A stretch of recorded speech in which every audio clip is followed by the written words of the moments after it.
"Thanks," Alex said, and smiled. Helen returned the smile and left the room, leaving the door open.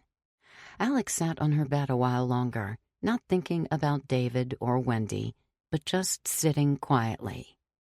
Then she got up and left into the hallway, where she noticed David's door was still open, his bed still empty.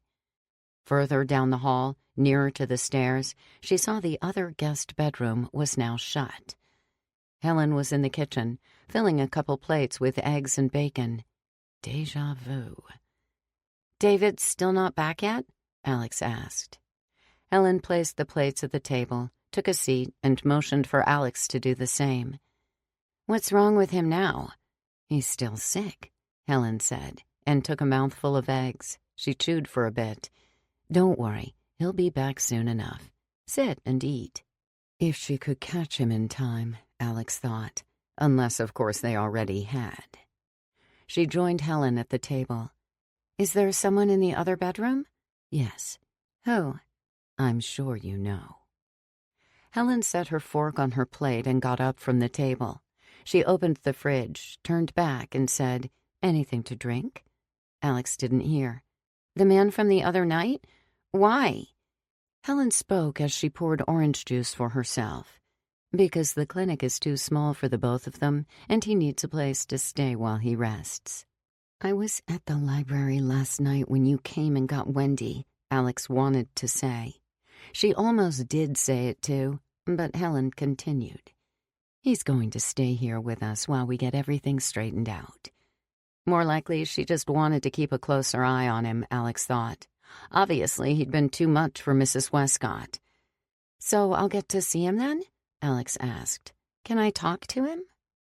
Helen propped her elbows on the table and laced her fingers over her plate, thinking. Her eyes narrowed. "I understand you're curious, Alex, but I hope you realize that none of this has anything to do with you. It's okay to have questions, but I don't owe you any answers. This isn't any of your business.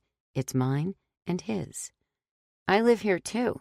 You're supposed to be my—" She paused. "You aren't supposed to be keeping secrets like this from me."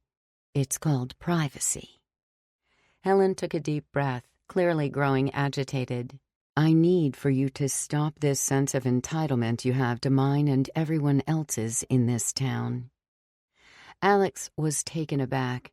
She wanted to speak, to come back with something clever, but instead all she could do was sit in what felt like burning shame. She stood from the table. "I'm done. I need to go outside." "Oh, and where to?"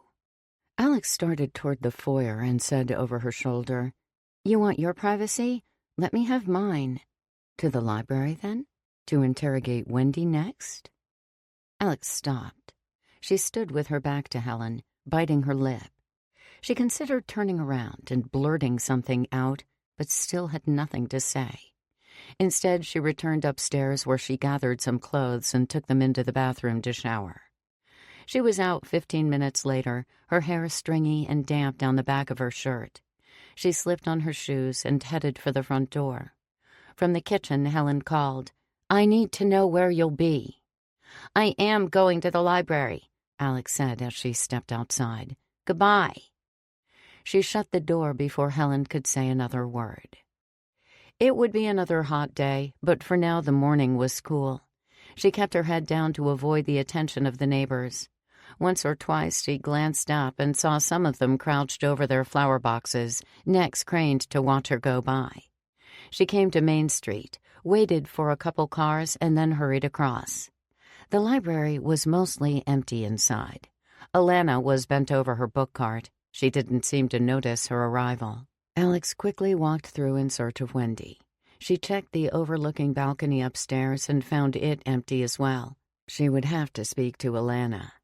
She approached her in the children's section, crouched on her knees, sliding books on their shelves. She hesitated to speak. They were all with Helen. "Hey, Alana." "Oh," Alana started. "You startled me." She smiled and got to her feet. "I didn't hear you come in. How are you?" "I'm fine. I was just coming to see Wendy. Oh, she called this morning to say I'd have to open alone. She sounded dead-tired, poor thing. I didn't ask her about it. I just told her I'd be here as usual. Thanks, Alex said and headed for the doors. She stepped outside into the sunlight. A mild breeze picked up, chilly through her damp hair. She took a left at the bottom of the library steps and headed east. The clinic lay in the same direction, a bit farther than Wendy's, and Alex thought she might stop there as well to see if David was really there or not. She hoped he wasn't.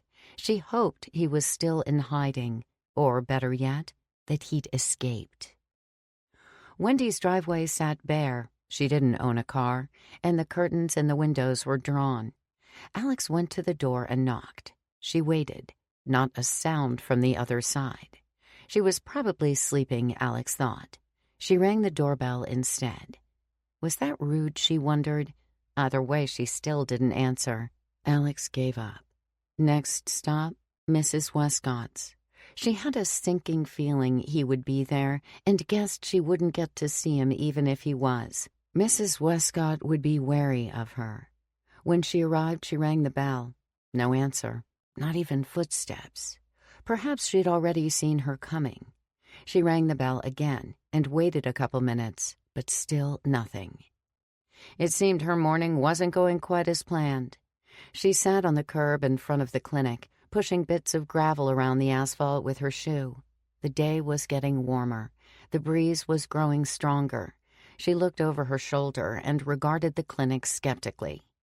Sitting on the curb under the hot sun, the breeze catching her hair, she found herself thinking, reflecting again on how quickly things could change. "Hello, Alex." She jolted and turned to see two friendly men walking by. "Hi," she replied, and then turned and stared down at her feet, heart pounding madly. After a moment, she looked at them again, farther down the sidewalk, and saw they were busy with their own conversation, uninterested in her. She was becoming paranoid. These were ordinary people, not spies. Although she did think it strange they should know her by name when she barely recognized their faces. Helen's important. Everyone knows her, and you by extension. Wanting to be more alone, she crossed the street. She thought she would go to her gazebo, where it was quiet and void of smiling strangers.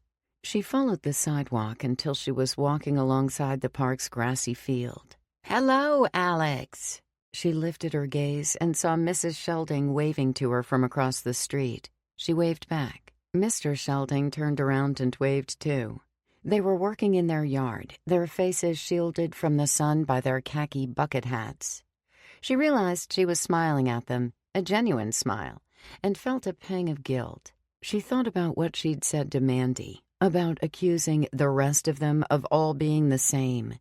The whole town, she'd been thinking. It was an unfair assumption, not to mention a childish one. She cut through the grass toward the pine trees on the far side of the park. Around the trees, the white wood of the gazebo came into view, her thinking spot. She wondered if Stan would still be around. She walked up the steps, took a seat, a deep breath. There weren't any caterpillars today. In her quiet, comfortable, lonely spot, her thoughts found their way again to those faraway corners of introspection. The way things used to be. How different they were now. How different she was now. Her relationship with Helen hadn't always been so toxic. When she'd first been taken in, she'd been frightened. It took a lot of coaxing and distraction to draw her out from her gloomy seclusion, but Helen managed it. She'd been sweet and motherly, even when Alex showed her nothing but disdain. Helen always tried making her laugh, she remembered. Once upon a time, Helen had a silly side, and eventually laughing wasn't such a hard thing. Naturally, she missed her parents, and she never forgot them, but for a long while, Helen and the town became something of a shallow replacement. Eventually, her fear and anger fell away, and an illusion of safety surrounded her in the form of familiarity. But something Helen never counted on was a child's curiosity. After so long, Alex started noticing things, questioning things like Helen's nightly absences, or how people seemed to pay her special attention. It was then she heard the first rustle in the dirt. She froze. She immediately looked to the trees, expecting to see an animal. Then the movement came again and drew her attention to the floor of the gazebo. Then another rustle, accompanied by a stifled cough. Alex stood, hurried down the steps onto the grass, threw herself onto her hands and knees, and pressed her face to the base of the gazebo and peeked through the wind-chipped lattice into the hollow crawlspace underneath. A dark figure moved inside, worming its way toward her. "Alex?" a voice asked. Alex smiled and nodded. "Hi, David." While David was climbing out from underneath the gazebo at the park, Helen was making calls to as many townspeople as possible, enlisting their eyes and ears in her search for the missing boy. She organized a few search parties, some to weed through the outskirts and others to watch the roads. She only hoped he hadn't gone too far. The phone rang 6 times before Mr. Shelding picked up, and Helen was just about to push the switch hook when his voice came dancing through the line. "Hello? Hello, are you still there?" "I'm here, Stephen. It's Helen." "Sorry, I was out front in the garden." "I was just calling to ask if you'd seen anything yet. I know it's a long shot, it's just, if anyone might see something, it's you or someone else in that area." "Oh," he said. "Well, I saw Alex just a few minutes ago, her usual spot." Well, thanks." Helen considered. "Would you mind checking on her sometime soon? Casually, of course. She's a bit unpredictable these days." "Of course. Won't be a problem." "Great. Thanks, Stephen." "All right. Bye-bye." Helen dropped the phone into its cradle and ran her hand through her hair, sitting on the edge of her bed. The man down the hall would be waking up soon. She wasn't sure what to expect, or whom to expect. Hopefully things had taken care of themselves by now. Until he woke up, she'd be busy with other chores. Phone calls, phone calls, phone calls. Alex followed David to the hole under the gazebo, where he pressed his body to the dirt and slid himself out. His pajamas were damp and brown, and as he pushed himself up on his knees, streams of dirt fell from his sleeves. He shook his hands through his hair to get the dirt out. "I knew you weren't at the clinic. You have to tell me everything." Alex led him up the gazebo steps where they sat on the benches. "How did you know I was here?" David asked. "I didn't. I always come here. You're lucky it was me, too, making all that noise." "So, is it safe then?" "Yeah, we should be fine." Alex was positively beaming, her mouth a chasm of grinning teeth. She giggled, which summoned something resembling a smile on David's face. "Tell me how you escaped. I found out last night about you and that man." "Aaron," he said, distant. "I wanted to help somehow, but couldn't think of anything." "It's okay. We didn't make it very far." "So what happened? All I know is I woke up this morning and Aaron is suddenly sleeping in our guest bedroom." "How did you escape?" "He let them catch him so I could get away. I just ran into the woods and stayed close to the edge until I saw this thing." Alex glanced away and saw movement through the pines. Someone was coming. "David," she whispered. "Hurry, over the rail. Go, go, go." David threw a leg over the rail and dropped himself to the ground on the other side with a thump. Alex remained sitting, trying to appear calm. "There you are." It was Mr. Shelding. He rounded one of the pine trees with a bowl of something in his hand, and his face lit up at the sight of her. He lifted the bowl as he greeted her, like showing a sign of truce. He laughed. "We saw you on your way here, and Rosie thought you'd like some of these cookies she just made this morning. A few different kinds in there." "Oh." "I'll just set them over here." He placed the bowl of cookies on one of the benches. "So, what are you up to? Just sitting here by yourself?" "Yep, just hanging out. I've seen you come here a few times. I'm not sure I even knew this thing was out here. Probably forgot." He looked up and gazed around at the dome of the gazebo's roof. "Pretty neat, though. Say, how's Helen doing?" "She's fine. I mean, she's okay, I guess." He nodded. "I'm glad. You know, she talks to me sometimes, and she's been worried about you lately." "Oh, yeah?" "Yeah." He sighed, hands on his hips. "It saddens me, to tell you the truth. I don't want to see you get hurt, and I know Helen cares a lot about you. My advice? You should focus on being a kid while you can. Don't get yourself wrapped up in a bunch of nonsense adult business. Enjoy your youth." "All right," she answered skeptically. Suddenly her guilt from earlier was fading. "I'll keep that in mind." He laughed. He turned and started down the gazebo steps. "Well, I'll get out of your hair. Enjoy the cookies, and tell Helen I said hello when you see her." "All right, I will," she called after him. She waited a minute after he was gone. Then she kicked softly against the gazebo floor and told David it was safe. He returned and sat next to her. "He isn't going to come back again, is he?" "I don't think so. That was Mr. Sheldon. I wouldn't be surprised if Helen sent him. He's never come over here like that before. But he brought cookies. You want some?" "Sure, but I'm more thirsty than hungry." Alex thought a moment. "If you want, I could go ask for some water. I could bring it back with me if he lets me take a glass or a cup or whatever." "Really? I'll be right back." Asking for favors in Amberton was easy, especially, it seemed, when you were the daughter of the one and only Helen Dolk. Alex asked Mrs. Sheldon if she could have a glass of water and if she could take it with her to the park, to which Mrs. Sheldon offered bottled water instead. Alex accepted and asked if she might have two. Mrs. Sheldon was more than obliging. Alex thanked her and ran back to the gazebo. Upon returning, she found David sitting right where she'd left him, only now he had something in his hand. "What do you have?" "I found him on this bench. See?" He held his hand out. The ladybug, round like a droplet of blood, crawled on the back of his finger. "The last time I talked to you, I know," David said, "but it wasn't me. I promise." Alex tossed one of the bottled waters into his lap. She turned and took the bowl of cookies from the bench and set it down between them. "I have a lot of questions I want to ask. Okay?" She arranged the questions up in her head, deciding which she wanted to start with.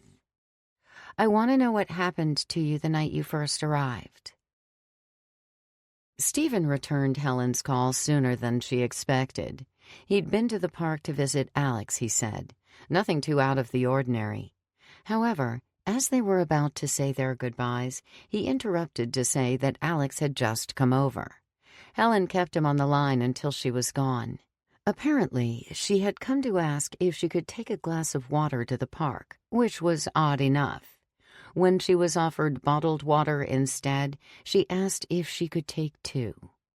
Helen immediately made another call and directed one of the search parties toward Alex specifically. She instructed them to circle around the woods if they could, to watch from afar until Alex left. After all her calls were finished, it was time to check on Aaron. She imagined he'd still be asleep, as most were after the big change. What she didn't expect, however, was to find the guest bedroom door wide open, the bed empty. Her heart skipped a beat at the sight of the bare sheets. Then she heard water running in the bathroom down the hall. She turned in place. The light was off. With a partial view of the mirror inside, a shoulder was visible, moving as he dried his hands on one of the towels. "Aaron, you doing okay?" He stepped out from the bathroom, a knowing smile. "I'm better than okay." She regarded him from head to toe. "How is he, then? I mean, how are you?" "He's there, but he's fading. You don't need to worry, Helen." "No sudden wake-ups, then, like last night?" "I don't think so. I had developed enough in David. The time for me to anchor inside Aaron was significantly shortened, I believe. Satisfied, Helen relaxed. Let's talk about Alex, then. I'll need your help. I don't know how long it was after my mom put me to bed that night when they came for me. I only woke up when I heard their voices in my bedroom. It was dark, so all I could see was a woman standing over me. She scooped me up and carried me into the hallway, and I saw my parents' door was wide open. All of the lights were off. I was still half asleep, so I assumed it was my mom, and I was too tired to think much about it. It was only when she took me outside and I saw the men in the driveway stuffing something into the trunk of their car that I realized everything was wrong. It wasn't my mom carrying me. It was Helen. I tried to yell, but she already had her hand over my mouth. Before I knew it, I was in the back seat and we were leaving. I screamed for what felt like forever, and the strange thing was, Helen didn't complain or anything. She didn't turn back to look at me once the entire drive, and it was a long drive. To be honest, I'm still not sure where I am or how far we went. When we finally got to town, it must have been really late. I was so tired I wasn't screaming anymore. Then Helen got out and went inside the house we stopped at. Your house, I think, and then came back and we left. We only drove a couple minutes after that before we stopped again. At the church. I knew it would be my only chance at getting away. Alex felt an uneasy fluttering inside her. She suspected Helen was capable of terrible things, but nothing like this. She wondered how she would face her now. Her sweet, motherly image was shattered. If she killed David's parents, was it a stretch to expect she did the same to hers? Finding them dead at the wreck was a lie, she thought. She felt her cheeks burning. To see her again would be torture, and Helen would surely see the knowing in her eyes. Then what? You won't believe me. They did something to you, didn't they? You know? A little. The choking fits, coming to me that night. I spied on the clinic while you were there. There was this black bag, and I could have sworn I saw something moving inside. David nodded. I want to tell you the rest in detail. He took a swig from his water, cleared his throat, and continued. 18. David 2. Back in their arms, David watched the strange girl disappear into the night. You want us to go after her? Let's get him taken care of first. Helen nodded toward David, who was restrained between the two men. She won't go far, I don't think. The church loomed ahead. Helen produced a ring of keys from her pocket. They waited as she unlocked the front door with an audible click. She pushed against one of the large wooden doors, and the hinges bellowed. A wall of darkness greeted them from within. David tried to keep his feet planted, but as the men started forward, his arms in each of their hands, he skipped and scraped along with them. Helen shuffled away in the dark. They waited quietly. David tensed, prepared for the worst possible thing. He flinched as the room blinked to life. 3 chandeliers dangled above the aisle of the small sanctuary, shedding golden light onto the pews. The carpet under their feet was dark blue, as well as the open curtains on both sides of the room, framing tall, narrow, arched windows, the black night peering in at them. The walls were snow-white, as though they'd been freshly painted or scrubbed clean. They advanced toward the pulpit at the front. "Where are you taking me?" David asked. The silence surrounding their scuffling footsteps had an eerie, smothering quality to it, like the walls were swallowing up his words. "Don't worry," Helen said. "You'll be all right." "How do you know my name?" They passed the pulpit toward a door nestled in the back corner of the sanctuary. Helen flipped through several more keys and used one to unlock it. It opened into a small hallway. They entered, and one of the men let go of David's hand and followed closely behind, the hallway too narrow to walk side by side. At the end of the hall was a trap door in the floor, square and compact. Helen unlocked it with yet another key. It lifted open soundlessly. She gestured to David. "You first." "Are you crazy? Why would I go down there?" "Because you have no choice." David wanted to cry, wanted to howl, but all he managed was a whimper as he got down and lowered his legs into the hole. He kicked one of the wooden rungs and placed his bare toes upon it. Slowly he lowered himself until he could reach another. "Will I ever get to come out?" he asked, peering up at their cold faces. "If you do as I say." He lowered himself farther into the darkness, step by step down the splintery rungs. Finally, when he thought there would be no end, his foot touched the cold, hard dirt below. "I'm down," he called up. He half expected them to shut the trap door and leave him there in the dark, but Helen was next on the way down. He turned away, faced the black tunnel. The dirt radiated cold from all directions. There was an echo, a kind of breathing, like from the inside of a seashell. A shiver sent the hair on his arms standing on end. He rubbed them. "It's dark down here." He turned to peer up at the opening of the trapdoor and was startled to see Helen already standing behind him. She placed a hand on his shoulder, and in the darkness David could make out the hint of a smile on her lips. "Just hold my hand. Can you do that?" "What are you doing with me? I'm scared." "Just do as I say." She moved him forward into the tunnel. The two men joined them from behind. Helen slipped her hand down David's arm until she found his. He grabbed hers eagerly. The tunnel curved, and soon the trapdoor disappeared behind them, and they were swallowed up in the dark. I can't see anything." "The tunnel only goes one way, David," she said. And through the sound of her voice, David could hear the hiss of what had to be her hand brushing along the tunnel wall. "Stop calling me that," he said, and began to cry. He blinked hot tears down his cheeks. They continued through the slowly descending tunnel. David kept his other hand on the wall, sweeping his fingers over the dirt. Faster and faster they went, until he tripped and stumbled over his own feet. "Slow down," he pleaded. "I can't keep up." Down and down, very steadily, the tunnel crawled. His calves began to ache. He felt the men at their backs, only far enough not to touch. He shivered. He wondered what could possibly be waiting at the bottom. "Are we almost there yet?" Yes. And they were. It wasn't much longer before Helen dropped David's hand. She turned back to the men. "You should go find Alex now." The men said nothing, and David listened as they retreated hastily back up the tunnel. "Who is that girl?" David asked. "She's my daughter." David listened to the sound of jangling keys, and then there was a wooden click. Another door. It swung open with a squeal, and David was ushered in with a hand on his shoulder. The door closed behind him. The first thing he noticed was the moisture. It hung in the air, thick and warm. Also, there was a noise. A mushy, squelching noise coming from deeper in the room, like someone eating with their mouth open.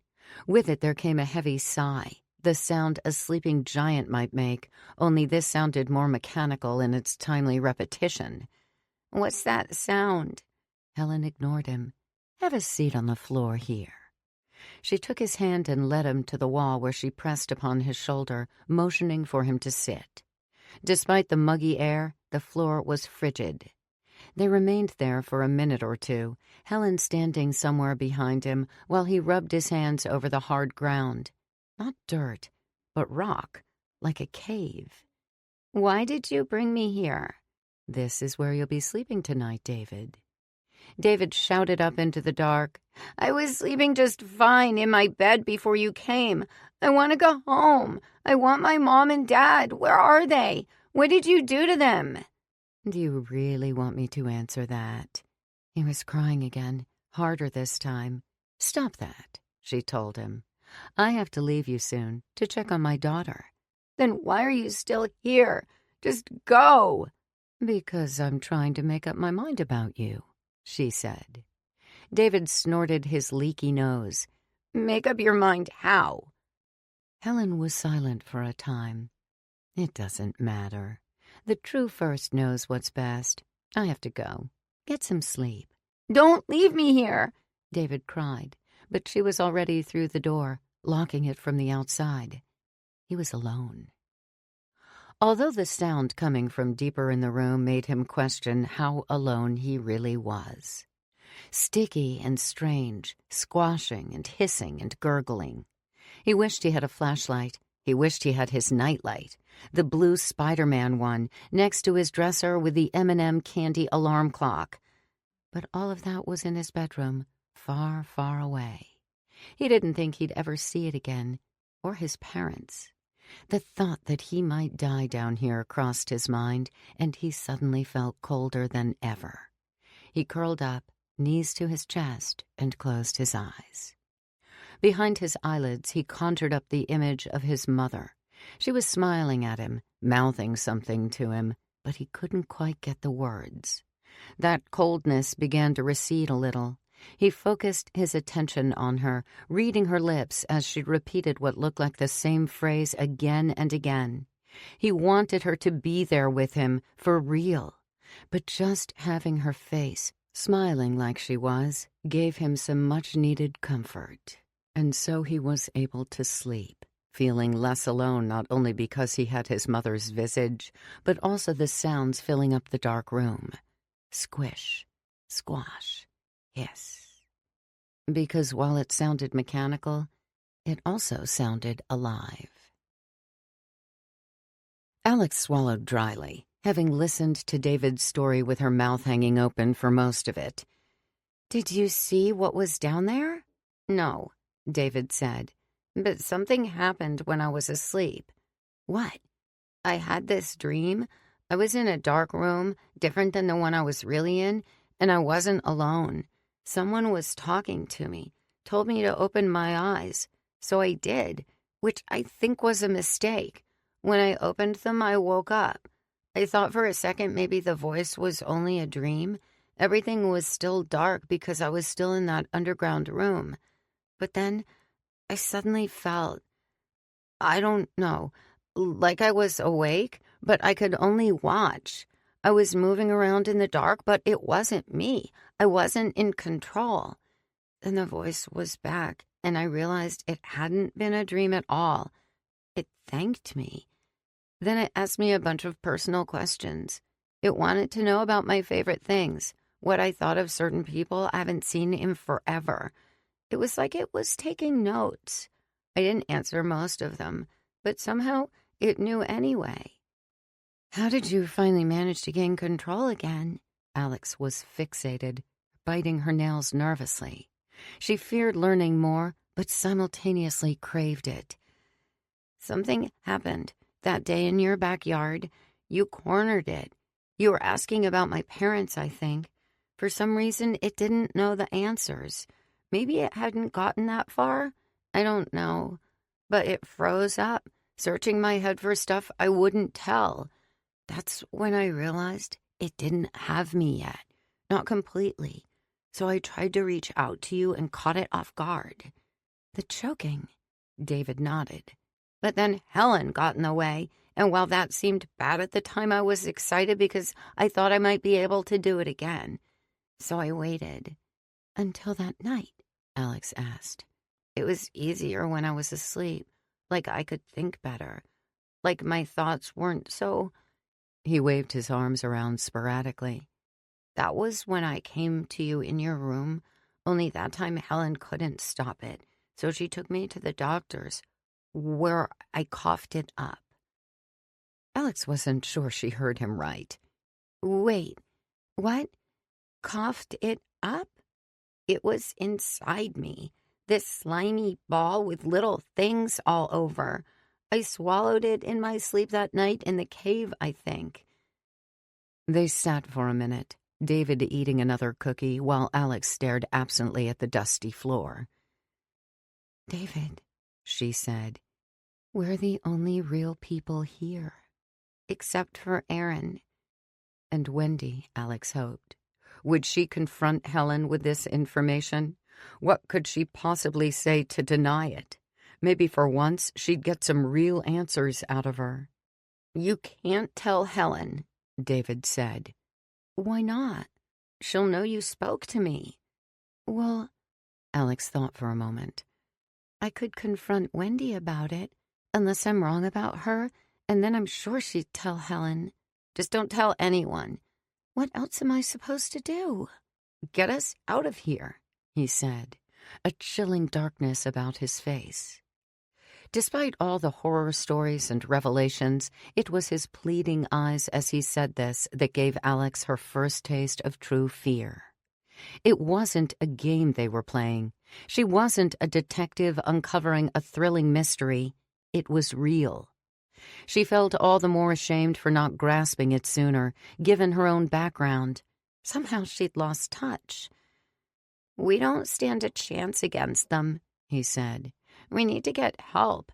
I'm sure somebody is looking for me and my parents now, and they'll never think to look here, not if they haven't already." "You seem older than 8, Alex said jokingly, but without a hint of a smile. "My parents are dead," he said. "Yours too." "You know about my parents?"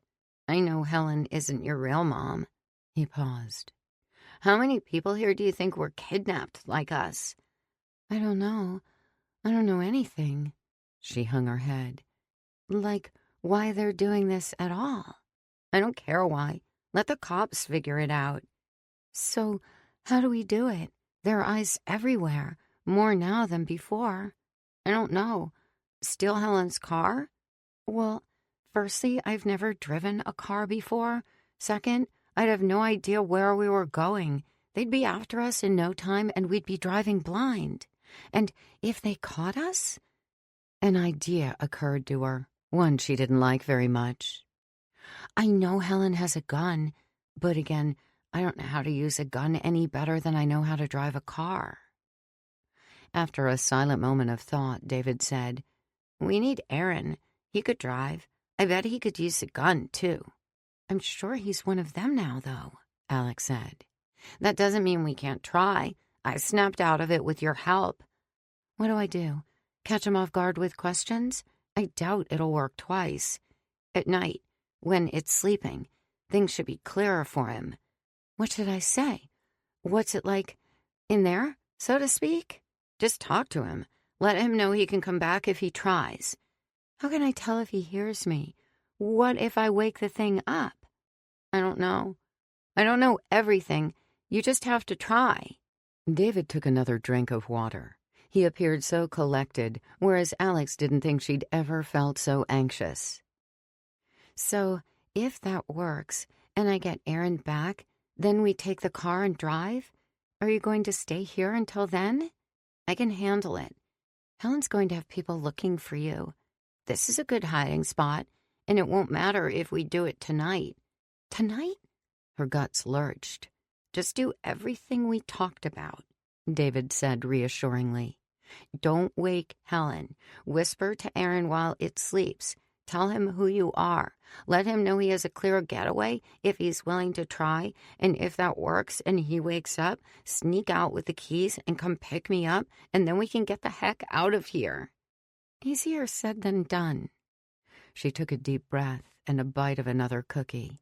"Fine. Tonight, then. We do it tonight." 19. Damned if you do. Brenda considered herself lucky she wasn't shot. It was the next morning. She'd spent the rest of the night trying to sleep in the back seat of the car she'd borrowed. She was parked in the rear of the junkyard, behind the shed and garbage piles, where there was a large, unkempt expanse grown in by wild grass. She took a seat on the hood of the car with an open bag of trail mix and a water bottle, eating her meager breakfast while she thought about what her next move would be. She hadn't sustained any serious injuries, just some bruises. She was down a cleaver. She'd lost Aaron again. Worse than that, they'd be looking for her now, and the junkyard wasn't far. And she hadn't heard from Willard since. "This is about revenge, isn't it?" she asked the empty yard. "You want me in prison? I don't think you want me dead. You want me to suffer, right? In which case, You'd better find a way to help me out, or I think these people will be the end of me. The end of your fun." She was out of luck, it seemed. Willard didn't respond or show any sign of having heard her. She wasn't as persuasive as he could be, apparently. Truly on her own, she had little to defend herself. Some kitchen knives. She probably could have found more at the cabin had she been more thorough. At the sound of men's voices at the junkyard's entrance, she couldn't have felt less prepared. Alex considered checking at Wendy's again to see if she was awake or if she had gone to the library after all. If she could finally talk to her, maybe she could fill in the missing holes David didn't have answers for. Then she wondered, if Wendy wasn't like the rest, if she didn't have one of those creatures inside her, why was she still there?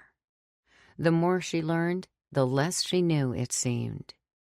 Mandy, she thought. Somewhere out there, people were looking for her too, the real her. In Alex's mystery novels, missing persons cases were looked into for years, even decades sometimes. But they were only stories she knew. Maybe no one was looking for them anymore. David's parents had been taken as well, after all. Where could an investigation possibly start? Wendy's curtains were still drawn. Alex knocked anyway. There was no answer. She knocked again and waited, knowing there still wouldn't be an answer, which there wasn't. She turned back, standing on the welcome mat, facing the street. It was sunny and hot. The breeze had gradually turned to a gust, getting steadily stronger still. The street was empty for now. No cars, no children. She tried the door. Finding it unlocked, she pushed it open slowly, peeking in as she did, finding only an unlit foyer within. "What do you think you're doing?" Alex snatched her hand away. Wendy rushed toward the door from the gloom. "You can't just let yourself in as you please." "Why aren't you answering the door?" "I'm not in the mood to talk right now. Maybe later." "I need to talk to you, Wendy." She started to close the door, and Alex stopped her foot against it. "I talked to David." She paused for a response, but Wendy said nothing, although she was no longer trying to close the door on her foot. "He told me everything. Well, the most important stuff, anyway. I need you for the rest." "Where is he?" "I won't say. And I want to make it clear that if you call Helen, things will get much more out of hand than they already are. I'll make sure of it." "What did he tell you?" "Maybe you should let me in first, before someone sees us." Wendy opened the door and stood aside, then closed it as Alex sat on the sofa by the window. The house was chilly and dark. "Do you want anything to drink?" "No," Alex answered. "I just want to talk." "Well, I need something to drink." Alex stood and followed Wendy into the kitchen, where Wendy glanced over her shoulder and gave her an annoyed smile. She removed a cold pitcher of water from the fridge and poured some into a glass already standing on the kitchen counter. As they made their way back into the foyer, Alex asked her first question. "Did you tell Helen about our meeting at the library last night?" "I invited you. Why would I want to implicate myself?" "Why did you decide to help me?" "I thought that's what you wanted.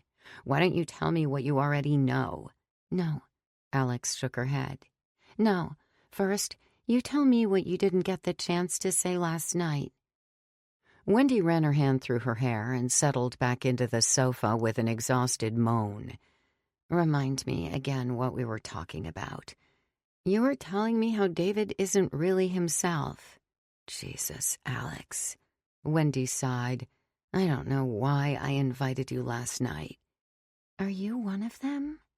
Wendy's eyes snapped to Alex's, tired and lost. "David told me about the tunnels under the church and the things living down there.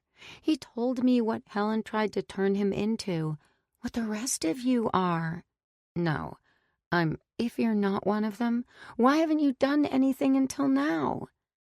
Just then the phone next to the couch where Alex sat started to ring. Alex rolled her eyes. "Just ignore it." "If it's Helen and I don't answer, she'll come. She probably knows you're here." Tell her you're sick." They sat there for a moment longer, Alex's mind racing, her stomach churning worriedly at the thought that maybe Wendy was telling the truth. The phone stopped ringing. "She'll be here soon." If that was her, no one calls me. It was her. After a brief silence, Alex asked, "Why Helen? Why is she in charge?" "I don't know," Wendy said, and Alex clenched her jaws. "I'm telling the truth, Alex. I'm not one of them." "Then why are you here?" "Because they tried to do to me what they tried to do to David, what they've been doing to the people in this town for years." "Why didn't you run?" "They would have come for me." "You could have gone to the police." Alex and Wendy held each other's gazes for a long moment before suddenly Wendy's eyes welled with tears. She quickly wiped them dry and turned away to stare absently at the wall. "I couldn't leave." "Am I just supposed to take your word for it?" Wendy nodded understandingly, sniffled, scratched her hands down her thighs, working up the nerve. "When it all started, I don't know what to call it, when they started picking through Amberton, changing people. When they reached me and came for me and my husband." "Husband?" "They murdered him. They came in the middle of the night to turn us both, but he fought back, and they killed him. I was turned, but only for a couple days. I knew I had to make a decision. I almost left." She hesitated. "It was so bizarre, you see. Before they came for us, there wasn't much in the way of noticing, that something in the town was off. So it was unexpected. After I removed it, and it wasn't inside me long, mind you, not long enough for me to learn the least bit about what was happening to me, I didn't know what else to expect. How many others? Were we the first? The only? The whole town? More? The people who came for us? I knew them. That alone frightened me and gave me an idea what might be happening, however hard it was to believe. If them, who else? I never dared to ask anyone, not knowing who I could trust." "And yet you see these people daily now, talk to them, knowing what they are, and do nothing? How can you live like that?" "I know how it seems, but you can't imagine how lost I felt. I've never been good at facing things on my own, and in the midst of something so... She lost her train of thought. "I realize I've wasted a lot of time, a lot of my life, but I didn't want to leave this house because I could feel him here with me." Wendy held back sobs. "It's impossible to know, but I believe I wouldn't have escaped that nightmare if it wasn't for him." Alex found herself feeling sympathetic, even believing in Wendy's story, so when she spoke, she tried to be delicate. "You stayed because you missed him. You chose to play along. How did Helen not see through it?" "I stayed because I was scared. Yes, I missed him, but I can't lie about that. Missing him and feeling him here in this house was a comfort I used to keep myself here, safe from the fear, away from the unknown waiting for me out there. I've been scared all these years, and I'm still scared. It's kept me safe, but it's kept me alone, too. As for why they didn't notice, I can't say for sure. They're trying so hard to be like us. Maybe they can't tell the difference." Alex privately wondered about everything she'd been told so far. Wendy allowed her a moment to do so, clearly preoccupied in a similarly dark place herself. "Why didn't Helen have me turned?" Wendy met her eyes, saw the need in them. "I've thought about that myself. I noticed very quickly you weren't quite like the rest. You were afraid. When Helen finally came to me about you, knowing the interest you'd taken in the library, and told me for sure, I got the feeling maybe she wanted you for herself. I couldn't tell you why exactly, but she wanted someone real." Alex turned this over in her mind for a minute. She found herself thinking again of Mandy, randomly. Do you think they're alive in there somewhere after all these years? I don't know, Wendy said. Do they actually feel anything, or are they just pretending? If they're only pretending, they're doing a fine job. I know this only serves to confuse you, but all the times Helen's come to me about you, in confidence, I'd be lying if I said I didn't think she actually cares about you. Or maybe she doesn't care about me as much as she cares about convincing herself she does. Maybe she kept me because she wanted to study me, to perfect her act. How long has this been going on? 12 years, as far as I know. Nobody caught on before it was too late? Obviously not. It happened so fast. I had only lived here a couple years. I was 27 when it started. I'm not originally from here, which made me somewhat unique in this tiny community. I met my husband when I was 24, and we married a year later, and I moved in with him here, to be close to his parents. Alex turned pale. Are you all right? Wendy asked. Do you know what happened to my parents? Her expression fell grim, and she leaned closer to Wendy. Did Helen kill them? Wendy shrugged apologetically. I wish I could tell you, but I don't know.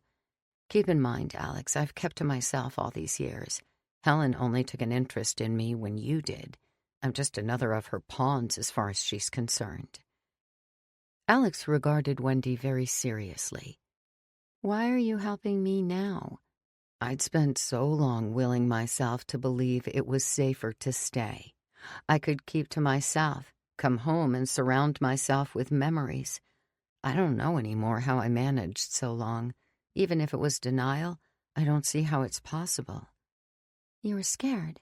Like you said, you also wanted any reason to stay here with your husband, or at least what you remember of him. Wendy nodded at first, and then shook her head. I was cowardly. I can't say I'm changed now, either. Anyway, you got me second-guessing myself a little with your own hunt for the truth. I admire your foolhardy bravery. Every time I see you, I come closer to the truth I've been denying myself. But something else recently came into the picture I wasn't expecting. Helen took me to the clinic to see that man. Aaron, I think is his name. Well, that was when I really snapped out of it. When I saw him in that bed, helpless like he was, but so familiar. I saw my husband. There came a knock at the front door, and Wendy and Alex both gasped and bolted up from their seats. They exchanged nervous glances.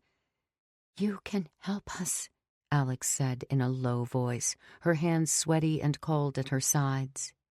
You, David, and I can escape if you can get a car. We already talked about it. We were going to try and get Aaron. Another knock on the door, this time harder and more abrupt. To help us because I can't drive or shoot a gun. Shoot a gun?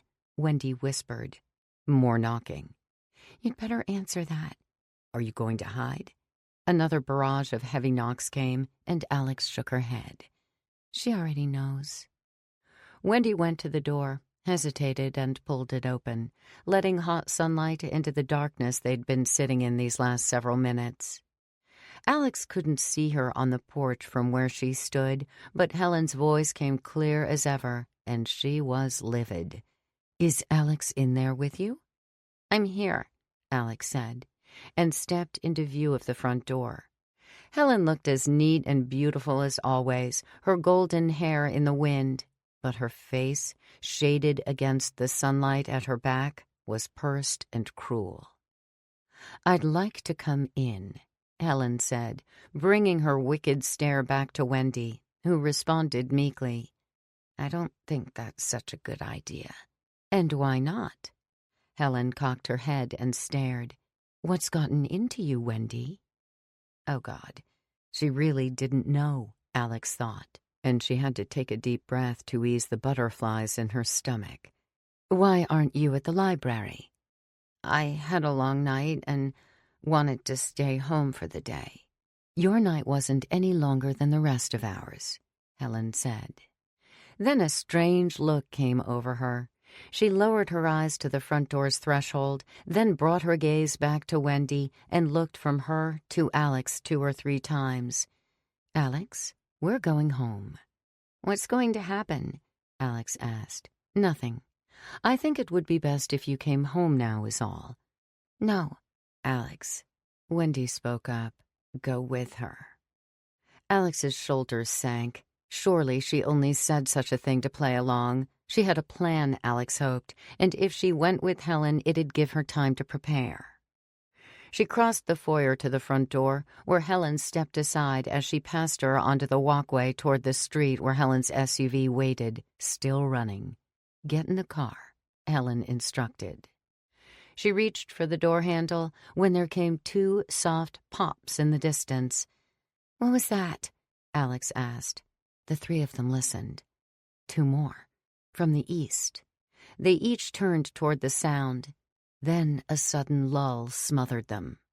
Alex turned back to Helen and Wendy anxiously. "Get in the car," Helen repeated. "Wendy, I think you should come." "Or maybe I should call someone," Wendy suggested, "if you need backup." Another shot. "We don't need backup. Those are our gunshots. They've found his wife's murderer." Nathan Trenton stopped the car a little ways from the junkyard entrance. Sitting in the passenger seat next to him was Jeremy Parker. They regarded one another for a moment, beads of sweat gathering on their brows, before Nathan turned to the 3 men sitting in the back seat. Lanton was just a kid, legally an adult, but a kid compared to the 2 stocky older men he was squashed between. "Greg, Lanton, Mitch," Nathan addressed them each. She should be mostly harmless, but she could still be armed with a knife or something similar. Helen said she'd used a cleaver last night to kill Mrs. Westcott, so don't be completely careless. He eyed each of them, and they each eyed him back, Lanton nervously. Greg and Mitch stared expressionlessly, like cows. "This is bullshit," Lanton said. "None of this would be happening if she—" "It doesn't matter anymore," Nathan said. "These are our orders." "Her orders are going to get more people killed." Nathan regarded Lanton tiredly. "It's just one woman. If you're that afraid, you can stay in the car." Lanton scoffed and opened his door. They all got out of the car and made their way to the open gate. They stepped into the vast dirt clearing, a charred vehicle resting in its center. Nathan looked around, deciding where they should start. "Greg, Mitch, check the shed.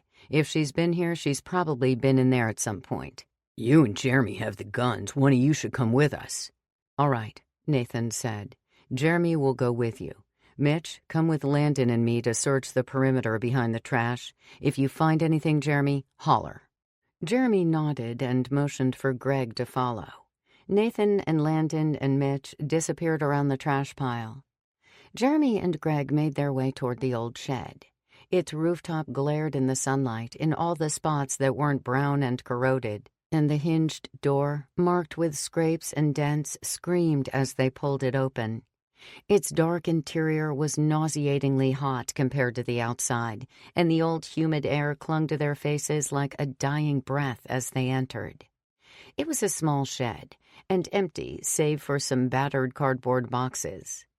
They stood just inside the entrance for a moment. Greg took notice of the spider webs in the high corners, and Jeremy craned his neck to peer over the box heap to see if anything of note had been stashed. "I don't think she's been in here," Greg said. "Me neither. I don't think that door has been opened in years." He went to the battered door they had come through and began wiggling it back and forth, listening to the crusty, grating squeal it made. "Wait, stop that for a second." Greg waved for him to stop, and his eyes swam distantly back and forth as he listened for something. "Did you hear that?" "Hear what?" Greg noticed another door at the shed's rear. He kicked a box aside, placed his hand on the barely cracked door, and pushed it open, revealing the vacant half of the yard, weedy and sun-soaked.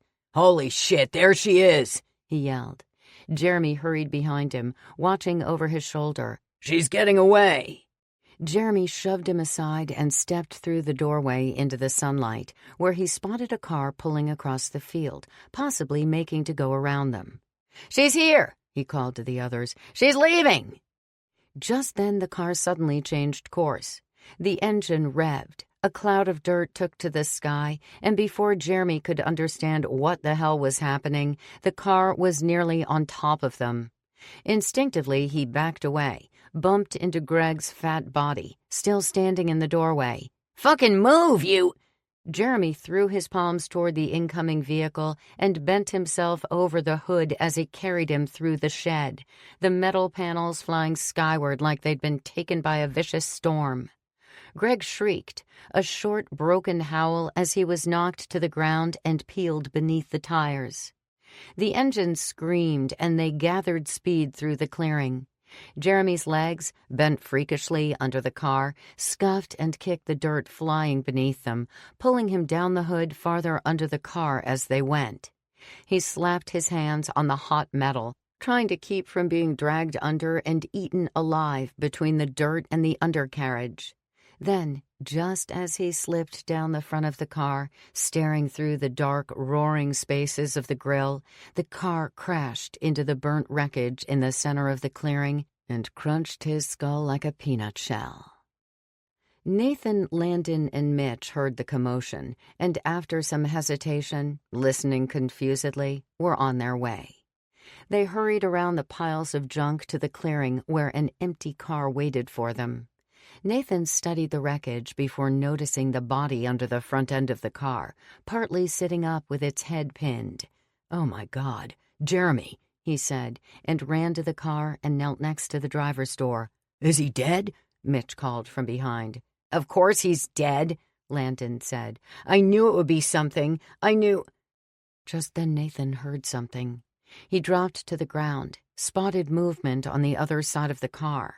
He pulled his handgun from his waistband, racked the slide, and slowly made his way toward the rear of the car. "I've got a gun. Don't do anything stupid."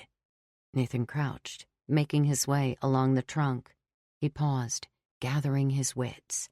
Then he pivoted to a fully standing position on the other side of the car, gun aimed down with a twitchy grimace on his face. There were 2 gunshots. Landon flinched so hard he elbowed Mitch, who cursed, but his words were muffled under the echoes. Then Landon opened his eyes, knowing the worst was over.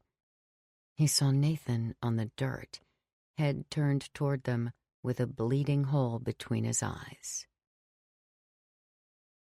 Brenda ran as fast as she could to the rear of the shed. She peeked around the corner and watched. There were 5 of them in all. They stopped just inside the gates and talked a while, gesturing toward the very shed she hid behind. Then they split up, 3 of them going around the heaps of garbage and 2 of them coming in her direction. "Damn, damn, damn," she muttered, and fled back to the car. She jumped into the driver's seat, fumbled the keys into the ignition, and hesitated. She didn't have long before they checked the shed and came around back, where they'd see her parked and waiting. She could drive off now, leave them in a cloud of dirt, but then where would she go? They might recognize the car in broad daylight, which meant she couldn't go back to the cabin. Maybe this was it, she thought. Just leave and never look back. These weren't normal people she was dealing with. She had no choice. Through the open window, she heard a metallic screech from the shed. She gripped the wheel and pressed herself into her seat, taking a lungful of air. She couldn't very well take on 5 men. She had to flee. She had to hide again, if not until her next attempt on Aaron's life, then forever. She buckled herself in, turned the key in the ignition, and the car roared to life. She thrummed her fingers against the wheel. She started driving slowly across the junkyard, toward the gap between the shed and the mountains of junk. If she was quiet and quick enough, she could get a head start, hide someplace else, come up with a better plan. Just then, the shed's rear door pushed open. A man stood inside, and then another behind him, both looking dumbly out into the field. They spotted her. and the first man out shouted something at her, but what she couldn't tell. A stubborn, vile anger bloomed in her chest, and she felt her face burn with its ferocity. She felt jittery. Everything was so fucked, she thought. She couldn't possibly succeed at this life. Not anymore. This town was already the end of her, no matter the direction she chose to follow. Either death or a life of fear, which would ultimately end the same. Shit! She jerked the wheel and floored the gas. The car lurched on the dirt, grabbed hold, growled as the speedometer climbed. The men staggered back through the doorway. Come on, come on, come on! In a silvery sunlit explosion, the shed wall blew away overhead. The car ripped through its flimsy, rusting metal walls, and mangled cardboard boxes took flight like scattering birds. She crashed through the other side into the clearing, the shed a thing of the past, already forgotten, and noticed one of the men clinging to the hood of the car, dazed, holding on for dear life, and she pressed her foot harder against the gas pedal, overjoyed at the sight of his confused terror. She was so focused on the stranded man-bug, she didn't notice the charred vehicle waiting to greet her. Whoomp! She rocked forward against her locking seatbelt. Ugh! She choked. The car died instantly. She sat a moment. She looked about herself, pulling distractedly at the seatbelt across her chest, sore and bruised. Her face, too. Her eyes centered, and she saw the deflated airbag and noticed what felt like rug burn on her right arm. She coughed. There was a white powder in the air like flour, and a smell like fireworks. Her face was numb. The glove box had popped open in the crash, and its contents were spilled onto the passenger seat. Registration papers, a map, and something odd on the floor. Something that flooded her mind with old memories before her eyes even knew what they were looking at.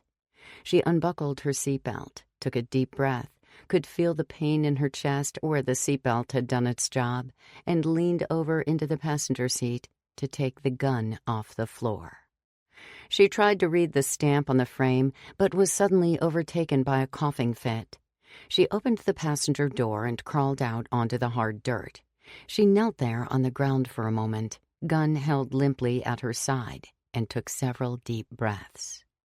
She observed the gun and read the manufacturer's stamp, U.S. 9mm M9 Beretta. She could vaguely remember the steps Willard had shown her years ago. Vaguely. She pulled back the slide and found a bullet in the chamber. Her heart, which was still slamming in her chest after the crash, doubled its beat when she saw the safety was already switched off. Oh my God, Jeremy! The voice frightened her stiff. Is he dead? Of course he's dead. She scurried toward the rear of the car and paused next to the tire, leaning against it in a crouched position. She listened. There was scuffling as someone slowly made their way around the trunk. I've got a gun. Don't do anything stupid. So do I, she thought, and the element of surprise. When the man popped out and pointed his gun, she already had hers in his general path and fired 2 rounds. The first shot plugged him in the chest somewhere, maybe the collarbone. The second shot went higher, and she saw a hole magically appear in the bridge of his nose as his head recoiled, and he fell instantly to the ground on his back. She slowly rose from her crouch to peek through the backseat window. The 2 men stood a few yards from the car on the other side, both looking from one another to the body of their friend. They were empty-handed. She hurried around the car, gun pointed toward them.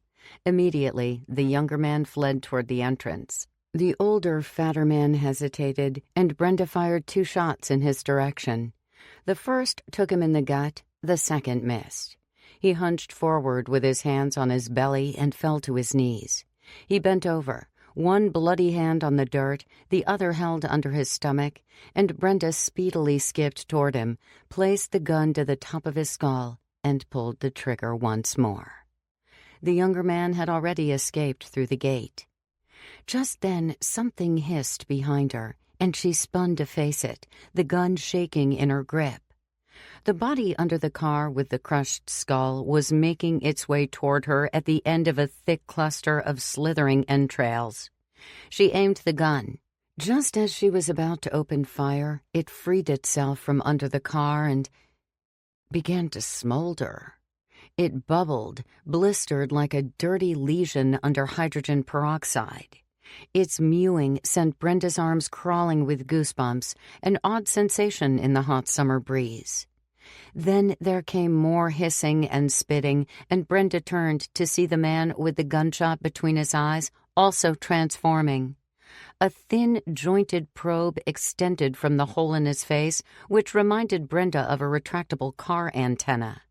But it too began to sizzle and foam, and the man's whole body trembled and expanded as more and more bent appendages tore from his clothes, clicking and melting away into the dirt. "Ah!" Brenda cried. She whirled back around to face the fat man as a frail two-fingered hand reached toward her at the end of a tendril slipping from the hole in his skull. The small fingers groped and played gently over the dirt as they bubbled. She backed away from the mess, watching over her shoulder as she went to check on the other bodies. The creature under the car was motionless and soaking into the ground, as was the other man with the gun. The gun. She hurried, paused as the gooey deformities crackled and popped, and quickly stole the gun from his hand. There would be others coming now. She didn't think anyone would have noticed the gunshots from such a distance, but even then, the younger man had escaped. She had to retreat. No time to spare. She pocketed both guns, never finding the one in the waistband of the man she'd carried on the hood of her car, and fled toward the broken shed, toward the fence at the other end of the empty yard. On her way, she spotted another fat man. She hadn't even noticed driving over him. The flesh from his face was missing, pulled off like a rubber mask. He too had already changed, his monster growths already dissolved to raw egg in the dirt. She reached the fence and started climbing. It was difficult with the wide-toed boots she wore, but she managed to reach the top and swing her leg over. Before she jumped down on the other side, she turned and spotted more people entering the junkyard. They were going to miss her by only a minute. Alex sat in the passenger seat, Wendy in the back. The drive was quiet. They were headed down the dirt road toward the junkyard when they saw him. "Look," Alex pointed. "I see him," Helen said, and rolled down her window, slowing to a stop. A young man was jogging toward them. His face was covered in sweat, and his eyes and mouth were opened in speechless terror. "Landon, what's happened?" He came to the driver's side window and stood for a moment, catching his breath. His eyes darted between Helen and Alex noted his hesitation. "The woman is there," he said. "What happened?" "She's killed everyone. She has a gun. Nathan said she'd only have a knife or something similar, but she had a gun." "Where the hell did she get a gun?" Helen said, talking mostly to herself, but Landon shook his head. "Is she still there?" "I don't know," he said, and looked down at his feet. "I just ran." "I didn't. You did the smart thing, and that's fine. I just told Nathan to put a group together. I didn't know who.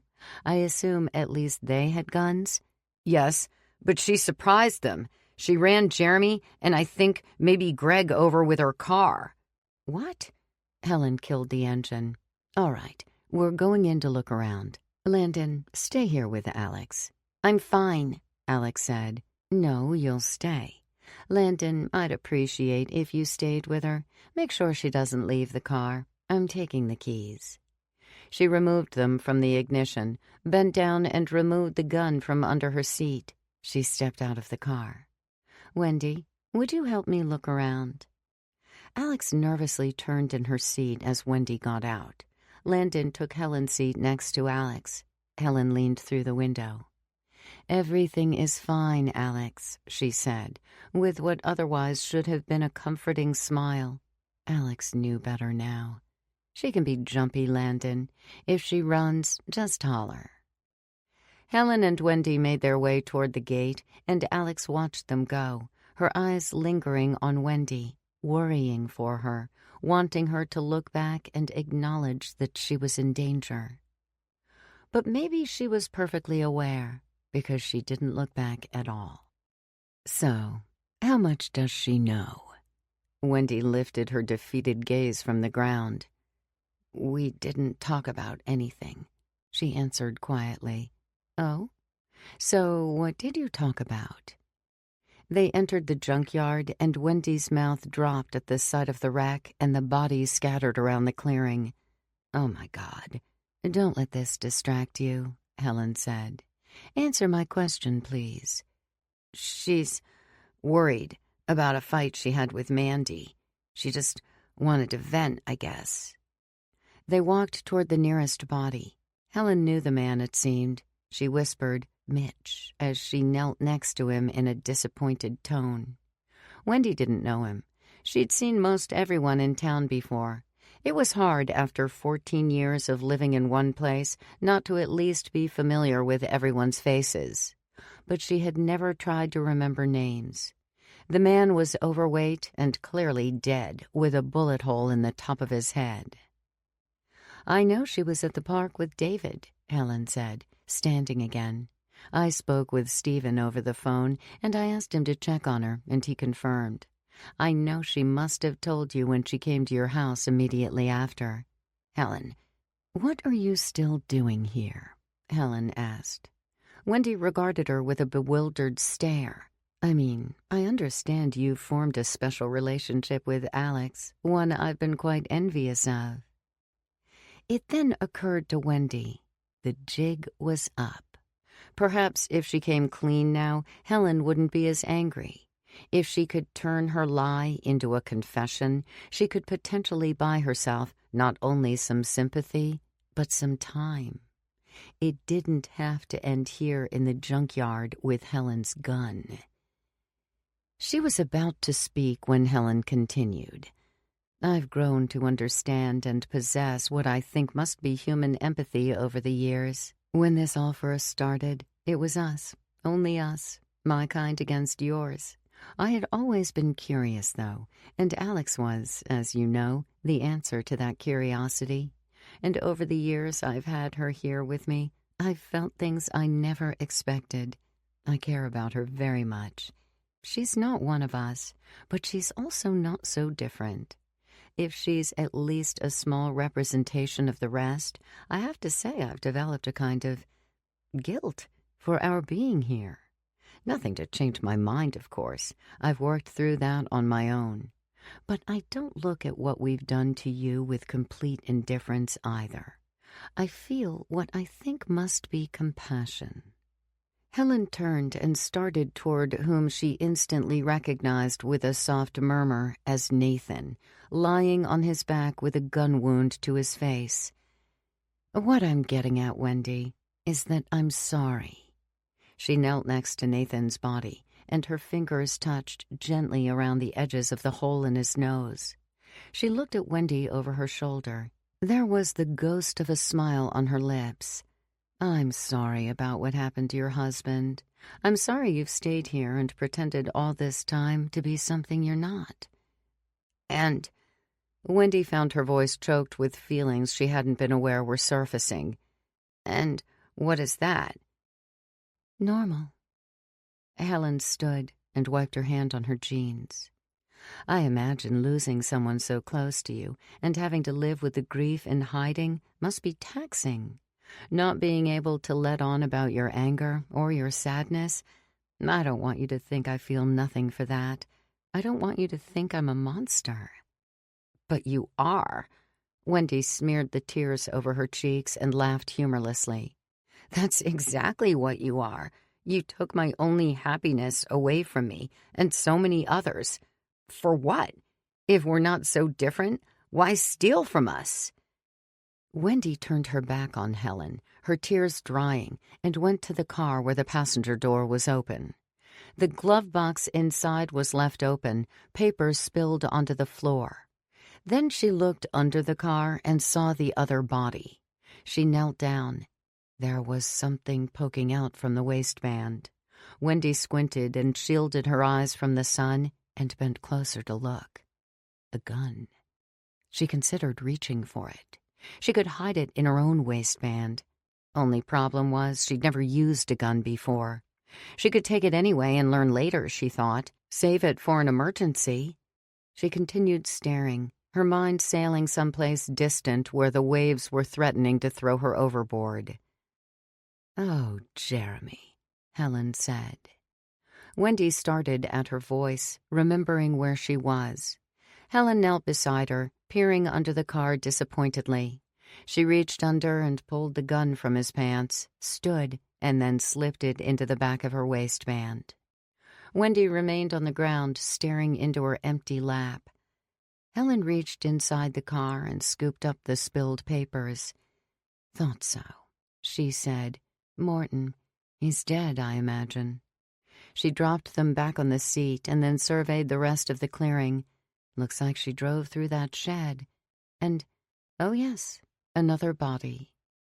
Helen walked several paces before Wendy regained herself and picked herself up from the dirt. She followed Helen.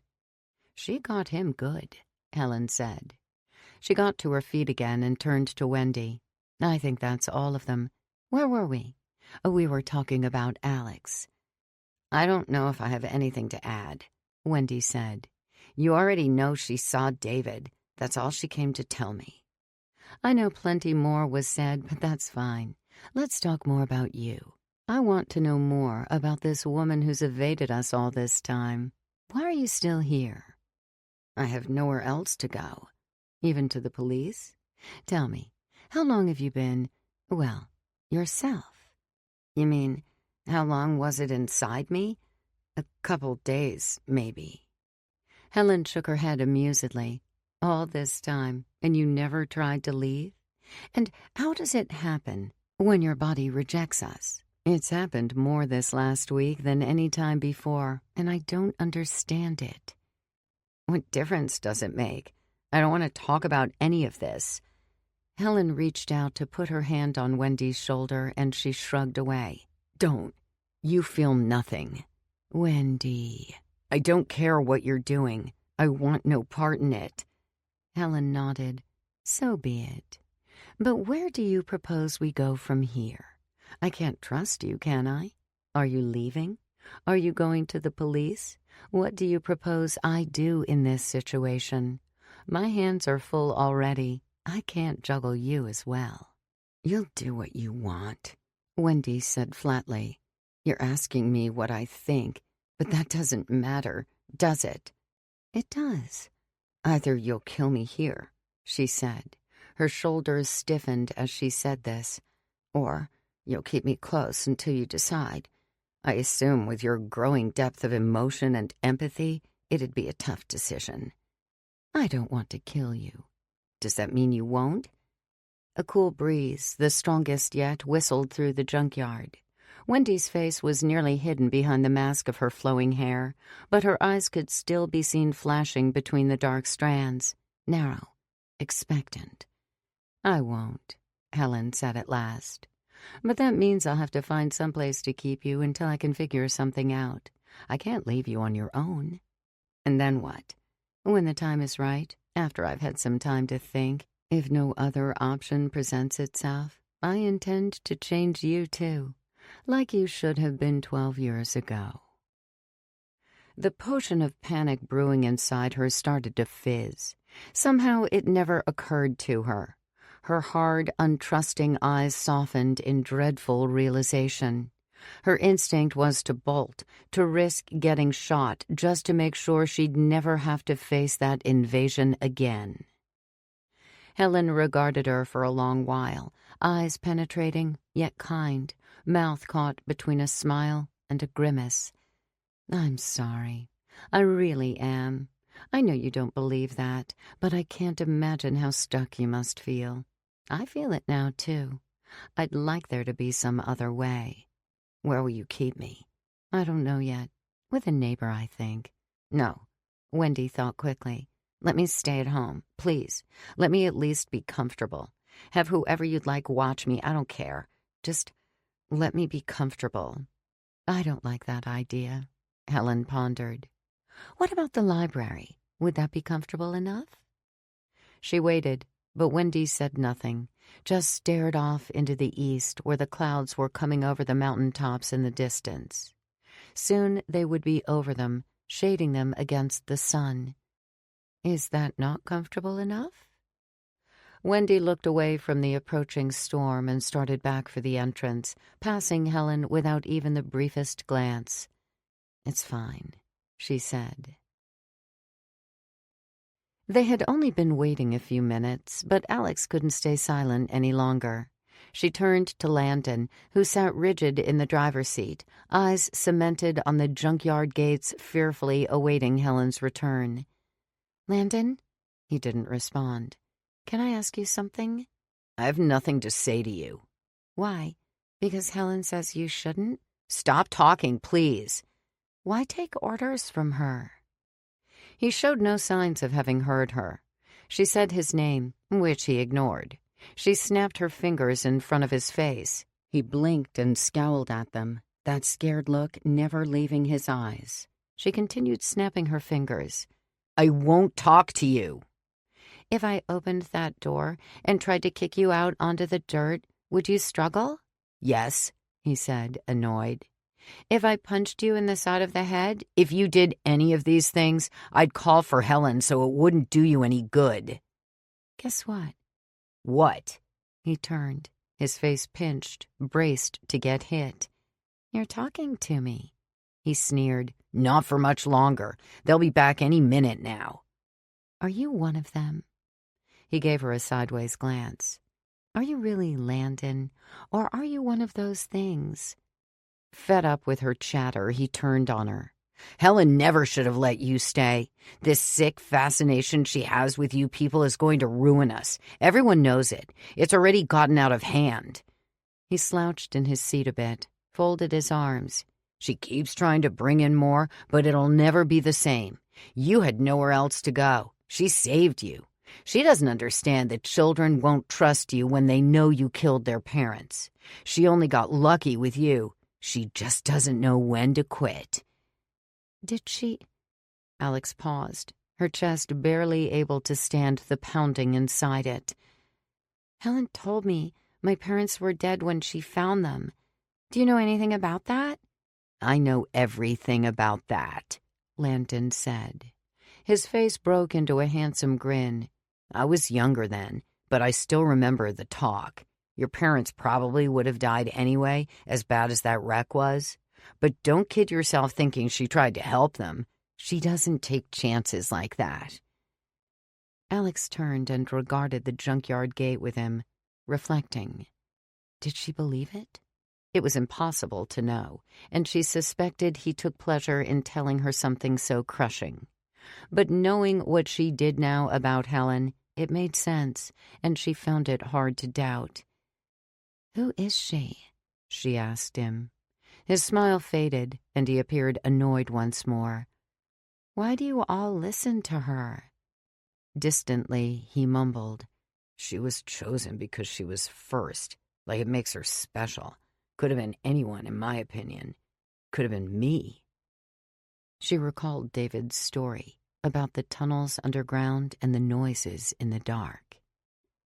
Chosen by who?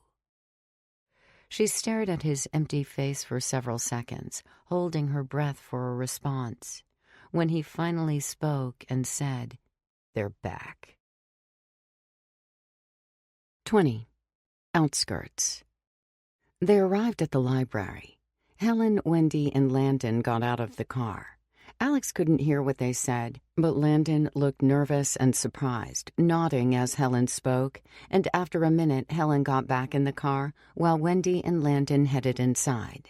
Alex noted how Landon kept himself close to Wendy, close enough to step on her heels. He's escorting her inside. What's happening? What did you and Wendy talk about in the junkyard? What happened there? We'll talk about that when we get home. The library doors shut, and Landon seized Wendy by the arm. She rolled her eyes. Alana, he said.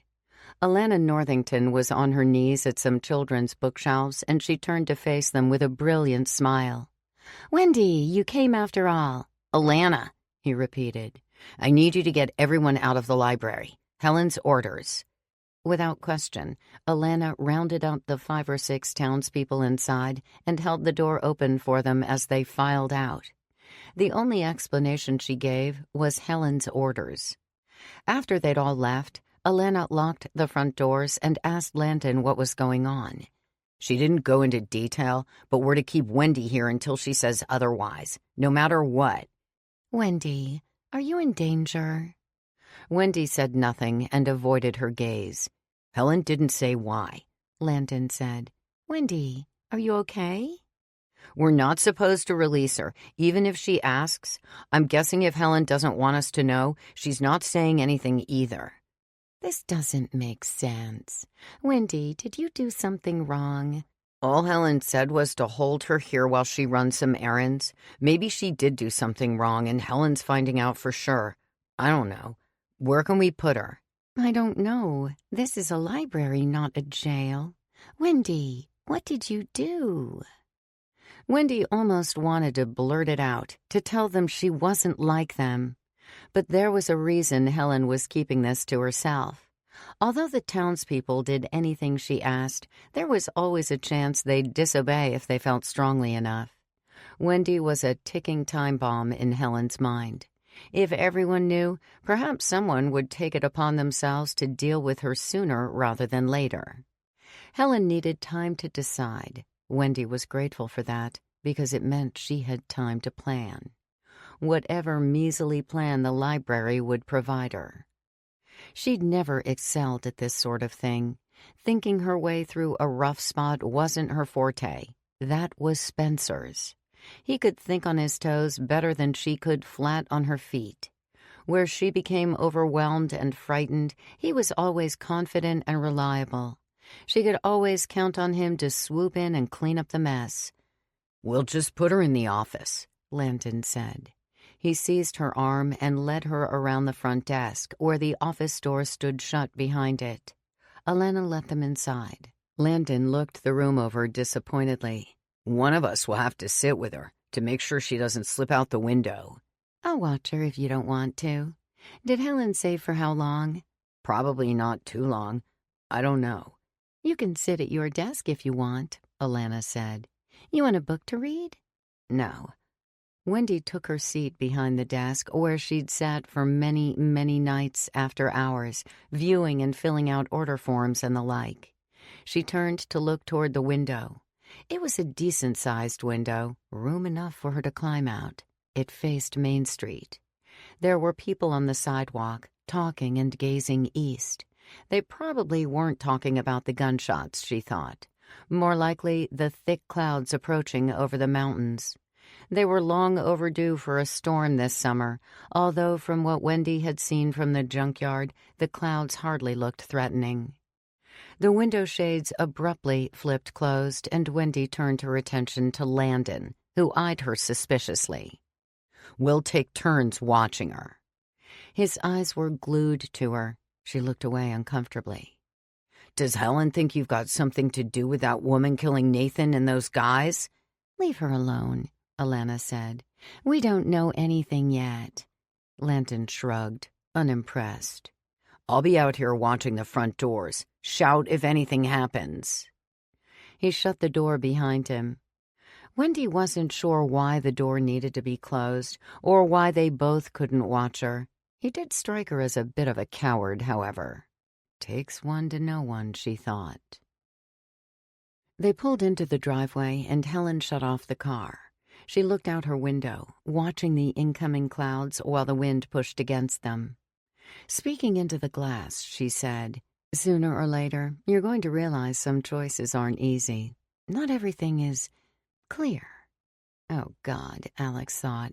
Another lecture.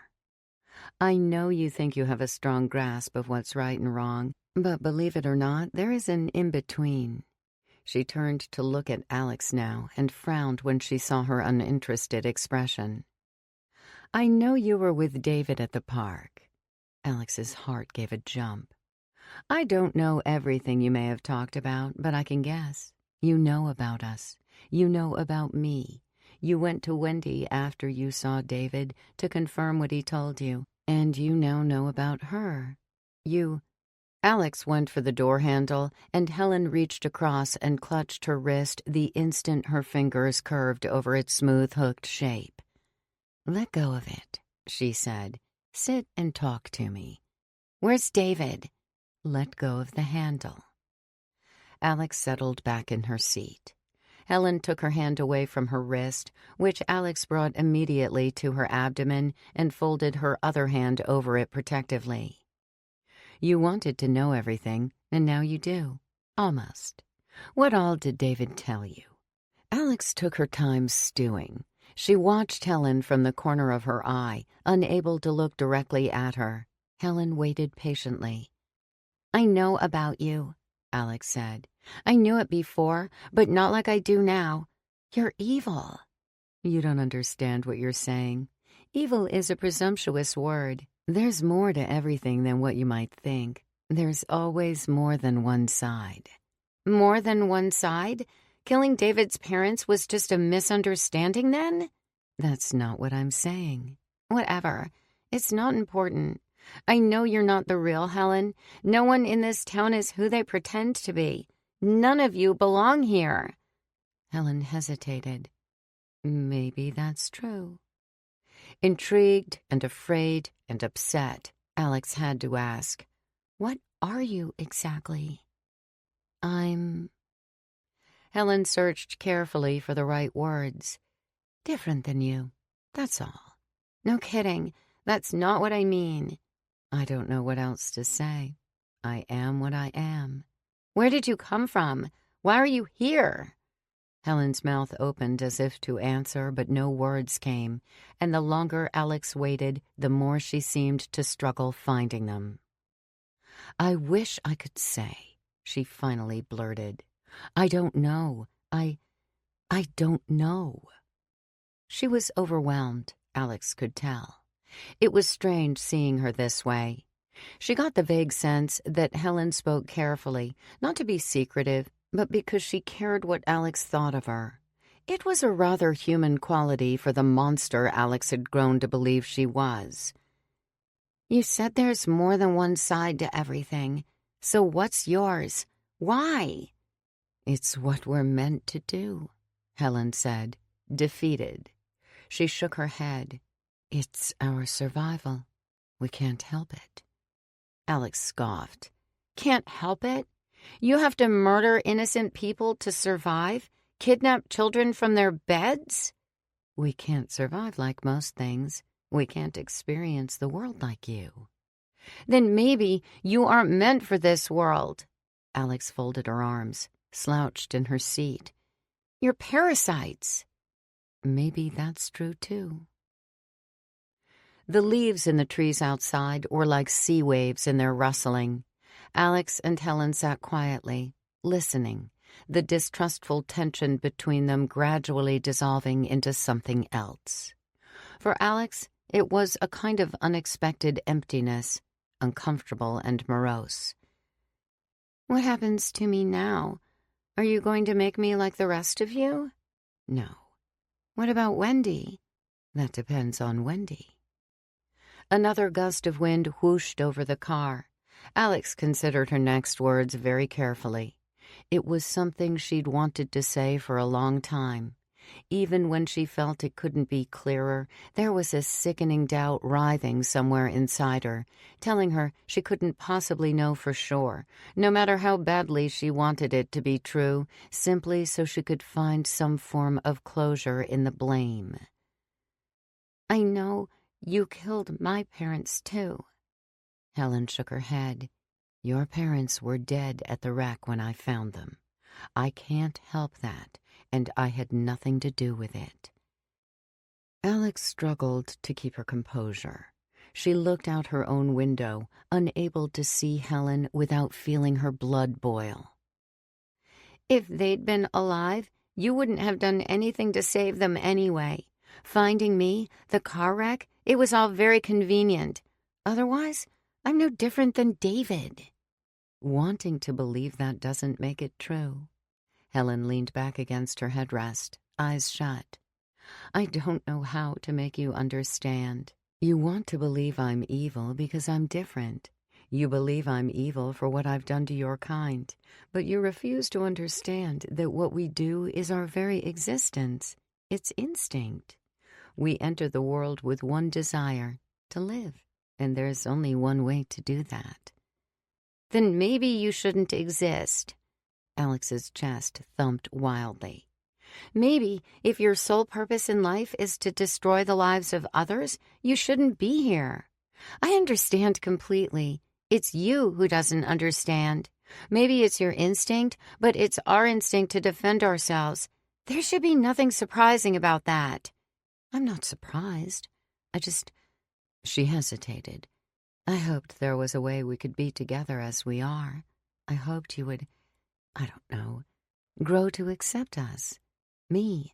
I don't want to change you, Alex. Alex pressed her nails into the soft plastic of the door's interior. Why is that? Why am I still here? When we assume the identity of another living thing, naturally we have to learn about it, the ways in which it lives. At first it's pretending, blending in, getting used to our role. But eventually it's almost like they become us as much as we become them. It's an unavoidable effect. Mr. Shelding, for instance. He doesn't garden just because of some need to play the part. He does it because he's learned to enjoy it. His wife doesn't bake because it's expected of the person she was. The old Mrs. Shelding loved it, and she still does now. They aren't the same people, but they're not altogether different either. The person lives on, in a way. When you think about it, it's still them. No, it's not, Alex interrupted. If you believe that, then you don't get it at all. Helen shrugged. The truth is, Helen wanted children and never had them. And as I came to know her better, to become the person she was, I found myself wanting it just as badly. Over time, that want grew and grew, and one night, I found you. And I'll admit, I was curious what it would be like to live amongst a natural human. What if I had a real child, I thought. Not just another like myself, but an actual human child. Alex chewed her lip, feeling crushed with disappointment. She wasn't sure what she'd wanted to hear, but it wasn't this. Helen didn't know what it meant to be a mother or to truly love someone, and all this time Alex had needed exactly that. It only dawned on her the time she'd wasted waiting for something that didn't exist. But perhaps, she thought, there was little to feel sorry for. As the past continued getting older, it would matter less and less. She had a real mother, after all, and she was dead. So, I was just an experiment for you then. I wouldn't say that, Helen said. Yes, we're substantially different. No, maybe I don't fully understand human connection, but thanks to you, I think I'm learning. At this point, no matter the trouble you've caused me, I wouldn't want to change you, because I know you wouldn't be the same. You're special to me. She was right about one thing. They were substantially different, fundamentally different. No matter how much they both wanted it to be possible, Alex didn't think they could ever fully understand one another. She tapped her fingers on the car door, lost in thought. Well, you'll have to stay here while I'm gone. I have a lot of things to check up on. You're leaving me with him. He'll be here, yes. You can ask him anything else you might think of, if you'd like. Alex got out of the car. For a moment the impulse to run returned, but she resisted. Chances were David was probably already caught, and she couldn't help him on her own. Helen let them in, revealing the empty foyer and the kitchen beyond. Through the back door, Alex saw a man in the backyard, playing and laughing with their dog. She was reminded of David that first time they met. Another strong gust of wind. She regarded the incoming storm with fearful eyes. The skies would be dark soon, and the storm overhead wasn't the only one brewing. David stayed sitting on the gazebo bench for a minute or two following Alex's departure, staring distantly down at the dirtied, chalky floor. He wondered where he would go, assuming they escaped. He didn't have any family, not anymore. He knew of an uncle on his father's side, somewhere, never met the guy. Would he live in an orphanage, he wondered? He didn't know. Truth be told, he didn't want to think too much about it. He regarded the empty water bottles at his feet, the empty bowl. He left them as they were and started down the gazebo steps. Pine needles poked his bare feet. He made his way around, back to the gap underneath which led to his hiding place. He got down on his hands and knees, prepared to spend the rest of his day sleeping if he could manage it. Anything to make the time pass while he stayed hidden. "Hello." David jerked upright, struck the top of his head against the gazebo. Hurriedly, he pulled himself out, looked from left to right in search of the voice's source. "David, isn't it?" Rubbing his head, he climbed to his feet. The old man from earlier stood on the opposite side. He wore a bright smile on his darkly suntanned face. He opened his mouth as if to speak, and then took a deep breath instead, changing his mind apparently, smiling all the while. "I saw Alex leaving and thought I'd better come get my bowl back. I see you two enjoyed my wife's cookies." He paused and regarded David. "What are you doing out here all alone, David? You know Helen is very worried about you." "She worries too much," David said, retreating toward the trees at his back. He thought he could outrun this old man pretty easily. "She's a very caring soul," the old man said. Alex had called him Mr. Shelding. "Why don't you come with me back to the house and we'll call her and get you fed and into some clean clothes? It's not safe out here in the woods, I can tell you that. Lots of things that would carry you off given the chance. Then we'd never see you again. That wouldn't be good, would it?" "I'm not going anywhere with you." "You can trust me, David. Helen just wants to know you're safe. Maybe if you sit and talk with me a bit, I could call her and let her know you're fine and that she doesn't need to worry. Maybe you could even stay with me for a little if you'd like. Would you like that? Maybe if you don't like it at Helen's, you might like it better with me and my wife. All the cookies you want. My wife would see to that. She'd love having someone like you to bake for every day. Every day, David. Did you like those cookies?" Something caught David's attention. Movement through the trees. People in the park. There were several, walking in a group. They were headed straight toward them.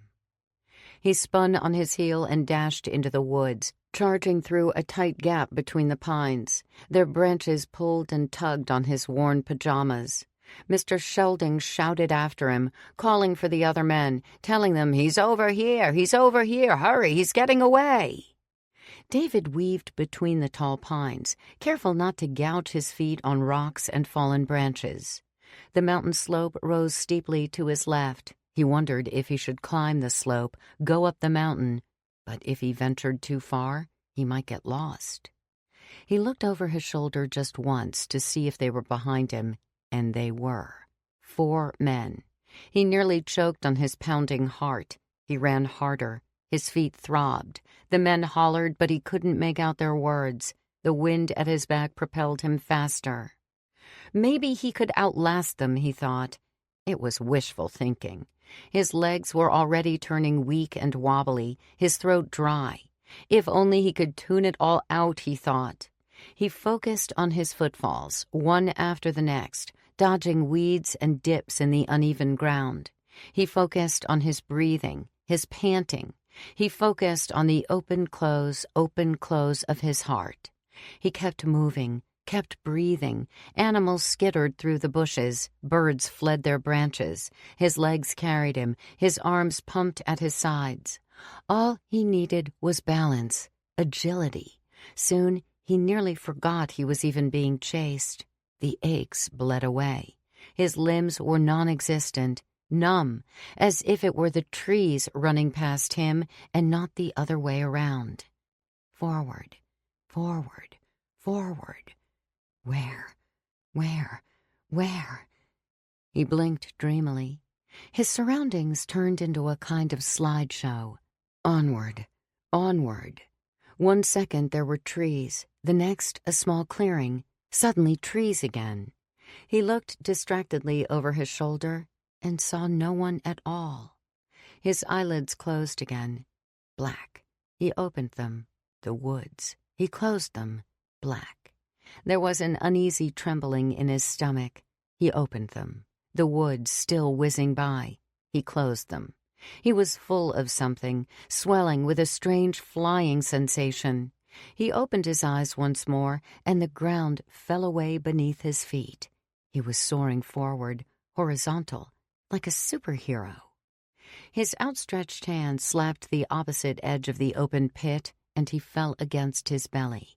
He rolled down, body dragged by gravity through the dirt until he unfolded at the bottom. Black again. He opened his eyes and saw the sky above him through the needle-covered branches. Fallen into a hole, it seemed.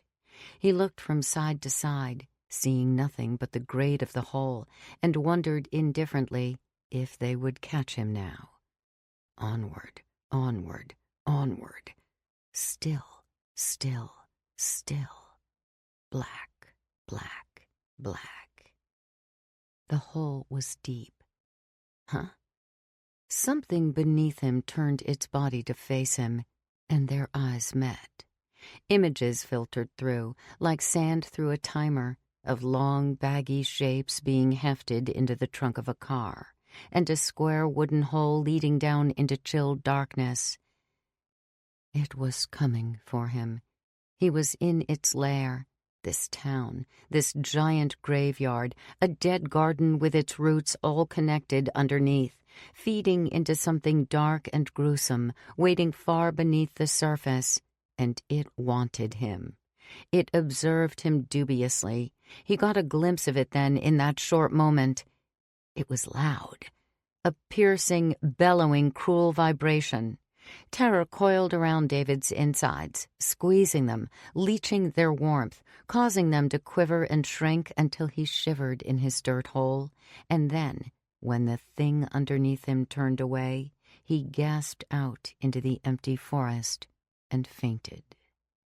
The sour scent of shit and piss surrounded Brenda in warm, cozy fumes. It was a splendid moment of welcome pause to an otherwise hectic day.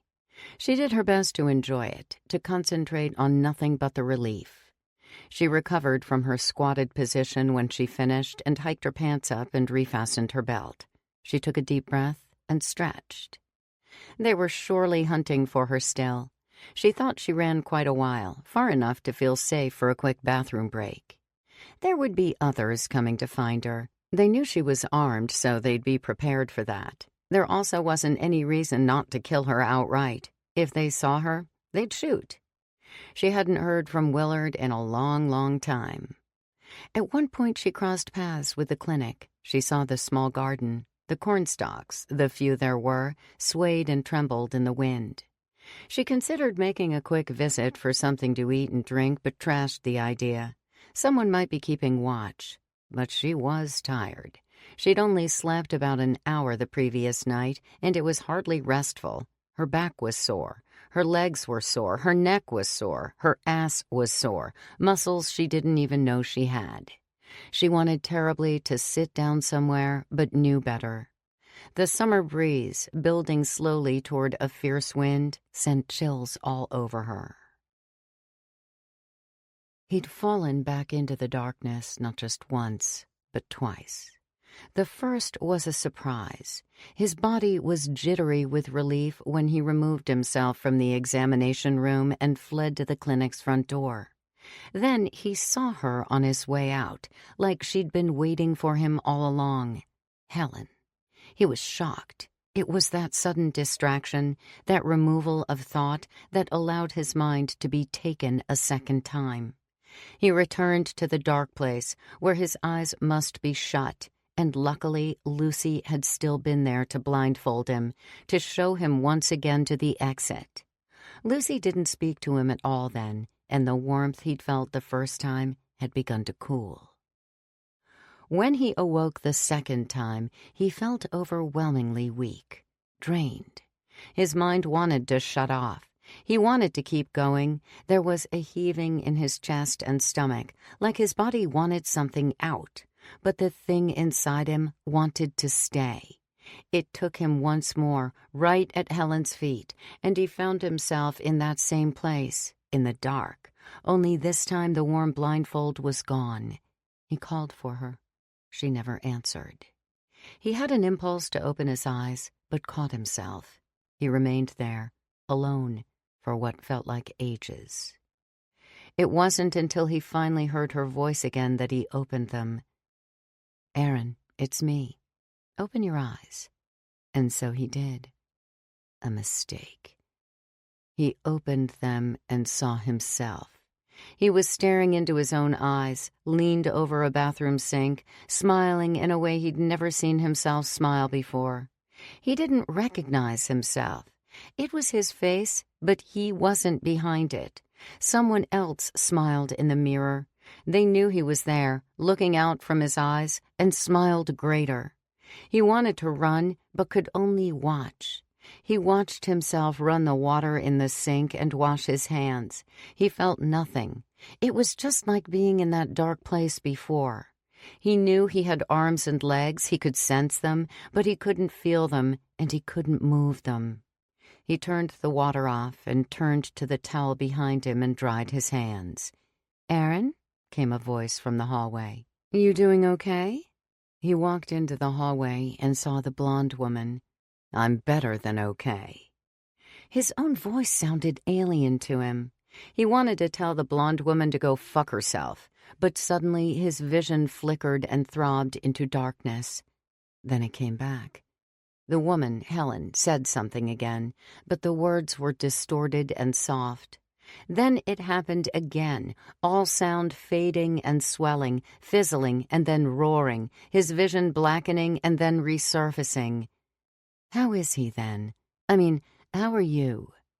Everything darkened again, so that all Aaron could see was the outline of the woman, but nothing in detail, just a fuzzy silhouette and maybe some movement around where her mouth should be. "He's there, but he's fading.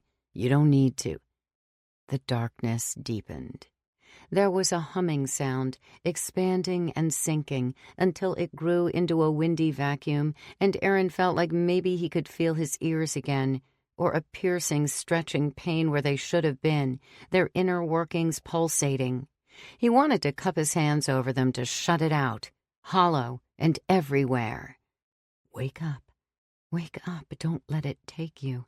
What's happening? Am I dying? Please, stop doing this. Let me wake up. Is this what it's like, to stop existing? There was an abrupt rush of noisy, splashing light, like opening a door with a heavy wall of white, foamy water on the other side, and it slammed into him and swallowed him, tumbled him down far beneath its surface. He thrashed limblessly, willing himself to break out of this trance, but to no avail. The light waves carried him away from the vibrating, eardrum-splitting roar until eventually there was no sound at all, not even his own gulping for air. Once deep enough, the light's current let go, and he steadied, floated, suspended in its quiet. He soaked there a while, turning over and over. Then, slowly, he broke apart.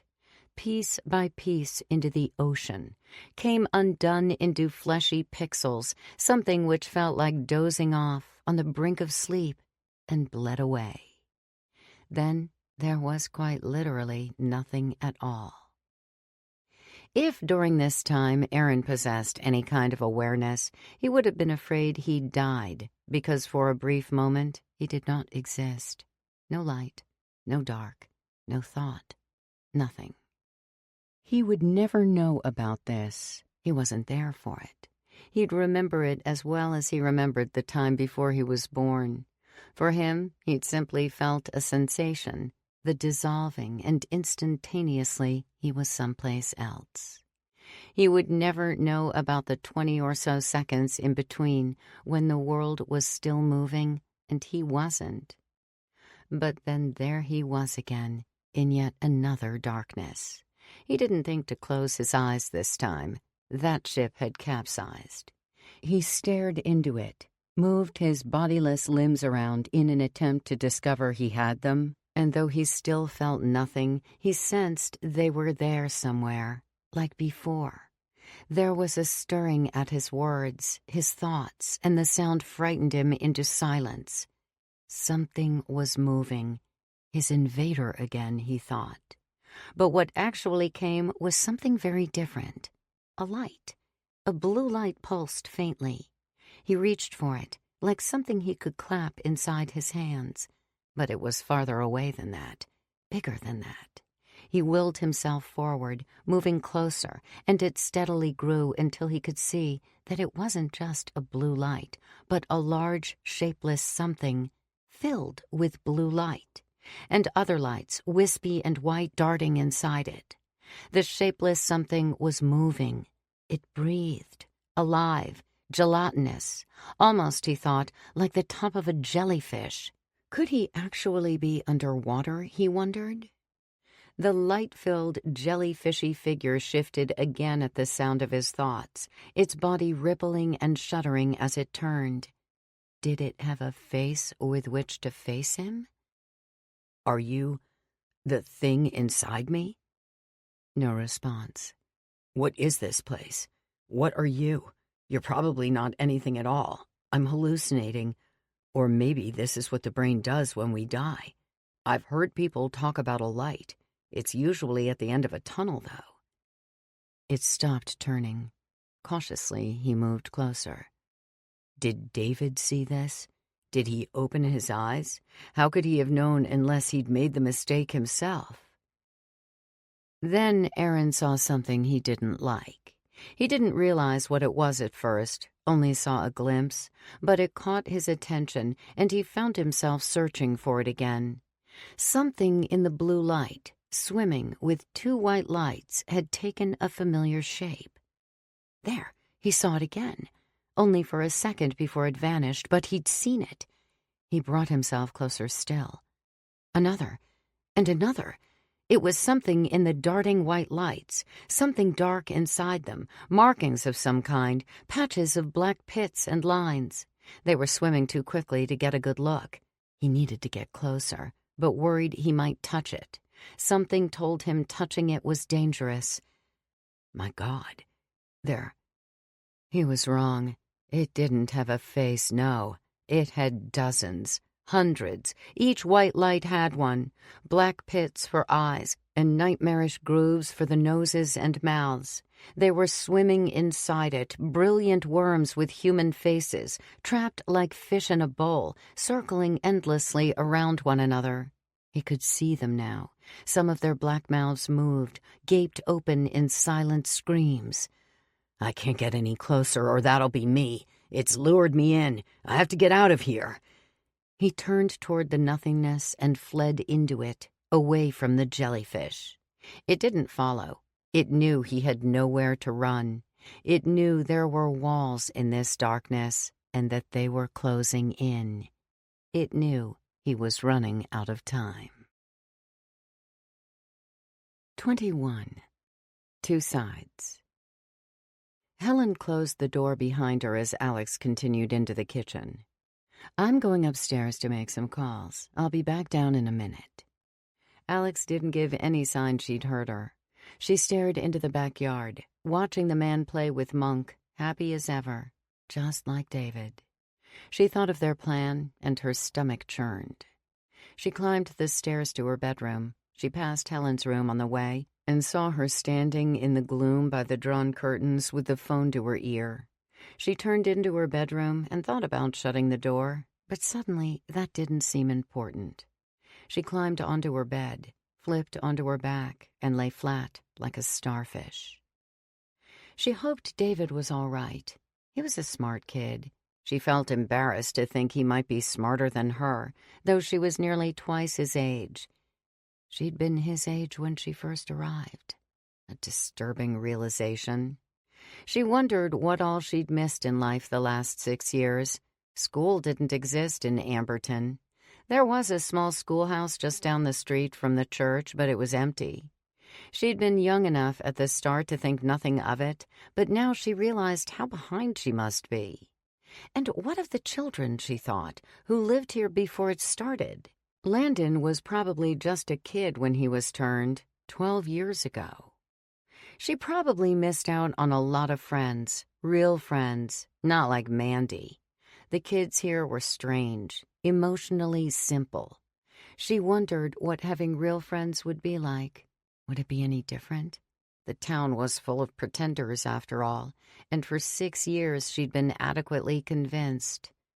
6 years, she thought. She'd experienced almost nothing in that time, just a monotonous routine. She supposed it was easy when you were only trying to distract yourself from real-life horrors. The phone was set down in the other room, and she looked toward the hallway. Helen stepped out, glanced into Alex's room, continued down the hall, and then did a double-take when she realized she'd seen Alex lying on her bed. "I'm going to be gone a while. Junkyard cleanup, as funny as that sounds, and some other things. I expected you to be downstairs with him. I guess you've had your fill today?" "Yeah, I guess so." Helen remained in the doorway, watching Alex and then drawing her eyes across the room from corner to corner, taking in its purple and its plush animals and glass dolls, all seated neatly on their dust-covered shelves. "You never even liked dolls, did you?" Not a question, but an observation. "I guess I got those for the daughter Helen always wanted. Not fair to you, I realize. But you never did complain, did you?" Alex avoided looking at Helen altogether. She lay back, closed her eyes. "I'll see you when I get back." As Helen started to leave, Alex sat up and called after her. "Helen?" She returned to the doorway. "Yes?" She wasn't used to asking questions and getting real answers. Now the walls were down. Helen had less to lose. Now Alex's expectation for truth was greater, and her questions filled her with a morbid dread. "Where did you come from?" Helen shrugged. "I wish I knew." "David said, when he was changed the first time, you took him beneath the church, underground. What's down there?" Helen's eyes wandered uncomfortably. "That's..." She pursed her lips, contemplating. "I guess you could say that's where we're born." Now Alex's mind raced, thinking back on everything David had said, and she recalled her brief conversation with Landon in the car. "Landon said something to me at the junkyard." "Landon?" Helen sighed. "Take anything he told you with a grain of salt. We may have all been born down there, but we weren't all created equal." "He said you were put in charge because you were first. Does that mean—" "The firstborn." Helen folded her arms, took a deep breath. Her eyes were listless as she spoke, as if growing tired of explaining. Or maybe she knew that what she was about to say would fall on disbelieving ears. "Your people believe in a creator, don't they? You call it God. Well, we have one too. We call it the true first, and it's real." Those shivers exploded again, more intensely this time, like prickly ice under her skin. "Under the church, you mean?" Helen nodded. She remained standing in the doorway for a bit, watching Alex, who stared into dead space as her thoughts zigzagged uncontrollably. "As for where our creator came from, I don't know. I haven't asked." Helen unfolded her arms, looked over her shoulder down the hall. "I need to leave now. I've got a busy day ahead of me, and I don't know when I'll be back. Please be good." Alex didn't stop her with any more questions. She listened to the front door downstairs open and close, and then lay down on her bed, thinking, until the light in her room rapidly grew darker under the invading cloud cover. She got up and went to the window. The man sat cross-legged in the grass with Monk in his lap, the both of them grinning ear to ear. The sight of them summoned a feeling of hopelessness in Alex she'd never felt before. David was likely caught, she decided. Wendy was probably going to be turned as well. Erin was in that man somewhere, commandeered someplace she couldn't imagine. As far as she knew, she might be the only natural person in Amberton. Everything relied on her, and for once she felt tiny and inadequate for such an undertaking. The man stood and made his way to the back door. She listened as he entered down below. Quickly, she closed her bedroom door and stood listening. The house made strange noises against the wind. Through the creaking and groaning, she heard footsteps through the kitchen, up the stairs. "Helen?" he called. A pause. "Helen!" Now he was in the hallway. Feet lightly approached her door and stopped just outside. There came a knock. "Leave me alone!" she yelled. As slowly as they'd come, the footsteps retreated. She would stay in here forever, she decided. Just sleep through the day, let whatever was going to happen happen, and not worry about it anymore. There was nothing she could do. She was just a 14-year-old girl. This town, while incredibly small, was much larger than her. Sure, she'd read book after book about even lesser people than herself overcoming insurmountable odds, but those were only books. In reality, things didn't always work out. But she couldn't pretend everything was normal forever either. Not like Wendy. Cowardly. Frightened. If anything, Wendy was a living lesson. A lesson not to end up like her. She thought back on their original plan, to wait until night, until Erin was asleep, and to wake him up. Was that still an option? Did she have that long? She stood and went to her door, paused, listened. She stepped carefully into the hallway. The house was quiet. Helen's door was open. She entered her room. With the curtains pulled shut, the shadows in the corners of the room were dark. She eyed them warily on her way to the telephone. She picked it up from its cradle. She'd never called 911 before. From the books she read, she was mostly sure someone would answer and ask her about her emergency. And what would she tell them? That she was being held prisoner by body snatchers? Probably not. She'd tell them her name. She'd tell them she was in a car accident 6 years ago. She'd tell them her parents were dead. She'd tell them she was picked up by strangers and taken to the town called Amberton. She'd tell them there were other missing children there as well. She'd give them the name Helen Dulk. She'd tell them bad things were happening and worse things were going to happen soon. She'd tell them to hurry. She put the phone to her ear and started dialing the numbers. "I'm probably not supposed to be letting you make phone calls." Alex gasped and dropped the phone onto the nightstand. He was on the other side of the bed near the door. He regarded her with an amused smile. She picked up the phone, and before she could press another button, Erin was up against her from behind, prying the phone from her grip. He snatched it away and swept her aside against the bed. She fell to the floor. Erin found the phone cord behind the nightstand and yanked it from the wall, just in case. He tossed the phone onto the bed. Who were you going to call anyway? He extended a hand to help her up. She stood on her own. "Erin, are you in there?" He smiled puzzlingly. "I'm right here, Alex." "I'm not talking to you." She stepped close, searched his face, his eyes. "Erin, you don't know me, but you know David, and we want to help you, if you can hear me." He laughed, and she felt his hands on her arms. She shrank away from him. "I'm going back to my room, and I'm shutting the door." "Oh, come on," he said. He followed her until she was in her bedroom with her hand on the door. "Helen would want us to talk." She tried to close the door, but Erin pressed back and stuck his foot into the doorway. "Leave me alone," she grunted, pushing the door against his sneaker, hoping she'd crush his foot inside it. She remembered his leg and wondered if it still hurt him, or if the thing inside his body could feel the body's pain at all. She wondered how quickly he could run. He pushed with both hands and forced the door open with ease. She stumbled back. "I'm uncomfortable with there being closed doors between us," he said. Alex slugged him in the eye with a closed fist. He flinched back, brow furrowed as she threw another punch. She hit him the second time under the cheekbone. She went for a third. He lifted his arms to shield himself, and her blow glanced off his wrist. She wasn't a trained fighter, that was for sure. Her hits were awkward and aimless.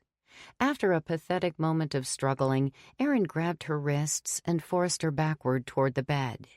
The backs of her legs met the bed frame, and she couldn't help but sit on the mattress's edge. Gripping her arms tightly, he pressed her down onto her back, wrists pinned next to her ears, each of them baring their teeth at the other. She brought one of her legs up between them, her knee against his stomach. "Stop it," he breathed. Her leg in place, she bounced her foot down and then up directly into his crotch. He fled without looking back until he found the wall in the darkness. When he did look back, the jellyfish was only a droplet in the vast void, a tiny blue eye watching as he tried to find an exit that didn't exist. Despite his inability to feel, he felt the wall when he reached it. It was a force more than anything solid. He could sense it, a slowing and then a stop. The darkness ended, even though it was all there was. He called for Lucy. She never answered. He worried she'd given up, but he knew better. Wherever she was now, she couldn't help him. Perhaps she couldn't reach him. He felt along the wall, around the void, checking over his non-existent shoulder periodically to see that the blue droplet was still only a droplet. The farther around he traversed, the blue droplet's distance never changed. "What are you?" It never responded. "Do you want something from me?" He looked at the jellyfish as he spoke, and then looked away, and then looked back as he noticed something startling. Shit. It was bigger. He turned toward the wall again, curious if he'd strayed from it, but it was still there, and the jellyfish was getting closer. He called for Lucy again. He called for anyone. His voice was loud overhead, with nobody but him to hear it. And the jellyfish, of course. "I have to get out. I have to wake up, open my eyes, please. Let me open them. I have to see again, see anything else, anything but this, anywhere but here. Let me out. I know you can hear me. I know you can hear me. You're inside of me. Please listen. You have to let me out. Oh, shit, please. How many times do I have to say it?" The jellyfish was bigger already. He watched it as he circled, careful to notice if it was turning toward him as he went, rotating as he made his way around. There really wasn't much about it to tell which direction it was facing at any given time. Its insides, the white worms with faces, were in constant motion. He pressed against the darkness with as much force as he could muster, an amount which couldn't be measured, but he willed himself against it, all around him his thoughts blaring his frustration. "Break through it. There's light on the other side, I know it. Just push it over. Get out of here. Keep going. Harder. Keep going. Harder. Think it. That's it. Just keep thinking it. Focus on it. Push yourself through it. It'll bend. I know it will. It'll bend." Even in his thoughts, he grunted and growled as he struggled. But it was a fruitless exercise. The jellyfish was only that much closer now. The closer it got, the faster it came. Aaron stopped and faced it, braced himself. He felt it moving in on him. There was an energy coming from it, a kind of vacuum. Movement caught his eye, his chest. He looked down and saw fingers, several of them wiggling out from his center. Pink tendrils, wispy like smoke ribbons, stretched from him, growing thicker the longer they unraveled. It was him, he knew. It was his material, what he was made of in this dark realm, and the jellyfish was sucking it away the closer it came. The rosy strands quivered and straightened as if caught in the path of a tornado, ripping, hanging by mere threads. He wanted to reach for them and catch them before they snapped, but couldn't. The swell of the jellyfish grew larger still until it was practically upon him. The ribbon's ends snared in its glutinous skin, folded into it like noodles into thick soup. It was reeling him in, spooling his essence into its own. The worms with their twisted faces floundered excitedly, nervously. It drew Aaron up against itself. His faceless eyes sunk into it, nearly absorbed. He peered inside, seeing it closer than he ever would have liked. The black-pitted faces were in greater detail from here, swimming and chasing each other in spirals before his eyes, and unexpectedly, he recognized one. Lucy. A sudden boom from somewhere in the chamber, a heavy, hollow thud. It echoed against the invisible walls around them, rumbling through them and under them and above them like thunder. Even the worms were surprised by it, their faces blinking, mouths open in confusion. They floated lifelessly in the wave of silence that followed, suspended in the glowing jelly as though time itself had slowed. Aaron didn't notice any of this. He was glued to the side of the jellyfish, and his eyes were glued to the worm with his wife's face. Her eyes were black marbles, but they stared back at him. He could tell. It was her. But why was she here? He'd been calling to her, and she'd been right here the whole time. Why, he wanted to ask. But she turned away, lifted her gaze to the sky with the rest of the worms, and as much as he wanted to continue staring, he followed the direction of her gaze to the black void above them. A rift had opened in the chamber's ceiling. Something had broken through. A white light knifed inside, powerfully bright, shimmering with movement. He had to go to it, he knew, but part of him suddenly wasn't ready. Seconds ago, he was begging to be freed, begging to be spared whatever awaited him inside the jellyfish, and now he wanted nothing more than to stay. He could be with her finally. He didn't have to go back and face the horrors surely waiting for him in that godforsaken town. When he looked back, the jellyfish was growing smaller. His pink tethers trailed after him, whipping and fluttering like kite streamers. He soared up, up, up into the above, leaving the jellyfish as nothing more than a tiny jewel below. Lucy somewhere inside it, watching him get sucked away without her. "Lucy!" he called. "Lucy!" The chasm of light inhaled him. She'd wondered before about their connections to the bodies they inhabited, about whether or not they could feel the pain inflicted upon their hosts, and if so, how much. Aaron blew a hot, wheezing breath into her face and fell next to her on the bed. She rolled off, stepped back to a safer distance. He lay there, taking deep, exaggerated breaths, holding himself between the legs. He sat up at one point, hunched over, gasping, and fell back, squirming in what Alex considered to be a melodramatic portrayal of pain. He sat up again, slipped from the bed to his knees on the floor, clutching his stomach. He started to heave, his back hunching and dipping, a cat with a hairball, strangled sounds issuing from his open mouth. Then it finally struck her. She dove to the floor next to him, stared him in the face, trying to make some kind of eye contact, but his eyes were squeezed shut from the pain. "Aaron, if you're in there, listen to me. You can do it. It's distracted right now. You can take back control. Can you hear me?" He continued choking. The hand supporting him curled into a fist and pounded the floor. "My name is Alex. You met me briefly the other night when your wife... Well, are you listening? Please hear what I'm saying." The choking started to subside, and Alex grew fearful that the sudden nausea was over. He leaned back against the bed, gasping. She hovered over him, panicking. Then, with a sudden lurch, he began choking even harder. His face, gleaming with sweat, turned bright red. Veins bulged in his throat. I've actually met your wife? I have no idea, but maybe I meant to help you, or something. I'm pretty sure it was her. She was trying to find you. Are you there? If I knew the Heimlich, I'd do it, but I don't."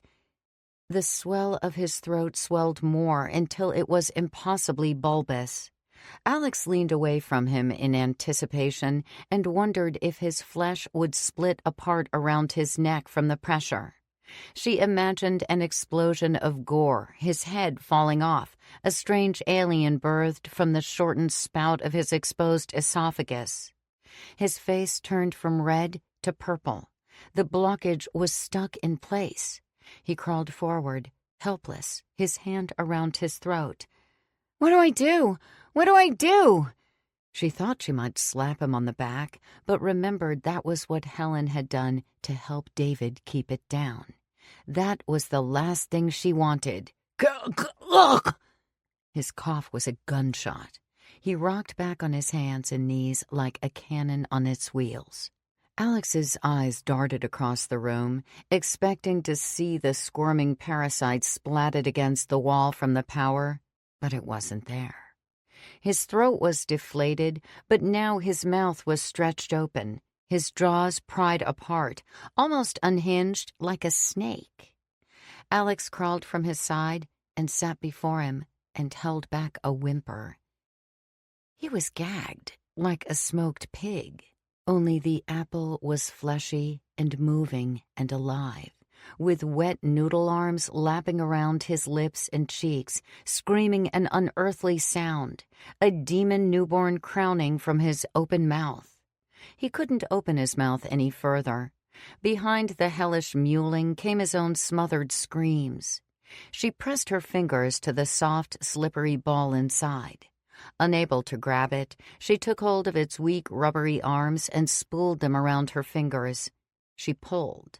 It wanted to tug loose. She could feel it, but the appendages were too thin. They split and pulled free in her hands. The creature shrieked.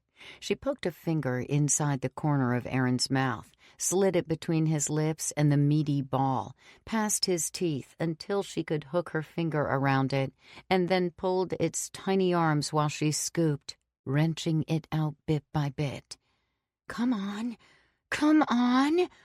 It plopped out with a slithery schlump, and, not wanting to hold it longer than necessary, she flung it over her shoulder against the wall.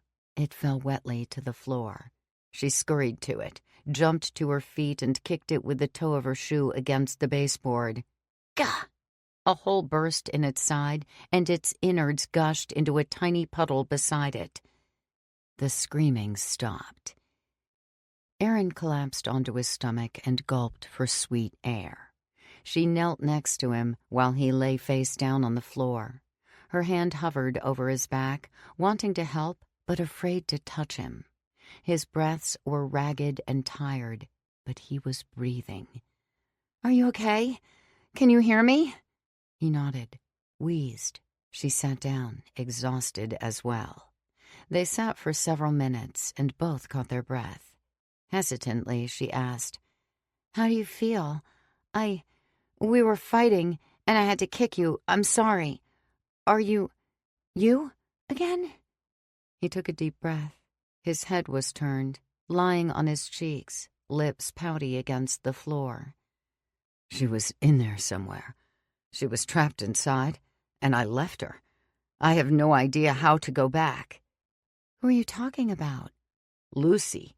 She was there, inside of it. This thing. I have to find her." "Listen, I don't want to rush you because I know you've been through a lot, but there's a lot going on and I need your help. We have to get out of here while we can." "I can't leave without her." "Are you talking about your wife? I'm sorry, but she's—" "I know she's dead, but she's still here." He rolled over onto his back, took a couple of breaths, looking Alex in the eyes with a fearful intensity. "She's dead, but she's still here somewhere. And this thing has her. She's trapped. I know it." Alex thought for a moment. "What do you mean, trapped?" "That thing." He pointed to the squished ball of fluids on the floor. "Was inside of me, controlling me." "I know. But then I was someplace else. I don't know where I was, but wherever it is, it's where others like me go. There was this thing, this giant thing, and it had people inside of it, only they weren't people, they were something else. But you don't know where this was? Or how to get there? No. Alex sighed. I don't know either.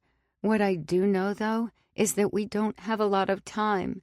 I think our best bet right now is getting out of here and getting help. Let the police handle this. Okay, call the police. I was trying to until you destroyed the phone a few minutes ago. Not you, but you know. You've only got the one phone? Just the one in her bedroom. But I should mention I was going to call them out of desperation. The police here will be the same as everyone else, most likely. I was taking a chance calling at all. I have no idea who might answer. Where's David? This question surprised her, and her gut bloomed with anxiety at the reminder. I'm pretty sure they have him. If they do, he's already turned again. He was hidden. I spoke to him this morning, but Helen knows where he was, and I'm sure she sent somebody to get him. That would have been a while ago. Are we just leaving him? No, I don't know. I don't know what else we can do. She leaned back against the end of her bed, overwhelmed. He might be at the church. That's where they took him the first time. And it's not just him we need to help. Who else? There's Wendy. She's human, too. She's been here all along.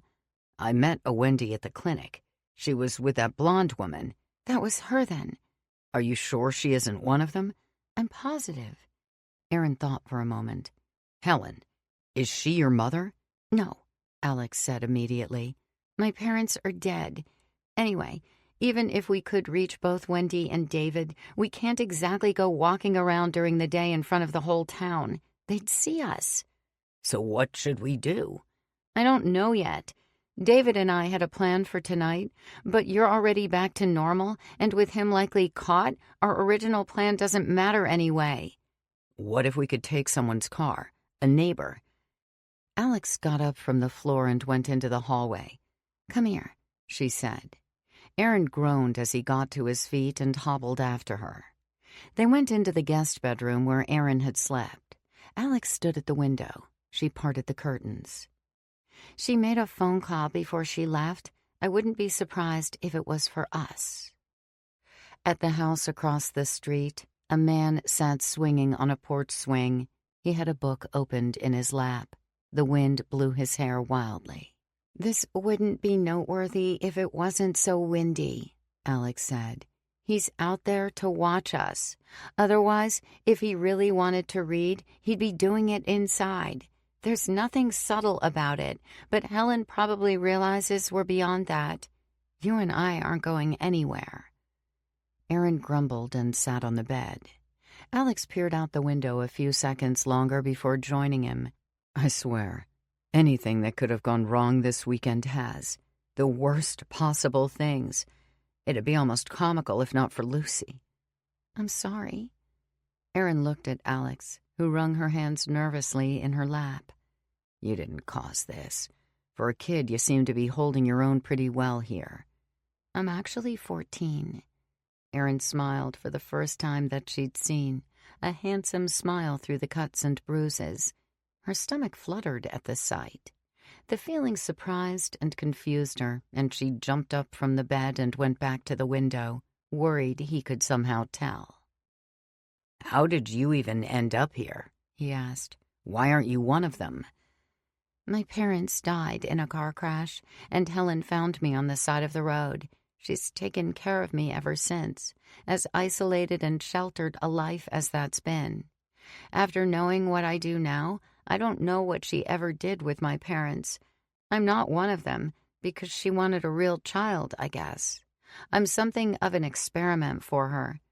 Anyway, that's it. I'm technically kidnapped like the rest of them. This is so fucked up. Aaron startled at his words. Sorry, but it is. Believe me, I know. Aaron thought deeply. So, we can't call anyone. We can't go anywhere. If all we can do is wait, then What are we waiting for exactly? And what do we do when it comes? There's only one thing to wait for. Helen will be coming back eventually. Alex paused as an idea formed. Which is the only way out we've got. How do you mean? When Helen comes back, we'll have our car. 22. Doubts. First, Helen made a quick stop back at the junkyard, where several townspeople were already helping clean the mess. Once she felt assured it was taken care of, she made another stop at the library. She parked at the curb, got out, and stood in the road for a moment, observing the stormy clouds roiling above. She walked to the front door. Through the glass, she saw Landon jump to his feet and come to greet her. She went inside. "Is everything good here?" Landon looked over his shoulder at the closed door to the office, then looked back at Helen. "She isn't one of us, is she?" "Why do you say that?" "It's the only reason I can think of. If she was one of us, well, there wouldn't be a problem. We can trust our own." "That's not entirely true. I've been disobeyed countless times before." "What's she done?" Helen shrugged. "Just trust me on this, okay? I'm getting everything figured out." Landon brooded. "So much has been going wrong." "It'll be over soon. Everything will go back to normal." "Once we catch that woman, you mean?" Helen laughed humorlessly. Who would have thought two people could show up and cause us so much trouble? "Alex certainly isn't helping either." Helen stiffened, regarded him incredulously, but he stared past her, out the window at the growing wind. "You really think it's in all our best interest to keep her around?" "There are bigger things to worry about right now." She sighed. "Please trust me. Just keep an eye on things here, and I'll be back with answers soon." "Are you going to see the truth first?" Landon asked, his spirits appearing lifted. "When will you be back?" "I don't know. I'm going to Morton's, and depending on what I find there, it might not be until late." Landon only nodded. With that, Helen returned to her car. Morton was dead, she already knew. For some reason, this worried her more than anything else yet. It left a cold pit in her stomach. Maybe it was just the cherry on top. Everything was falling apart. She struggled, not letting the mounting disaster draw her into hopelessness. She was just exhausted, she figured. If you really thought about it, it wasn't so bad. Sure, a few things had gone wrong. A few people had died, but it was unlikely to get much worse than that. The worst was over. The woman, Brenda, she'd gotten lucky, was all. She followed the turnoff, down the long gravel drive, and parked before his open garage. His car was gone, as she already knew. She stepped out of her own car, walked to the front door, found it locked, and went through the garage instead, lowering the door behind her. There she entered the laundry room and then into the kitchen. The house was still as death. She went up to the bedroom and looked around. Messy. Searched through. Stuffy. She opened one of the windows to let some air in. She looked out into the woods, the trees alive with wind, and imagined the psychotic woman skulking through them, watching.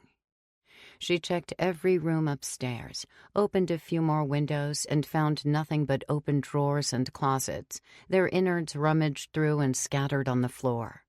In every room she checked, she was relieved not to find him. She returned downstairs to the kitchen and sat at the counter a while. She looked over her shoulder at the back patio through the sliding glass door. It was where she'd first happened upon them all those years ago, Helen and Morton, before the town was theirs. There were a lot of memories on that patio, powerful memories. If the real Helen were here, she'd be devastated, Helen thought. She looked away from the patio and over her other shoulder at the cellar door. It was the only room she hadn't checked yet, and it wasn't an afterthought. She could feel him down there, but loathed knowing for sure.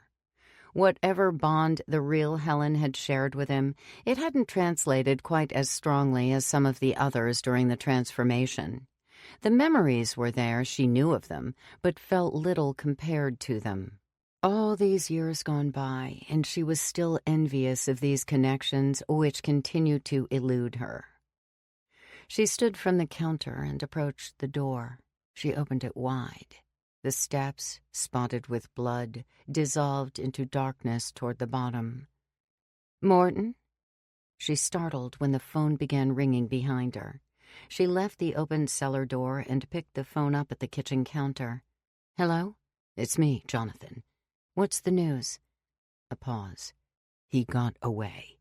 "What?" Helen's grip tightened on the phone. She took her seat at the counter. "How the hell did that happen?"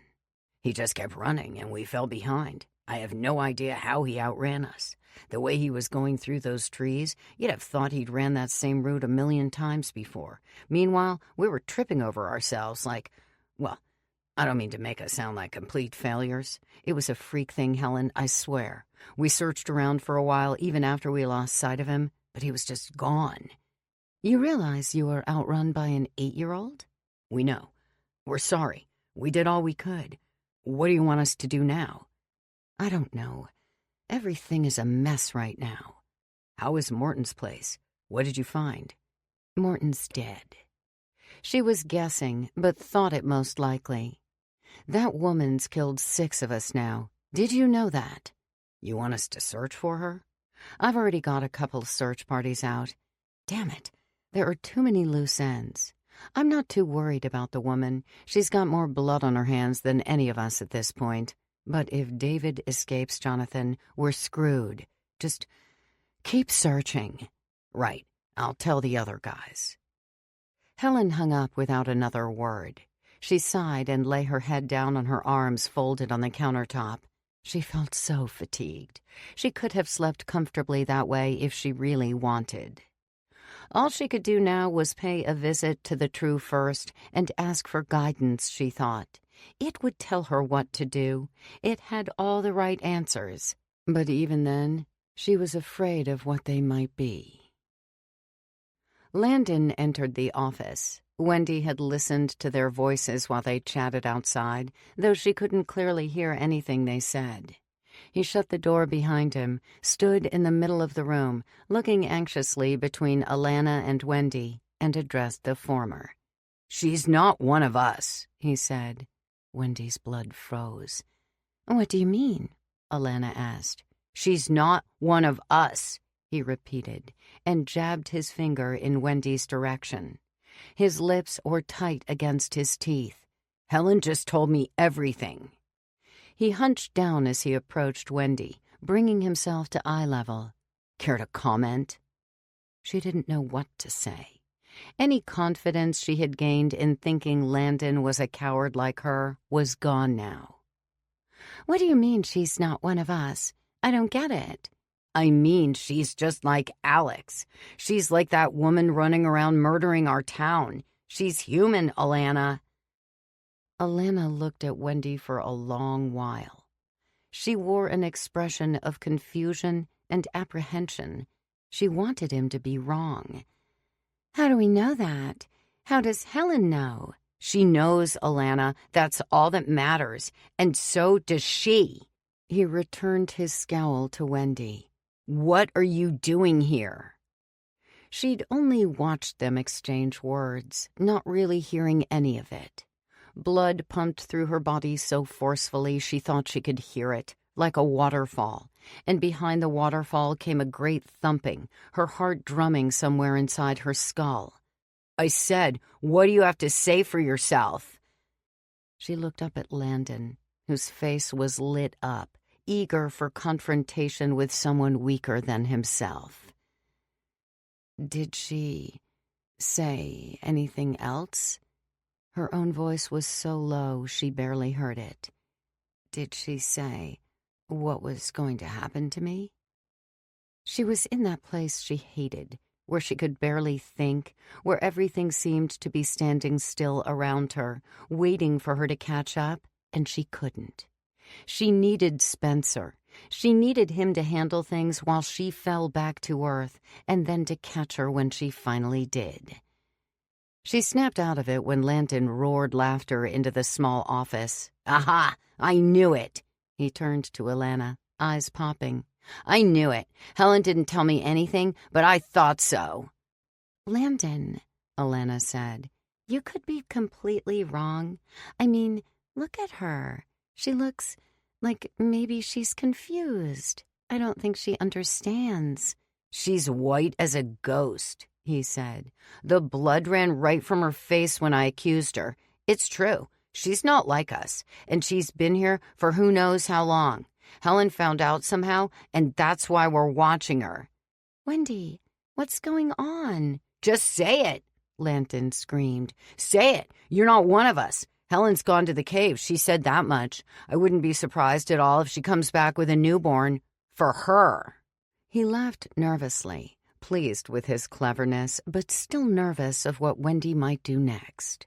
She wasn't one of them, after all. She could do anything. But she would do nothing. She was still paralyzed in her chair. She wished she could do something. She wished she had instincts. She hated that she was so easily intimidated, so easily manipulated, so easily overwhelmed. "Is it true?" Alana asked. "Wendy, are you really human?" "Yes," she finally squeaked. Suddenly, everything on the desk came sliding toward her. A wave of office supplies and printouts, and surfing on top of it all was Landon, teeth bared, fingers bent like claws. He seized her by the shirt and the chair toppled sideways, both of them crashing to the floor on top of each other. His hands found her throat and he squeezed her, shook her, knocking her head against the floor. Alana screamed his name over and over again. Wendy saw her over Landon's shoulder, shouting and patting his back for him to stop. That blankness was still in control of Wendy's mind, a cognitive absence. But despite this, she saw her hands reach up and press around Landon's face, thumb curved around his chin and her other hand covering his eye, trying to push him away. "Landon, stop! Helen doesn't want this!" His expression changed for a moment, though he continued strangling her. His eyes weren't fixated on hers anymore, thinking about something else. "Landon!" Alana screamed again. He released his grip on her throat and sat up, straddling her. Wendy choked for air and rolled underneath him, onto her stomach, turning herself away from him, hiding from him the best she could. He breathed heavily, and after a few seconds he got to his feet, and Alana pulled the chair upright for him, and he sat down. "Why on earth did you do that? What were you thinking? You weren't thinking." "Our town," he took a couple more deep breaths. "Our town is in serious danger, Alana. 4 of us were killed at the junkyard today. You wouldn't know about that because you've been here and it only happened around an hour ago." 4 of us? Who? "Nathan, Jeremy, Greg, and Mitch. We went to the junkyard to look for that woman who murdered Mrs. Westcott last night. You know about that. Well, she killed 4 more of us, and she's still out there. Helen's going to Morton's right now because she thinks he's dead too. And that new kid, David, they're out looking for him right now. You know that. Wendy's just like them. She's just another problem. We'd be doing the town a favor by getting rid of her now. The less people we have around here like Alex, the better. Someone should do something about her, too. Everyone here wants it. Everyone but Helen." "She's doing what she has to do." "She's doing whatever she feels like. Just because the true first made her its messenger doesn't mean she should be in charge of everything. Alex has always been a mistake. You think so, too. I know you do. I wanted to kill her now, Alana, because I'm afraid whatever decision Helen comes back with isn't going to be in our best interest." Alana remained quiet for a minute, thinking everything over. She pitifully regarded Wendy on the floor, still catching her breath. "Well, let's not assume anything. She's going to the cave for guidance, right? The true first has final say." Do you really think the True First knows about Alex? Do you think the Creator would ever want that? Either way, Alana said, if she does go to ask about Wendy, we'd be doing the wrong thing by making our own decision. We need to wait. She'll have an answer. She better hurry, Landon said. I'm getting angry just looking at her. Maybe you'd better go back outside, Alana suggested. I'll stay in here and watch her some more. Go. Landon stood and went back to the office door. We need to tell Helen how we feel about Alex as a town.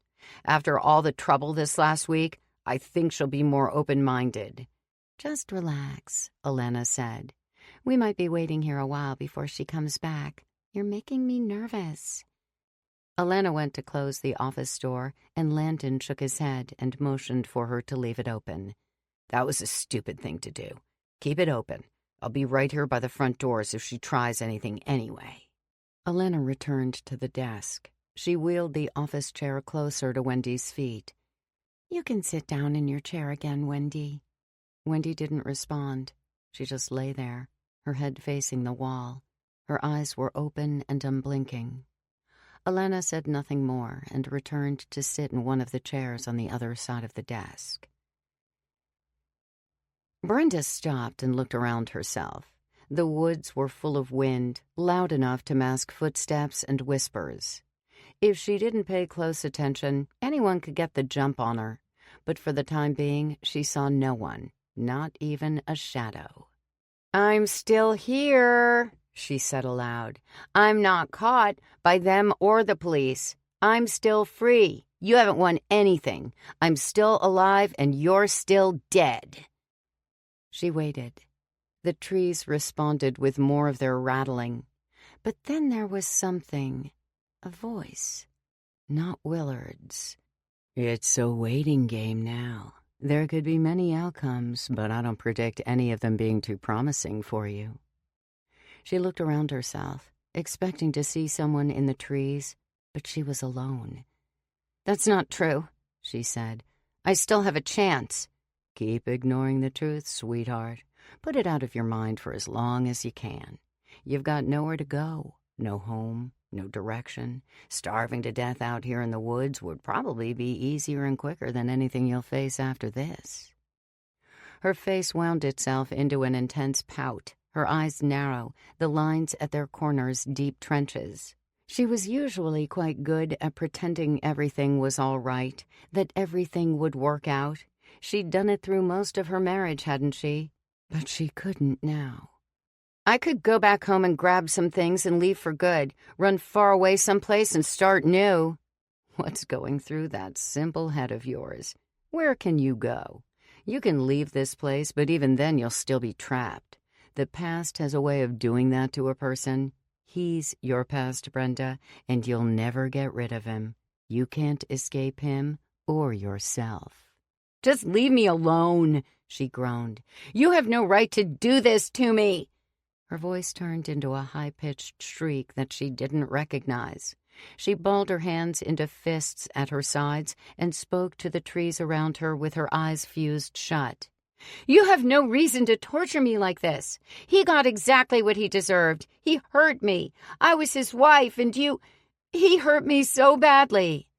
How long are you going to play the victim? I'm not playing anything. I was the victim. Exactly. Was. But he's still here. Even in death, he torments me.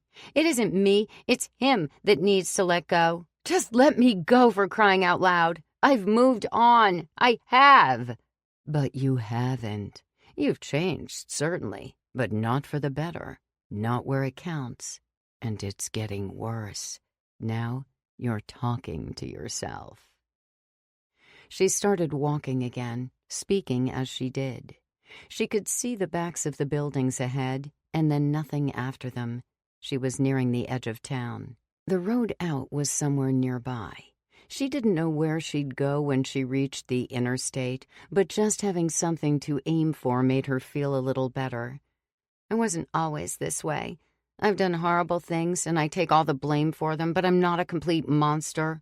All I ever wanted was company. Is that so much to ask for? First, my own husband turns against me. The things he did to me. Then my own neighbor, someone I considered a friend. You can't say they didn't get what was coming to them.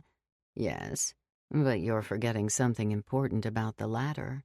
None of that was real. They didn't turn against you. I'm not talking about the golf club. They were assholes, ignoring me like they did. I'm just a lonely woman. I don't deserve to be treated that way. Even without Willard's lies and my gullibility, they shouldn't have expected anything less.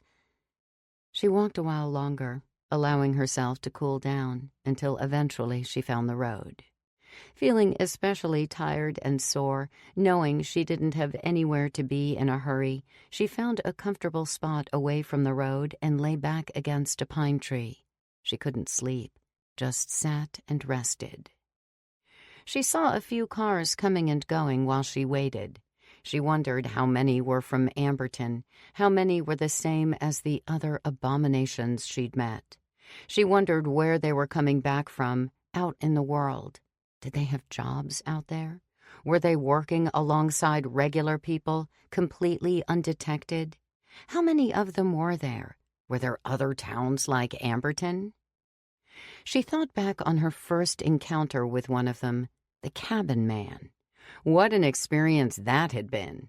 But she survived, and surprisingly enough, in her mind, the horror hadn't driven her mad. But then again, maybe she already was. She watched the cars come and go for a while longer until one car, in which the driver looked surprisingly familiar, caught her attention. She watched the car continue out of town until suddenly it turned left into the trees on the opposite side of the road. Brenda got to her feet, readjusted the guns in the large pockets of the pants she wore, and started through the trees again. She came to the turnoff, where a gravel road broke away from the paved one, and through the trees she could make out the cabin at its end. She hadn't even realized she was back where she'd started. After looking both ways, she scurried across the pavement, her boots clomping as she went, and ducked back into the trees alongside the gravel path. She crept toward the house, keeping her eyes on the car. She caught her boot on some fallen branches and fell against a tree, hugging it tightly to keep herself upright. She clenched her jaws angrily and let out a hissing sigh. The blonde woman got out of the car and headed up the front steps, where she found the front door locked. Brenda wished she'd closed the garage too, but she hadn't been thinking. She didn't expect to be around so long. The woman went through the garage, and Brenda watched the door descend shut. She jumped out from the trees and ran to the porch and crouched beneath the front window. The blinds were drawn, but she could see the slightest amount of movement between them. The woman headed upstairs. Brenda stuck her hand into her pocket and felt the gun smooth under her fingertips. She pulled it out from her pocket, checked the magazine to see that it still had a few bullets. There was still the second gun just in case. She watched and waited. The Final Night, Part 3. 23, of all places. He lay there for a long while, shivering in the violent wind, not thinking much of anything in particular, just hearing the recurring echo of those loud, humming vibrations in his head, and seeing his wrapped-up parents fall into the open trunk again and again and again. He could have lain there for the rest of his life and not known any better, just crumbled apart, melted into the soil, with those last images of his parents repeating endlessly until his mind, too, seeped into the dirt. But there was an itching on his face, a light tickle. That wasn't the last time I saw my parents. The wind howled above him, carrying dust and pine needles with it. I saw my mom when she came into the bathroom while I brushed my teeth and kissed the top of my head. And I saw my dad when I climbed into bed and he turned off the bedroom light. Not in the trunk of that car. Not in those bags. He shivered, and his dead eyes locked onto his own hand lying next to his face, his fingers playing gently at the dirt. And if I lie here any longer, I'll be in a black bag too. Only I'll be the black bag, trapped inside myself. David jerked upright, cast a cursory glance at the sky above, and scrambled up the slope of the pit until he could see the forest floor. His wide eyes flashed every which way for the men. He couldn't see them or hear them. The town was gone. No houses or fences, just trees all around him. What happened? Where were the men? Why wasn't he captured? Was it possible that he'd gotten away? How? He noticed something else peculiar, something he should have noticed first thing upon waking. The day was gone. The sky, now overcast, was getting darker by the minute. The wind was stronger. It was howling through the trees, uncomfortably chilly against his skin. He wouldn't have minded a jacket then. That itchy sensation again, this time in his throat. He swiped at it and sent a spider soaring away somewhere in the dirt. They must have gotten tired and given up. It was what he'd hoped for, but he still couldn't believe it. Where had the time gone? He passed out, he knew, but where was he now? He crawled away from the hole and sat with his back against a tree, partially shielded from the wind's gusts. He remembered the strange sensation, the feeling of falling asleep while being wide awake, still running, and those horrible vibrations. Something, he thought, had been watching him. It had been inside his head, like both their signals had overlapped. He was lost now. Soon it would be dark. He knew he needed to keep moving, but where? He imagined staying there all night, surrounded by the trees and the things climbing through their branches, watching him. Then he thought about what else might be watching. "Dad," he whimpered. He pushed his fingers through his hair and gripped. He didn't want to cry. His dad wouldn't have liked to see him cry, not at a time like this. There were more important things to do than that. He had to find help, had to get far away. He still worried he might end up wandering the woods for days, or even forever, but tried to put it out of his mind. So he started walking, and as he walked he started to hum, barely audible through the fierce wind. He occasionally glanced up at the treetops and saw the sky, or the clouds rather, turning into something more like shadows than clouds. He wished the wind would blow harder, if just to blow the clouds away and let the moonlight in. He walked for what felt like 20 minutes, but there was no way to tell for sure. His mind skipped and danced around many things, anything to distract him from the dark, the woods, being lost. But after what felt like 20 minutes, he finally happened upon something. He barely noticed it at first, nestled in the trees, not a single window lit. A cabin. Although he was surprised to see it, the cabin wasn't the important thing. It was likely locked, no one home, no one to help. Anyone who might have been there likely wouldn't be someone he wanted help from anyway. What was more important, rather, was he had direction now. The cabin must have a driveway, he thought. That driveway must be connected to a road somewhere. That road would lead to another, and another, until eventually... The back door opened, and someone stepped outside.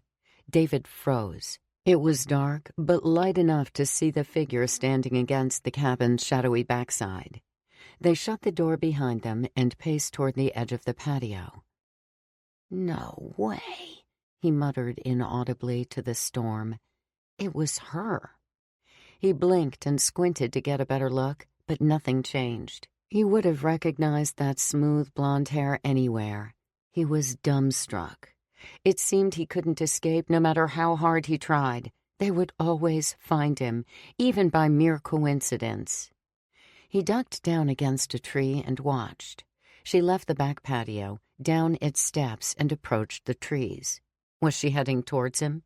Did she know he was out here? Impossible. He had only just arrived. She would have to be psychic, he thought. She walked in a straight line from the cabin into the woods, staring ahead.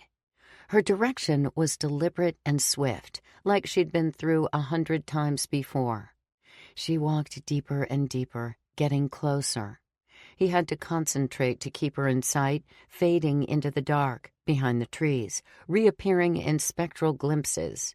An arm here, a flourish of hair there. He crouched lower, hugging the side of the tree as she narrowly passed him by.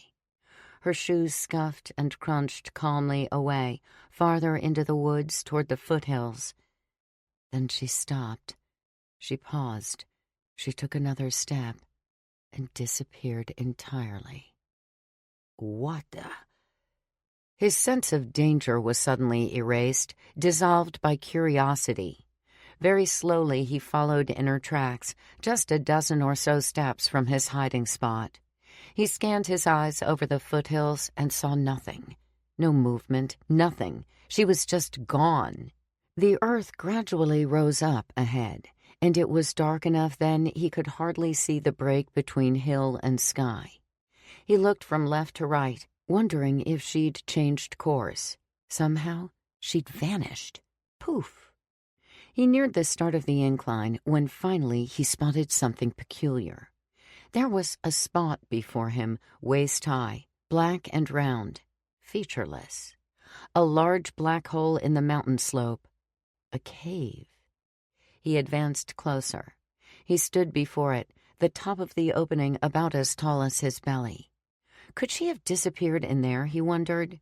She had to have crawled to get inside, he thought. To test it out, he crouched and moved just barely into the entrance.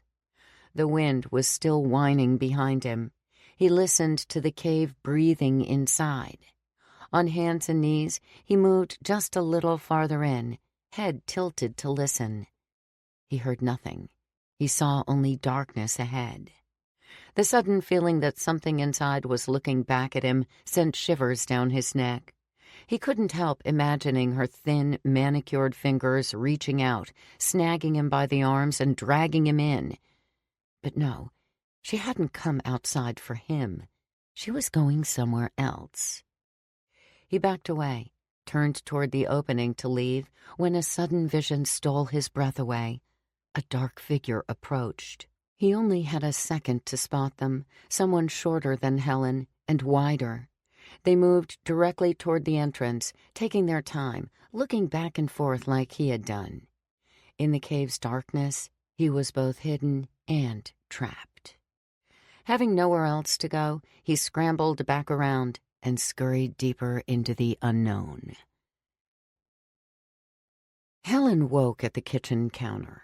She couldn't be sure, but she thought the sound of the house groaning in the wind had roused her. It was stormier outside, and darker. Then it dawned on her. 1 second she'd been thinking about the town and Alex and Wendy, and the next, well, here she was. How long had she slept for? Night had nearly fallen. She shook her head ashamedly, although she did feel much more rested now, more alert. It had been a good while since she'd last gotten any real sleep. And apparently the town hadn't needed her in the meantime, or else the ringing phone would have awakened her. She stood from the counter and stretched her arms wide above her head. She still hadn't found Morton's body, but she was confident enough in its being in the cellar that she didn't think she needed to look. She also didn't want to see him, plain and simple. The men in the junkyard had been easier. Mrs. Westcott had been easier. Morton felt different, and she wasn't sure why. Either way, she needed to go before it got too late. She went to pull the door open, and it didn't budge. Sighing, she flipped the lock, slid it wide, stepped onto the patio, and then slammed it shut behind her. The wind blew her hair over her face, and she pulled it away. The woods, swaying and whistling, harboring secrets, had turned murky under the clouded twilight. She walked down the patio steps and started into the trees. Brenda circled the cabin a couple times, looking for a way inside, but every door was locked. She waited by the sliding glass door while the woman slept. The woman ended up sleeping a long while. longer than Brenda's patience. She paced around the house, checking the back door each time she came around. She even went to the woman's car to see if she could just wait in the back seat, but all the doors were locked. She eventually just waited at the bottom of the patio steps and checked periodically to see if the woman moved. Of course, that didn't happen, not for a long time. The wind continued to strengthen until Brenda worried she wouldn't be able to hear the woman come or go. She decided it would be best to wait by the car anyway, to hide behind it and wait for her there, knowing if she ever did decide to leave, she couldn't leave without it. Eventually, the day began to fade. When it was getting rather dark and she feared the woman might be spending the night, she rounded the house again, and when she reached the back, she gasped and ducked behind the corner. The woman was outside, headed for the woods. She crossed the back clearing and disappeared into the shadowy trees. "Where the hell are you going?" Brenda asked aloud. She waited a moment longer, afraid the woman might spot her from a distance. Then she followed. It was getting darker still. She neared the trees, the spot where the woman had entered, and squinted into them, searching. She'd lost sight of her. She gripped one of her handguns, held it between her breasts, ready to aim at any moment if she tiptoed farther in. After a few steps, she stopped, listened. She looked to the branches overhead. They rustled and scraped as the storm moved through them.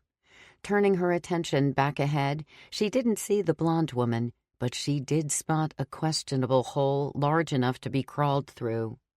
Impulsively, she shrugged it off, but after another glance around the woods, its obviousness was apparent. She wouldn't follow her inside, she thought. Not a chance.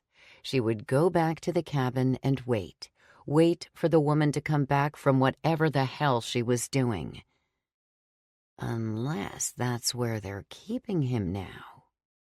It seemed bizarre and unlikely, but everything here was bizarre and unlikely, wasn't it? She crept closer to the cave. This is crazy as usual. She checked the secondary pistol, confirming it was snug in her waistband, the first clenched fearfully tight in both hands, and then she got down on her hands and knees and climbed in. David paused to listen for his follower, but heard nothing. He continued all the same. He just hoped Helen wouldn't catch him at the other end. He occasionally reached his hand up as he crawled to check the tunnel's height, hoping it would open soon. His knees and the tops of his feet were sore from the crawling. He reached his hand up once more and felt relieved when he found the ceiling higher than before. Further in, he eventually found room enough to stand. The tunnel was still narrow, but he was glad just to give his knees a rest. A minute later, he picked up on Helen's voice. Just a murmur. The closer he got, the clearer her words. Farther and farther, closer and closer. Then another sound reached him, a squishing and hissing. He knew it well enough. "I know I never should have done it," came Helen's voice somewhere in the darkness. "I'm sorry I didn't tell you before." David felt a mix of shame and disappointment. He could have escaped that first night, he realized. Had he just searched around the cave, he would have found the other entrance, the tunnel he'd just climbed through. Instead, he took a nap. "I'm sorry," she said. "I didn't mean for any of this. I didn't expect things to get so out of hand. I know. I should have come to you first, I know. But that's why I'm here now." The sounds continued, slopping and whispering and gurgling. David felt the hair on his neck prickle. "I'm not trying to ruin us, but you forced us into these lives. It's not our fault we grew attached. We're playing the part just like you wanted, but it doesn't always feel like pretending anymore." David checked behind himself, wondering where the other person was. They'd be arriving any second. If Helen didn't know he was there was a chance he could find a safe place in the darkness and wait for them all to leave. "I was hoping you wouldn't say that," Alex means a lot to me. A long pause. Yes, I know. Yes, I understand. But I think I can make it work if I just have some more. But, yes, I know that. It's just... Yes, you're right. I suppose the others will be happy at least. She sighed. Well, anyway, I had one more question. Something else that's been bothering me. It sounded as though Alex would be getting turned as well, or murdered. David didn't know which, but either way it meant they didn't have long. What is my purpose? Helen's words were choked. She must have been crying. I know we're meant to serve you, but I mean the bigger picture. What's the point of all this? What are we accomplishing? David hoped his follower would get there soon. He slipped off to the side a bit, away from the tunnel, so that when the person trailing him arrived, he could just sneak by. Then the cave was suddenly completely silent. David stiffened in the dark. There was a slight scuffing on the ground, the turning of feet. Who? Are you sure? Helen sniffled. Who's there? Who's here with me? David held his breath. In an effort to remain perfectly still, disoriented in the dark, he felt himself beginning to lose his balance. He reached out and stumbled backward against the wall. Who is it? Who are you? Helen was shuffling toward him in the darkness, so he did the only thing he could. He ran. He turned back toward the tunnel, away from the cave, hands outstretched. Helen's footsteps scraping after him, until suddenly he collided into a large, soft body. They seized him by the shoulder. Ah! He screamed. Let go of me! The hands clutching him did exactly as they were told. The fingers unclasped and shrank away in silence. Confused but grateful, he ran past and hurried through the tunnel, away from them both, away from the creature with no voice, away from everything, running his shoulders into every wall around every jut and bend. He was so hurried and fearful he forgot about the tunnel's height and ran the top of his head into the dropping ceiling. He fell to his knees, patted at his hair, felt blood, and continued crawling fast as a rat. The remaining tunnel soared past him so quickly, he thought maybe he'd been carried through it on a soundless river. When he saw the night, as dim as it was through the opening at the end, he wanted to laugh in terrified joy. He came through the opening, and the cool night's wind tore at him viciously, but sweetly. He took gulps of it. He clambered to his feet, tired and out of breath, and ran into the woods, back toward Amberton. 24. Too little, too late. David, Helen said. She'd heard his voice. Had he been hiding in the cave all along? David, is that you?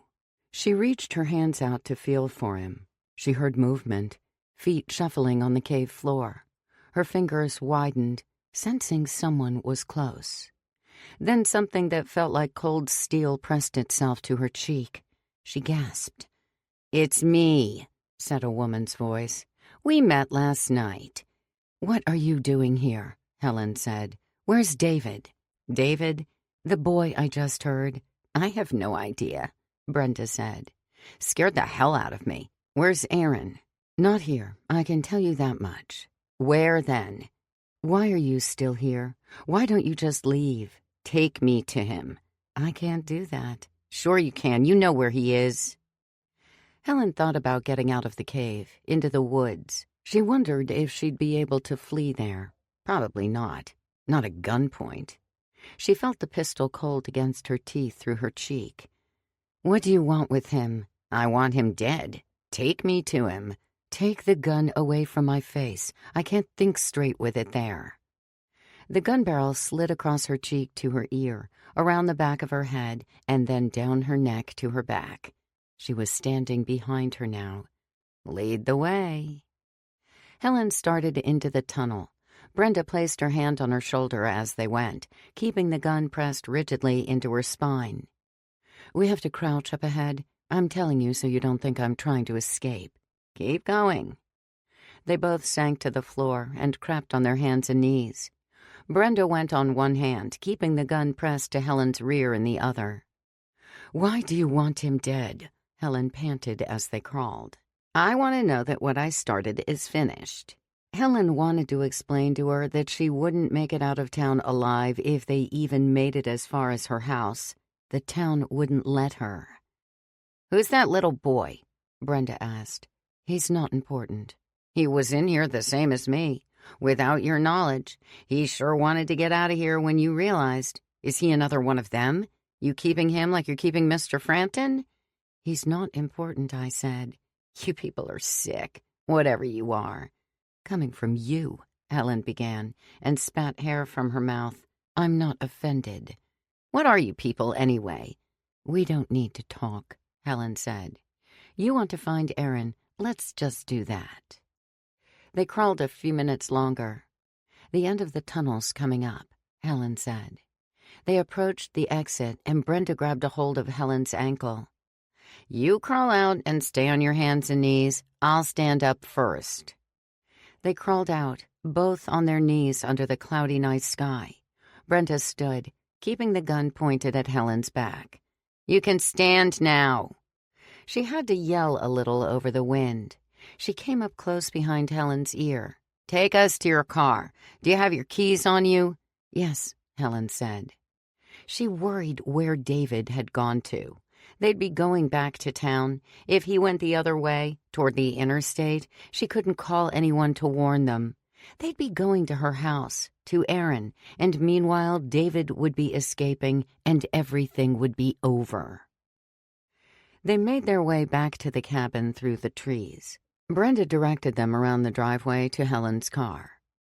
"Get in on the passenger side." Helen unlocked the door and got in. "Now scoot over and start the car." Helen did as she was told, and Brenda replaced her spot in the passenger seat.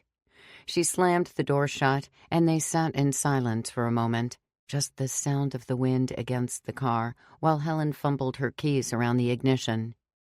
Brenda watched her patiently until she started the car. "Now hurry." Brenda slid down in her seat and kept the gun to Helen's side. "And don't try taking us anyplace funny. Where is he, anyway?" "He's—" Helen thought for a minute about lying and saying he was being heavily guarded by dozens of townspeople, but decided against it. Brenda might do anything to make such a situation favorable. "He's at my house, with my daughter." "That better be true," Brenda said. She groaned and wiped something from her eye. "I just want this to be over. Maybe if you let me do what I need, I'll leave the rest of you alone. I just want Aaron." "You mean that?" Helen's eyes darted from the road down to Brenda lying hidden in the nook of her seat. "Keep your eyes on the road." Brenda poked her head up to look through the windshield. "Faster," she demanded. Helen pressed a little more on the pedal. Her heart beat 1,000,000 times a second. "The faster we get there, the faster you can be rid of me." David zipped through the woods as fast as his leaping, bleeding feet would take him against the wind. Eventually, he arrived at the edge of town. He saw wooden fences in the distance and black-shingled rooftops above them. All that was left was to find Alex. Somehow, she was running out of time.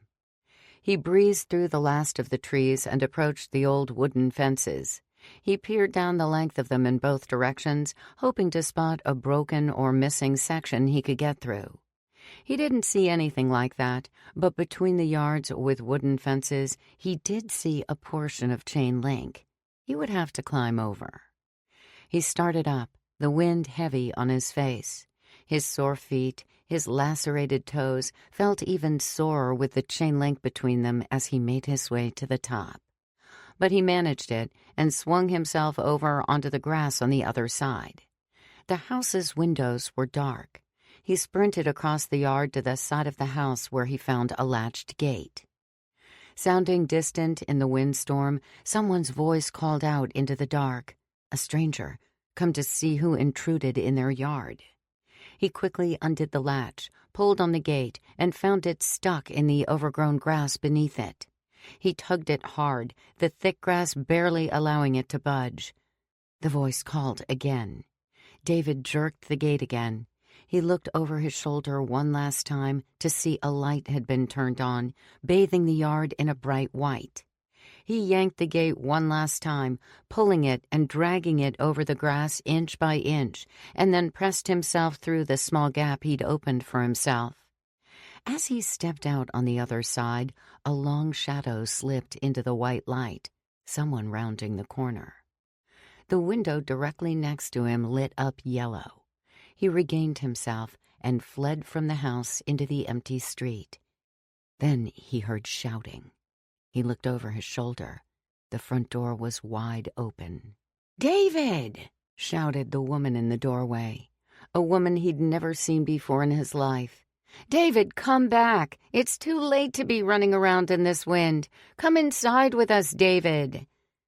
The porch light came on, and a man came and stood with her in the doorway. He continued running. Their voices shouted unintelligibly after him until he couldn't hear them any longer. He stayed in the street, wanting to keep as far away from any of the homes as possible, though it made him more visible out in the open under the amber glow of the street lamps. More and more windows birthed yellow light as he passed them, each of the houses on either side coming to life in the night. Front doors opened from every direction. People spilled out onto their porches and into their yards. The voices were everywhere. They all shouted his name. "David, where are you going?" "Come inside with us, David." "David, we've been worried sick about you." They were all strangers in his eyes, but they smiled like family. "Leave me alone!" he screamed up into the wind, their shadows in the corners of his eyes swallowing up everything else. They ran alongside him with their mouths yawning open in the dark, thankful grins. They opened their arms to him. They fell upon him like spiders. "She's been lying there all day," Alana said. Landon looked into the office, observing Wendy's face-down body behind the desk. "Doesn't matter. Helen should be back soon anyway." "She said it might not be until late. It's fine." Alana had offered Wendy the chair over and over again, and even whispered to her a couple times, asking if she was hurt. The phone started ringing on the desk. Wendy flinched at the sound. For a brief instant, she had the impulse to stand and answer it. Alana answered it instead. "Hello? Oh, hey." She paused. "That's really good news. Helen will be so glad. Have you heard from her at all? She was supposed to be heading out to Morton's, I guess. It's been hours, and she still hasn't come back. I don't know what's taking her so long." "What is it?" Landon was standing in the office doorway. "They caught David." Wendy flinched again. "Oh, I was just telling Landon. Hopefully Helen will get back soon and we can put all this behind us." "Yeah, that's true. I almost forgot. I hope they find her. We've lost too many, I agree." Alana continued talking, but her voice was washed away by burning thoughts. Wendy had spent the last several hours thinking of nothing but her husband. So deep in memories, she almost tricked herself a few times into thinking she wasn't in the library at all, but at home with him again, living normally like the last 12 years never happened. How would that be? She longed for it. She longed for it so badly she was nearly giddy at times with the possibility of it coming true, that wanting it enough would make it so. But after enough of that, rising out of her daydream, realizing where she was, how alone she was, she knew she was wasting time. A skill she'd perfected over the years. To waste any more meant certain death. During Landon's attack, another possible fate had fallen into her lap, almost literally. There were many things that tumbled from the desk when he threw himself at her. A tape dispenser, a magnetic paperclip holder, a notebook. Another was a letter opener. If not for its smooth, seductive shape held tightly, coldly against her chest, she might not have realized there was another option, the option to go down fighting. This, too, however, created a conflict. She wasn't a fighter, never had been. She couldn't imagine fighting someone, let alone killing them. She played it over in her head again and again, each time ending with being overpowered and beaten into submission, because even her imagination was against her. David was captured, Alana had said. They were expecting Helen back any minute now. When she arrived, Wendy would lose any chance she had. If there was ever a perfect time to do it, it was now, with Alana and Landon in different rooms. They weren't armed. They were babysitting her, hardly guards. She had a chance. A chance to not only save herself, but to potentially save Alex and David. She only needed to move, to try. She'd lived a coward, but she didn't need to die one too, she thought. This was about more than her now. Alana had already hung up the phone and was sitting against the edge of the desk. Wendy remained as she was, facing the wall, listening for their sounds, trying to hear if Landon was in the room or not. She didn't think he was. He never was. She cleared her throat, paused, and listened. She could hear Alana's feet shuffle on the carpet as she turned around and leaned over the desk to check on her. She said nothing.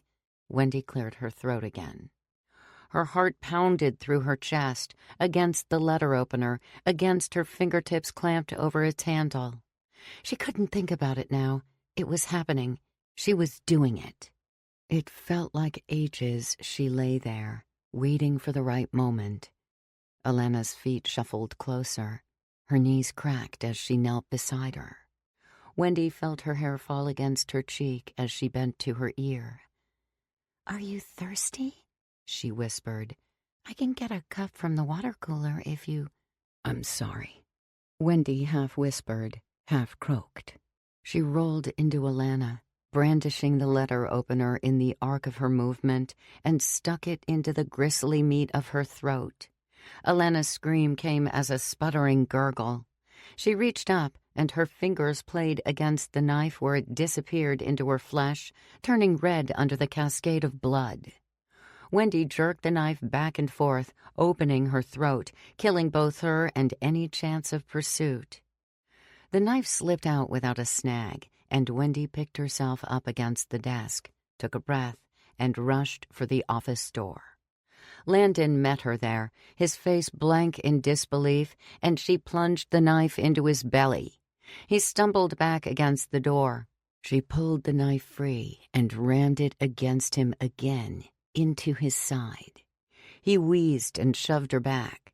She bumped into the door jamb across from him, the knife leaving his body with a streamer of his blood on its tip.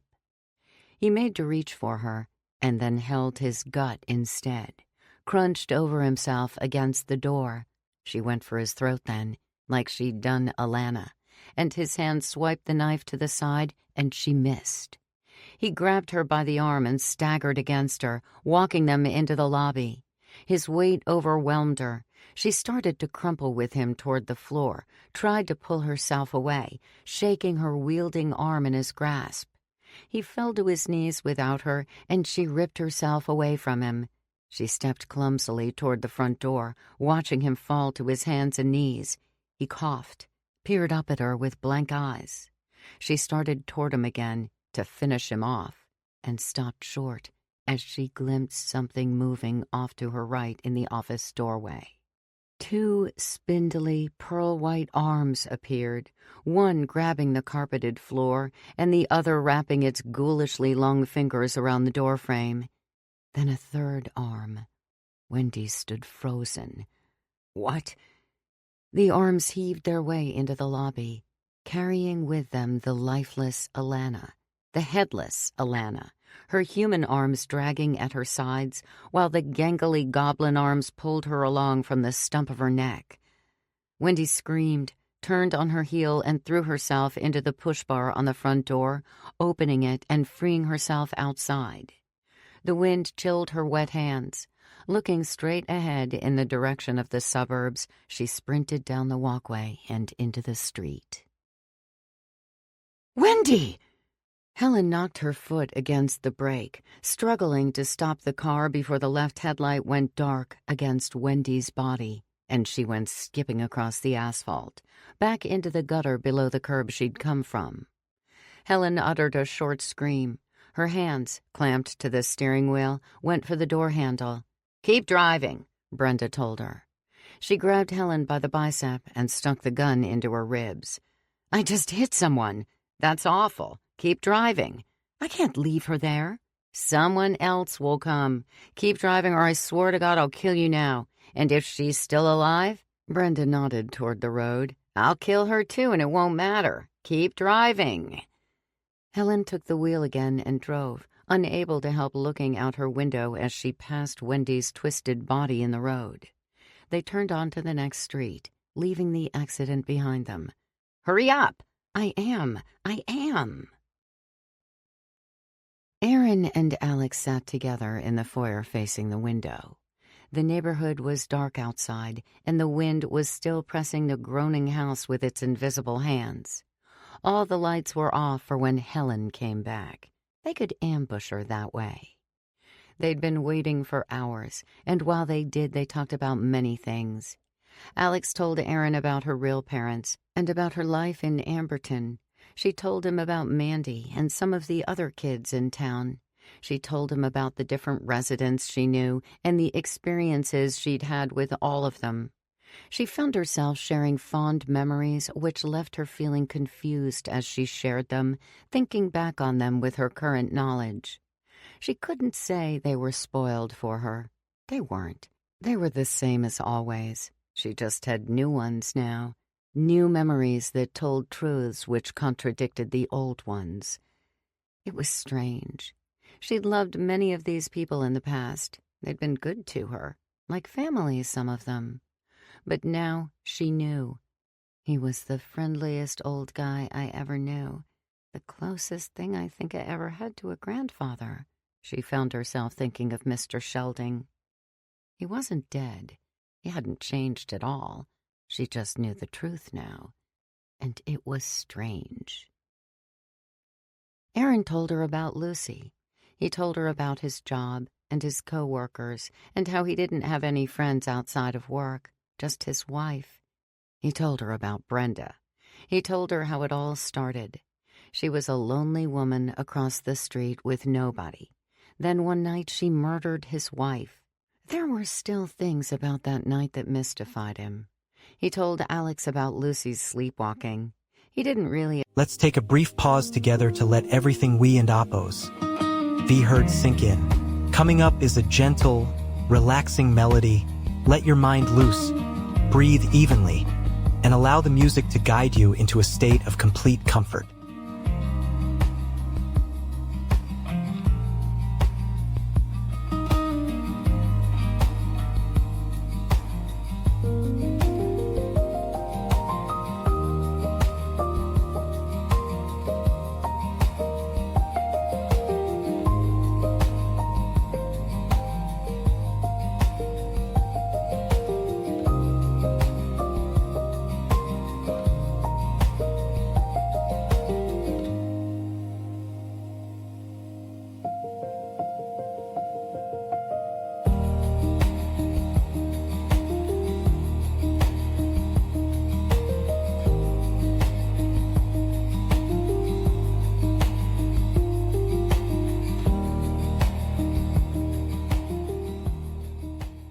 Time until now to think about it. The sleepwalking and Brenda's demands to know where he'd hidden something. He told Alex about how he now suspected that she'd murdered her husband. He recalled what his wife had said when she'd walked into Brenda's room that night. "What did she do to you?" he recited. Something like that. He realized after recounting the story to Alex that maybe she'd killed Lucy because she suspected she knew about her husband. None of it really made sense to him, but nothing that happened in the last week did, really. Alex told him again about speaking to his wife the night before. She recalled something else strange that had happened, the voice she'd heard that night at the end of her bed before any of this really started, the distorted voice. She wondered if that had been Lucy too, but Aaron didn't think it was possible. According to when it happened, he said Lucy was still alive, or had only just died. She wouldn't have had any reason for being in Amberton before he arrived, he didn't think. Or maybe, he suggested, she only knew where to find me because she'd been here before. None of it made sense to either of them, but the time waiting for Helen to come home flew by wondering about it all. "That's her," Alex said, and jumped to her feet. The headlights swung in from the road into the driveway.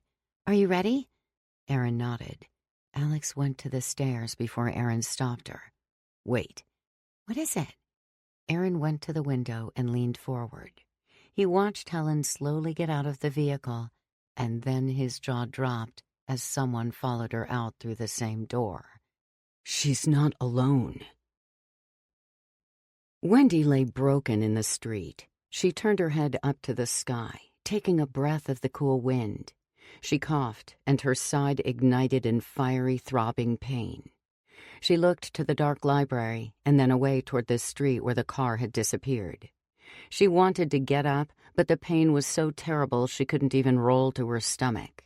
She just lay there trying to breathe and stay still enough to hopefully calm the stabbing around her waist and hip. People's voices, drawing closer. The closest a woman's. Stacy. Wendy?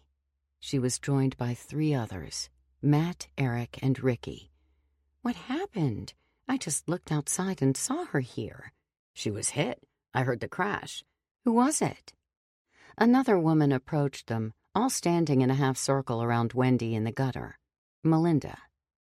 "I can't be sure. I was in bed when it happened and looked out as the car drove off this way." She pointed down the street, but it looked like Helen's car. Stacy approached Wendy, kneeling next to her, when another voice came shouting and wheezing into the night. "Not one of us!" the voice shrieked. "She isn't one of us! She did this!" Wendy rolled her head toward the library, and there Landon was, staggering from the doors toward the sidewalk. His clothes were striped with blood, still spreading. As she looked in his direction, she saw something else. Something in the gutter. The letter opener glinted there in the light of the street lamp. "Landon, what happened? You're hurt." Wendy reached for the letter opener. Her blood-gloved fingers trembled as they stretched for it, the pain in her hip wrapping around to her back as she tried to move closer. And then a foot came down on top of the knife and kicked it away into the road. "She did this," one of the men said. "She attacked us," Landon croaked. "Us? Who else?" "Alana is inside. She's turned." Landon collapsed onto the concrete. "So will I soon." Wendy laid her head back and stared up at the sky again, ignoring the silhouetted faces glowering down on her. The pain was almost enough to put her to sleep. Her vision blurred, and the darkness constricted. "Kill me," she said. "Just kill me." "Oh my God. I think it's her," Aaron said. "Who?" "Brenda. She got to Helen somehow, and she's here for me. What should we do?" "Go upstairs to my room?" "She'll kill you too if she has to." "I don't know. Just go. They're at the door." Aaron disappeared up the stairs, and Alex stood on the bottom steps, listening around the corner. The front door opened and closed, and everything was silent. "Where are they?" the other woman, Brenda, whispered. "Upstairs, probably asleep. I can take you to Aaron." "What about the girl? Is she going to give me trouble?" "No, she shouldn't. I'm taking your car. Give me the keys." Alex listened to the clatter of the keys being exchanged. "Take me to him." Alex turned and silently hurried up the stairs into the hallway. She went down the hall and into her bedroom, where she found Aaron listening inside against the open door. "They're coming up," she told him. "We have to use the window." "All right, let's go." In the small alcove, Alex eased the window open. It squeaked shrilly. The wind swept inside, billowing the curtains. Alex stepped out onto the roof and stood aside for Aaron to join her. She turned to the backyard and neared the edge. "Damn it," she said. "I forgot." "What is it?" Down in the grass, his ears flopping lazily in the wind, Monk peered up at them with a toothy, tongue-dangling grin and started to bark. What if Brenda was lying?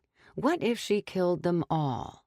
Helen was, after all, planning on phoning for help the minute she left so they could stop her from leaving. She'd be smart to kill each of them before she went. "Get up there," Brenda whispered in the dark, prodding her in the back with the pistol.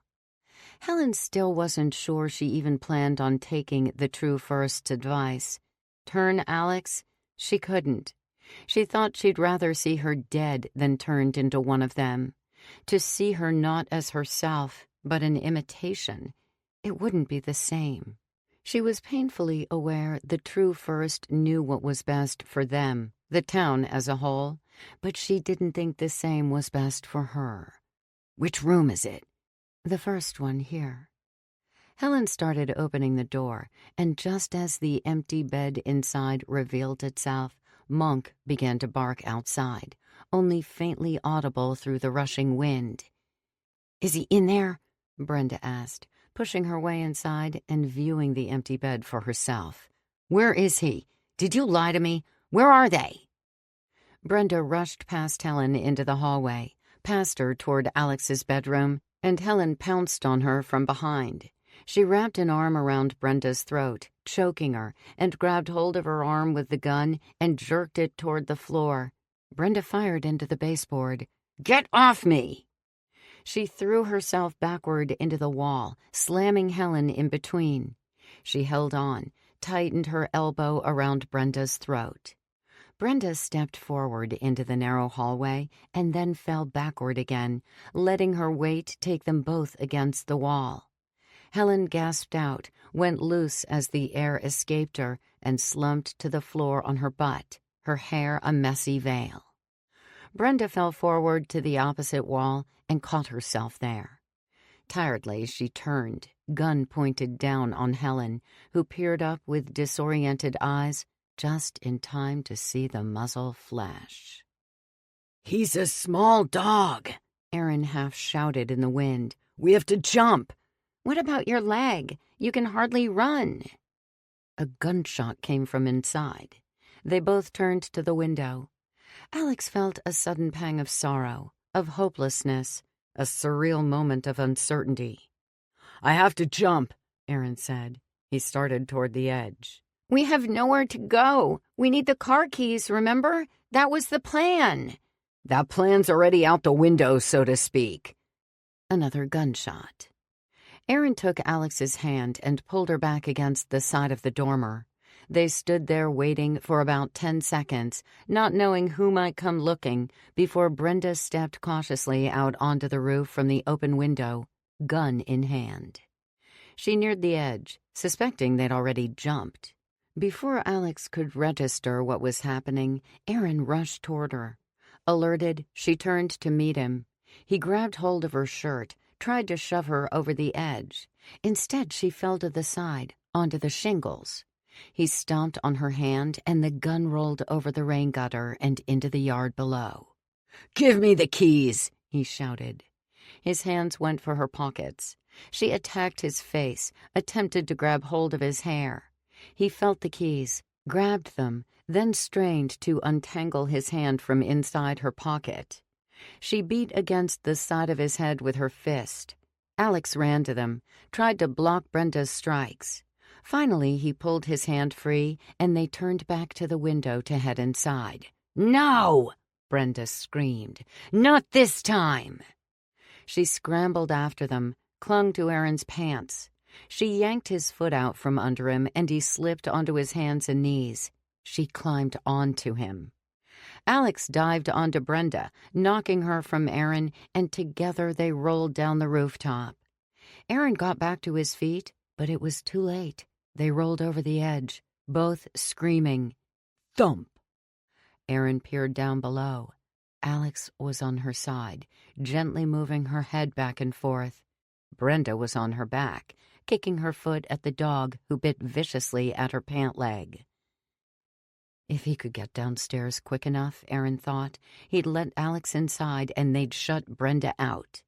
Hurrying, he turned back to the window, climbed inside to Alex's room, and went for the bedroom door. He stepped into the near-black hallway.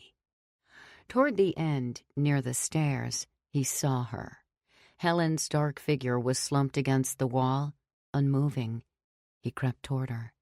It appeared she was dead. The one good deed Brenda ever did, he thought. Now, if only she'd stay that way. As he moved past her sleeping body, an exploding blanket of hot blood sprayed his side. He shouted in surprise, recoiled back against the wall. He wiped his face, the gore from his vision. Something hissed in the dark. "Shit," he said. "Oh, shit." He retraced his steps toward Alex's bedroom. His wet palms smeared more mess from his eyes, enough to see now that the hallway was alive with shifting, swimming shapes. A dark mirage. Her moist limbs whispered on the walls, moving toward him. He turned back into Alex's bedroom and slammed the door. There was another gunshot. And another. Alex pushed herself onto her knees and looked around, collecting her wits. Monk lay dead in the grass, a bullet to his chest. Brenda was getting to her feet, the gun still in her hand. Alex knew if she tried for the back door, she'd be shot. She picked herself up and charged her. Brenda had just enough time to lift the gun in her direction, and Alex heard the click just as her hand came up under Brenda's wrist, pushing the unloaded gun toward the sky. She shoved with both palms as hard as she could and sent Brenda reeling backward. With that, Alex pivoted and sprinted for the back door. She crashed against it, tore it open, raced inside, swung it shut, and bolted it. Brenda was there in an instant, pounding on the door's window. Her face breathed steaming hatred upon it. Alex went to the end of the stairs, looking into the foyer, and then up the stairway. "Aaron, where are you?" She started up, hoping she wasn't wasting time, that he wasn't already waiting in the car. "Aaron, come on!" "I can't get to you," he called, followed by the sound of a door slamming shut. She reached the hallway and then heard it. The sloppy kissing sounds, like a wet fish dying in an open cooler. She turned away, felt for the hallway light switch, and flipped it on. "Oh!" she screamed. She flinched away, though what she saw stood at the other end of the hall. She moved to the stairs, her eyes never leaving the tangled, bloody, winged mess before her. It was Helen, of course. Her body was propped upright next to Alex's bedroom door, supported by large, black, hand-like wings that pressed themselves against the walls, her legs dragging uselessly on their shins. The wings, large and sprouting from her back, looked too wilted and soggy for flight, but they held her up well enough as they skirted along the walls. Her face was intact, serene and asleep-like under a crown of gore where the top of her skull was missing. From the open skull grew a strange protuberant pair of lips, thick folds of flesh with tiny teeth inside, yawning toward the ceiling. Alex's skin crawled at the sight. Helen's body shook with spasms, something else trying to break loose from her flesh. Speechless, staring in horror, Alex caught herself slipping down a step on the stairs. "Aaron!" she screamed, descending backwards. "If you hear me, go to the roof to the front yard. You'll have to climb down there." She turned and jumped the rest of the way down, looked once toward the back door for the other woman, and saw another unspeakable sight. Through the back door window, she saw Brenda wrestling something with one of the patio chairs. In the confusing motion of the struggle, she saw what appeared to be flashes of long, wet arms, much like the ones creeping around the top of the stairs at that moment. She turned her back to them and raced for the front door, opened it, and stepped out onto the front porch. "Give me a break," A large crowd of townspeople were arriving on the front lawn, more of them marching farther down the street. Dressed in pajamas and nightgowns, their harsh faces told tales of bloodthirst. They spotted Alex and began yelling, but before she could hear a word, she ran back inside and locked the door. She turned back to the kitchen. Except now there was no kitchen. In its place was a growing, throbbing nest of detonated insides and alien limbs, a nightmarish tree with fleshy branches. Helen came closer, keeping to the wall. Snapping sounds, popping bones, and suddenly her legs were left behind, detached, and out from the nubs below her knees came long, thorny, serpentine arms. Alex backed away against the front door, felt it jolt and vibrate under pounding fists. The Helen beast paused against the wall, unable to support itself in the open space of the foyer. Alex took advantage and crossed to the far side of the room, furthest from its reach. "Aaron, where are—" Just then there came a scream, a warrior cry, and Aaron came around the bottom of the stairs with something shaped like a surfboard in his hands. Upon closer observation, Alex recognized it as their ironing board. He thrust it at the Helen beast and forced it back, pushing it along the wall, and pinned it against the front door. "Get over here!" he yelled. Alex ran to him, and together they retreated toward the stairs. Crash! The back door window shattered into 100 pieces. Alex screamed and turned just in time to see Brenda fall through onto the kitchen linoleum, scrambling forward on sliced and bleeding hands. She swept the thrown patio chair aside in the pool of glass and hurried toward them, past them, up the stairs. Through the door's broken windows stood the dark figure of what used to be a dog. Monk barked at them, a hellish sound, like a choir of dogs rather than one. He stepped into the kitchen, paws crunching over glass, where Alex could make out most of what had become of him. His fur was shed, along with most of his skin, it appeared, leaving behind folding ropes of bloody muscle. He barked again, and again those multiple voices exclaimed, chattering and biting. From between the folds of muscle, Alex then saw the source of his strange, disharmonic howls, what looked like extra pairs of jaws. Long, snouted dog skulls, 4 or 5 of them, peeked out from his shiny flesh around his back and belly, yapping and snapping on tongues too big for their mouths, dripping hot goo to the kitchen floor. Alex felt dizzy. "Aaron!" She turned and grabbed him by the shoulder. "Upstairs! Hurry!" He dropped the ironing board, and together they raced toward the top. Monk darted after them, followed them halfway up, and caught Alex's leg in one of his freakishly long tongues. She crashed down on the steps. The tongue tightened around her calf, and before she could take Aaron's offered hand, it began reeling her in. She bumped down a step, kicked at the snapping jaws. She cried out as Monk sank his teeth into her shoe. During this, Helen leaned around the corner at the bottom, still in relentless pursuit. Aaron followed Alex down, demanded she give him her hand. She reached for him, and he grabbed hold, pulled her up a step. Monk, playing a classic game of tug-of-war with Alex as their rope, set his teeth deeper, pulled harder. Helen climbed the first few steps, rested awkwardly against the wall for balance. Her dead face remained peaceful as ever, Alex saw, somehow beautiful under the dripping crimson, even without her blonde halo of hair to frame it. She towered over them, the thorny tentacles arched up, poised to strike, and Alex raised her arms defensively. She gasped painfully, still being gnawed upon by the demon dog's sickle teeth, when suddenly the teeth fell away, and the stairway filled with terrible yelping. She peered cautiously over her raised arms.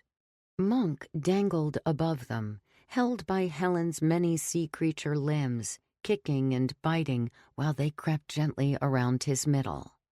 Alex stared, mystified. The tentacles, covered in sharp barbs, surrounded Monk, wrapped him like long scarves, constricted him. Then, in a sudden burst of violence, the Helen beast wrung the mutant dog like a wet rag and stripped him apart, throwing tatters of flesh and a jet of blood across the walls, the stairs, Alex and Aaron, who finally reached and hoisted Alex to her feet and guided her away from the slaughter. "Come on!" he yelled. Alex peered over her shoulder at Helen, who stood silently now in her massacre, watching them go through sleeping eyes. They headed down the hall for Alex's room. Gah! Brenda bull-charged into the hall from the guest bedroom. She seized Aaron by the front of his shirt and forced him against the wall. He grabbed hold of her collar, jerked her aside, and, stumbling, turned them around. Alex tried to help, but they moved too quickly in their scuffle. Aaron drove Brenda toward the stairs, where Helen's shadow loomed. He threw her down, sprawling helpless in her path. With that, he and Alex retreated into their bedroom once more. Brenda screamed. They slammed the door shut. They climbed onto the windy rooftop, the neighborhood awake all around them. "Where do we go?" Aaron said. "We have to hide, if we can hide for a while." Alex looked around at the neighboring backyards. Wherever they went, they'd be climbing a fence. Directly across from them, Mandy's house, there was a shed on the other side. If it was locked, they'd be no better off, but it was the closest thing to a hiding spot they had. "We can try for that tool shed," she said, and pointed in its direction. "What if it's locked?" "I don't have any other ideas." "All right, I'll drop myself down and we'll go from there." Alex thought it was hopeless, but nodded all the same. Aaron dropped to the shingles and carefully lowered himself over the roof's edge one leg at a time, and then slid himself down until he was only hanging with his arms. "Come on," he said, and then let go. Alex didn't think she could hang on the same as him, so she sat on the roof's edge instead, feet dangling, and then pushed herself off, down to the grass. The landing was rough, though not as bad as the first time. She crumpled along her knees and onto her side. Aaron was already up. "Are you okay?" he said. "I'm good. Let's go." They ran for the fence. Alex grabbed hold through the thick vines and pulled herself up, scraping her feet against the planks. Aaron pulled himself over much easier than she expected, using his injured legs sparingly. They jumped to the other side. Alex went to the tool shed and tried the door, but found it locked, as Aaron had guessed. They would have to run. "How's your leg?" "Hurts like usual. Come on." "Alex, you have to stop this." They paused halfway across the yard. Alex inspected the darkness until she saw someone standing on the back porch, their curly hair fluttering wildly in the wind. It was Mandy. "The more you run, the worse off you'll be. They'll kill you, you know. If they make me like you, I'm dead either way. That's how I see it. Come on, Aaron." They fled to the front yard, pausing to check the street, which was clear. "Let's head for the woods," Aaron said. "Escape there. Find the road. Get help." "Aaron, they're going to be all over us the minute we step out there. They're all watching. They always are. I think it's over." Aaron regarded her in the shadows, her eyes burrowing their defeated gaze into the lawn at her feet. "If we're caught, we're caught. But we won't just let them—" "They're over here! They're over here!"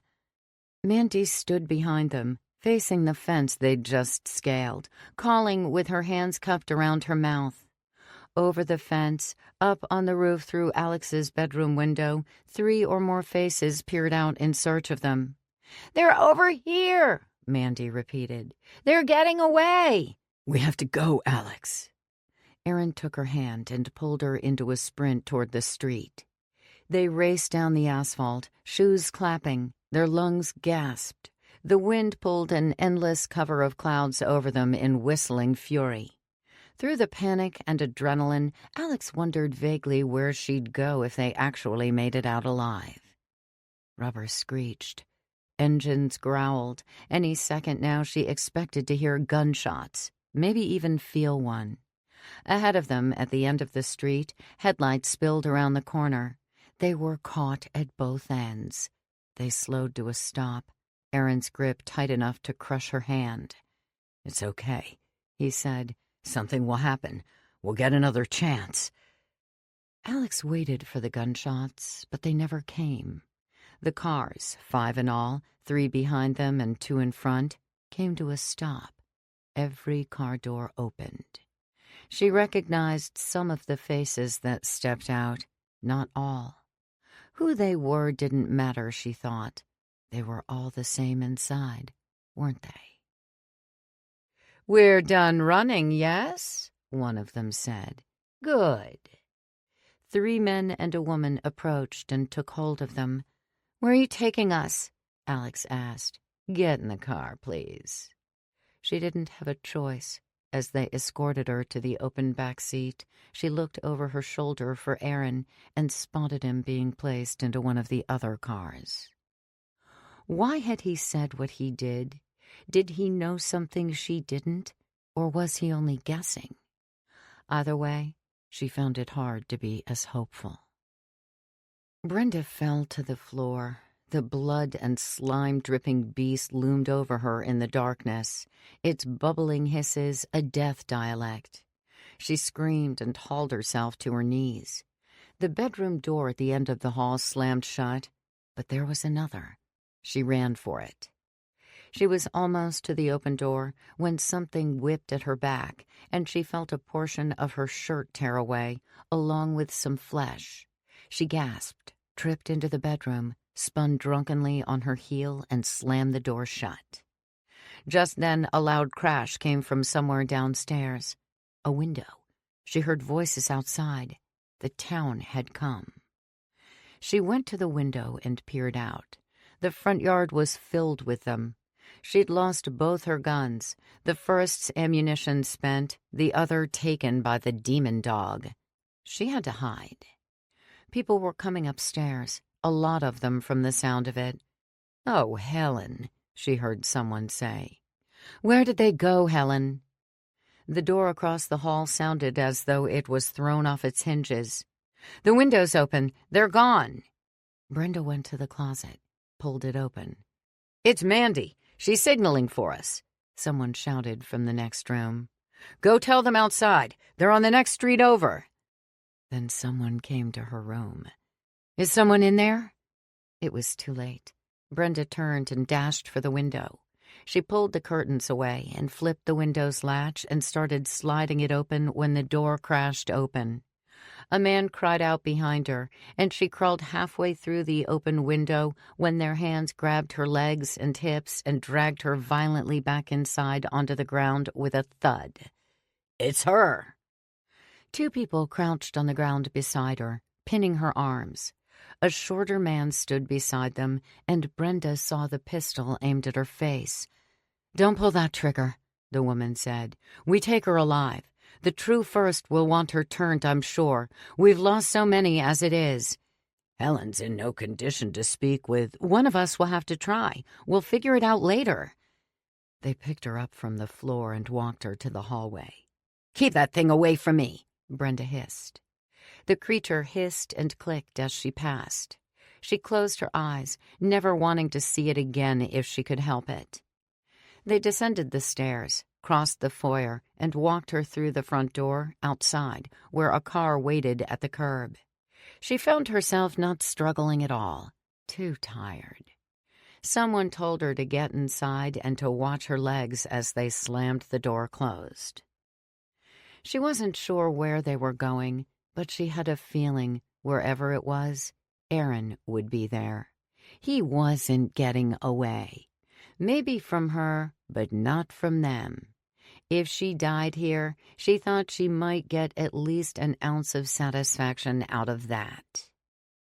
She leaned her head back against the seat while the other passengers sat silently, with their bodies silhouetted in the windows, with the street lamps passing like torches outside, lighting their way to Amberton's end. 25. The Church of the True First. On the way to their destination, Alex could only think of Helen. When she blinked, she saw alternating images before and after her gruesome transformation. Perhaps the real Helen had been dead all along, but the Helen Alex knew was surely dead now, and she couldn't decide if she had wanted to say goodbye or not. She wasn't sure if she felt upset that she didn't get the chance. But then she thought, you didn't say goodbye during an escape. She wondered if Helen had been scared before it happened. The car stopped. The church stood in the darkness. The trees in its yard shivered and swayed.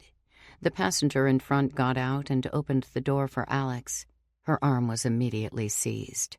"Step out, and don't be stupid." She took her place in the gutter and waited for further orders. She looked to her right as a second car pulled up behind theirs. The headlights were blinding. She saw the shape of the driver and the passenger through the windshield, with their heads turned back, talking into the back seat. When she looked away, into the churchyard, her gut shriveled. Throngs of townspeople were approaching from all sides of the church, on the sidewalks, through the grass, all down the road, like large families gathering for Mass. She couldn't see their faces in the night. Under their moon-gleamed foreheads and brows there was only gloom, but she guessed they weren't filled with devotion or prayer. "They're here to celebrate the end of me," she thought. Aaron stepped out of the second car, escorted by two men. He, too, was fixated on the pooling mob. They moved onto the lawn, then to the sidewalk toward the front doors. Someone opened the doors wide for them. Inside, it was mostly dark, except for some light on the far side of the sanctuary. A lamp. A group of 6 sat around the lamp on fold-out chairs. They turned to the sound of the doors groaning open, then stood to welcome all the new arrivals. "Why is it so dark in here?" one of them asked. Just then the large room lit up in golden light. Everything was white and blue. Clean. They approached the pews, and through all the chatter, Alex heard something strange. A whimpering. She turned and saw in the rearmost pew a feverish-looking woman lying on her back with her hands clasped over her belly. Her head was thrown back, and she was crying up at the ceiling. Her cheeks were glittery with tears. "Wendy?" Alex said. She watched as Wendy fought to lift her head from the bench to see her. The sight of Alex only seemed to upset her further, and her head fell back, and her mouth unfolded into even louder sobs. "What happened to her?" Her escort said nothing. They came to the front of the sanctuary before the pulpit and turned left, crossing through the circle of townspeople sitting in the folding chairs toward a door beyond them. One of them opened the door and shoved Alex inside. The room was small and windowless, the walls white and the floor gray carpeting. A small boy sat in the far corner. He lifted his head to see them. "David!" Hurriedly he got to his feet and ran to her. Without thinking, Alex threw her arms around him, and for a second felt embarrassed that perhaps she was being overexcited. And then David's arms wrapped around her, and she couldn't help but smile. "David," Aaron said as he was pushed inside after them. The door slammed shut. They were locked in. "How long have you been here?" "Less than an hour, maybe, I guess." David returned to the room's far wall and sat against it. Aaron and Alex joined him. "We're being turned tonight," David said. "All of us." "We'll fight as long as we can." Aaron looked between them both. "When the opportunity comes." "And when will that be?" Alex said. "There are hundreds of them out there. You saw them coming from the streets. They're here for us." "Hundreds of them?" "We can't give up," Aaron said. "If we die tonight—" He stopped, likely thinking it inappropriate to speak of such things in front of them. Alex nodded understandingly. "If we die tonight, it's going to be because we wouldn't let them turn us, not because they did." Alex felt doubtful, but didn't want to spoil their hope. "We'll have a chance," David said. "Maybe." "What do you mean?" I know where they're taking us. I've been there. Twice. He turned to Alex. You remember when I told you about my first night here, when they took me to that cave underneath the church? Alex nodded. After you left the park today, I got chased off by some guys. Some weird stuff happened, though. Not sure what to make of it. I got lightheaded and passed out, but I still somehow managed to escape them, and when I woke up, I was really close to this cabin. Helen was there. It sounds even crazier telling you about it. She came outside and walked into the woods. There was a cave. She went in, and I ended up following her because someone else was there and I was trapped, you know? Well, anyway, I'm positive that cave took me to the same spot I'd been to that first night, under the church. So there are two ways in, Alex said, following his story. So, supposing we can fight them off, we can find that exit and escape.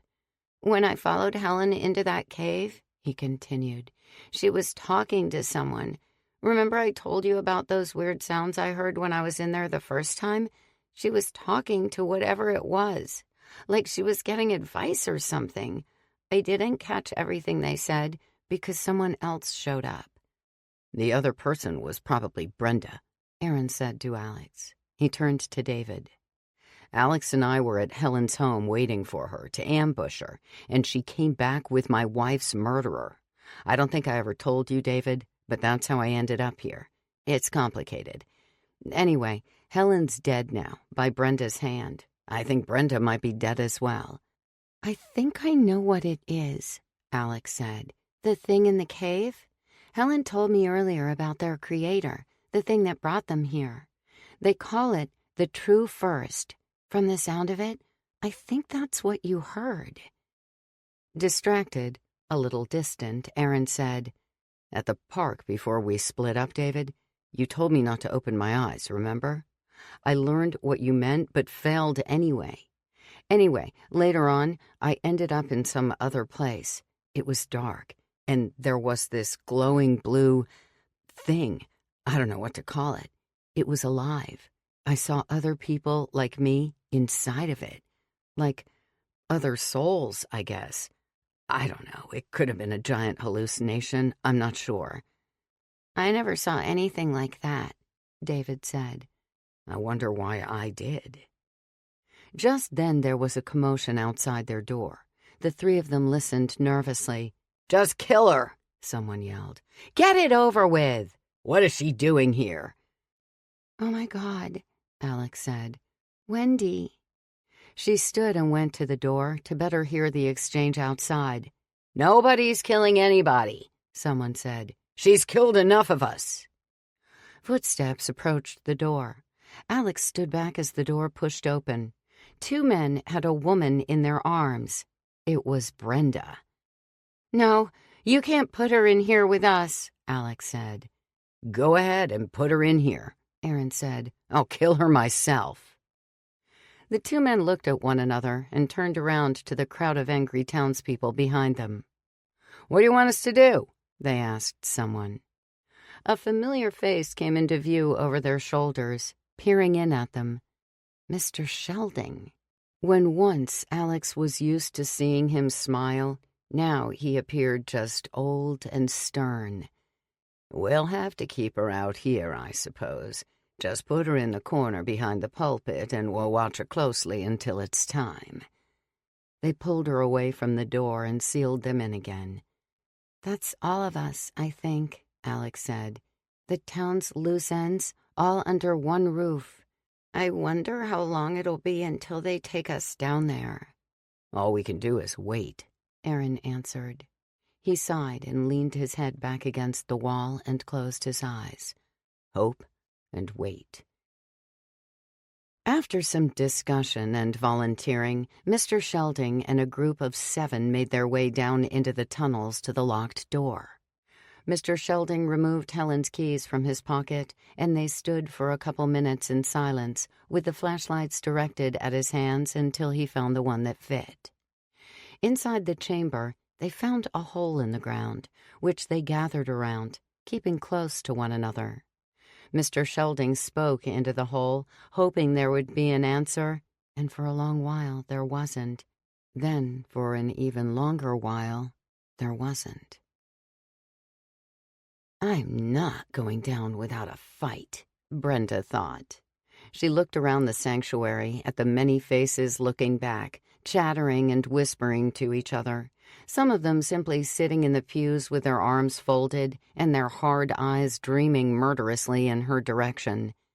"Hey," she said to the nearest group of townspeople. They didn't hear her. She turned toward a man standing alone. "Hey," she said to him. He turned his head to look at her. "What are we doing here? And when are we doing it?" The man simply shook his head and ignored her. At least she was sitting, she thought. She'd been on her feet so long, it was nice to have a moment's rest, even if she was only waiting to die. She looked up at the chandeliers, into their light. The atmosphere here wasn't right at all. She didn't go to church anymore, but there had been a time long ago when she had, and she could remember the feeling it gave her. Comfort, safety, unity. This church had none of that.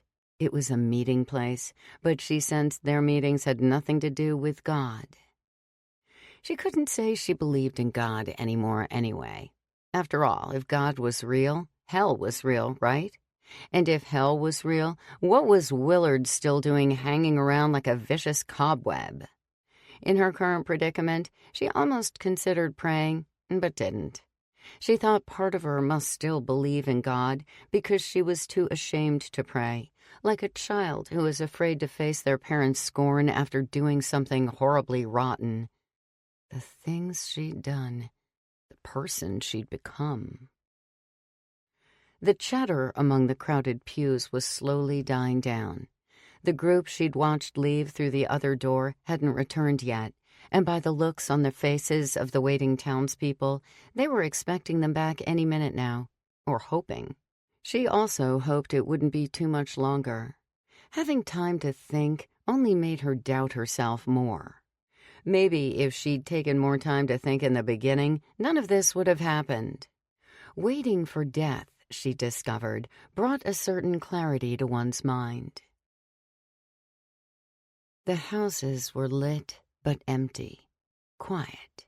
Even the trees in front of the church seemed to be patiently waiting. Now the wind had calmed considerably, only an occasional breeze. Inside, 3 so-far survivors sat in a small windowless room, leaning against each other for both comfort and support, waiting. A middle-aged woman sat alone in self-reflection, haunted by the pain of the past and the horrors of the future, waiting. The church was full, and still there were more townspeople gathered outside the front door in the cool summer night. They stood with their backs leaned against the building, looking off into the clouded dark overhead, not saying a word, waiting. A couple blocks away, in a quiet home that had been a storm of violence not long before, an unimaginable monstrosity wandered the rooms and halls, filled with rage, pain, confusion, and despite its grotesque and wicked appearance, genuine heartbreak, loss, waiting. The night passed slowly for all of them, though for some time had less meaning. Across town, the burnt relic of a car sat alone in the junkyard's clearing. Black trails of ash crept from its western contour, strewn by the wind. In its trunk lay the remains of a greatly beloved wife, waiting. Beyond the car, over piles of abandoned junk and treasures alike, through the weedy grass and over the rusting chain-link fence and into the woods, 5 freshly buried graves rested under the pines. 4 belonged to young men, 1 to an old woman, all 5 sharing their graves with alien parasites. Only silence for them now, and waiting. And beneath their buried bodies, far below the surface, down, down, down, deep into the earth, cradled under Amberton's heart like an infant beneath its mother's bosom, Something decided it had waited long enough and began to stir. There were sounds. Those holding flashlights flipped them on, but the louder the approaching sounds became, the weaker their lights grew until they didn't work at all. They murmured in puzzlement. Something large and slippery-sounding emerged into the sightless dungeon. Mr. Sheldon gasped. It touched him. The others listened silently as it felt his face in the dark. "Yes," Mr. Sheldon said. "Helen won't be coming anymore." There was more silence. "Helen has been murdered. I've come in her place for guidance. I don't know what all she's already told." He stopped short, and the greasy skin-on-skin sounds continued. The others listened confusedly and intently, hoping to suddenly hear and understand the communication. "Yes, that's right. We have 5 of them upstairs, but I don't think Wendy will be around much longer. She's in need of a doctor. We want to know what you'd like done with them." The true first licked at his face some more. A couple of the others had the urge to reach out, to try and feel it in the dark, but they resisted. "All right," Mr. Sheldon said. "We'll have them here shortly." The true first removed its appendage from his face and retreated back into the hole. Upon its departure, the flashlight suddenly glowed back to life. "What did it say?" "We're to bring them here to be turned." "Even Wendy?" "No, there's little hope for her. 4 of you will go back. Bring the other 4 of them down. Bring back more escorts if need be. This is almost over. No need to leave room for error." "Should we bring them all down together or one by one? What if they fight us?" "There are dozens more of us than the 4 of them. But just in case, keep the woman separated. She's insane, and I don't trust her anywhere near the others. Maybe we'll do her last. It'll be less crowded that way. Less to get mixed up in the dark when our lights go out again." Mr. Sheldon felt he had a handle on things, which made the others feel like perhaps Helen's fate had been for the best. New leadership. Being this close to having everything back to normal, it was almost exciting. The door opened, and the 3 of them startled upright. The townspeople crowded outside. 2 of them stepped forward into the small room, their eyes suspicious of the 3 survivors. "You're coming with us now. Keep your hands at your sides while we escort you." The man looked over his shoulder at the crowd behind him. "I want someone on each of their arms." 6 more people came into the room and approached Aaron and David and Alex. They didn't object when their arms were gripped tightly, a townsperson on each side. "Let's go." They filed out of the room into the sanctuary, where the rest of the town waited uneasily. Aaron was led in front. As they crossed to the door on the other side, he spotted Brenda. She was sitting on the floor behind the podium.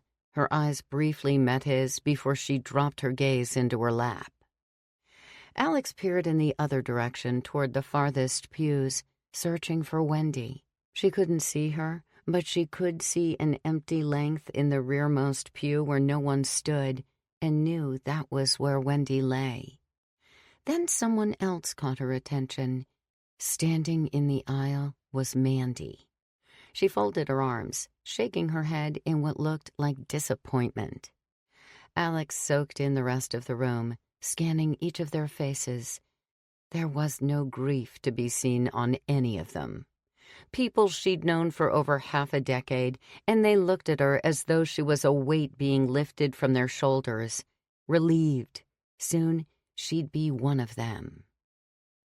David stared straight ahead, the last in line.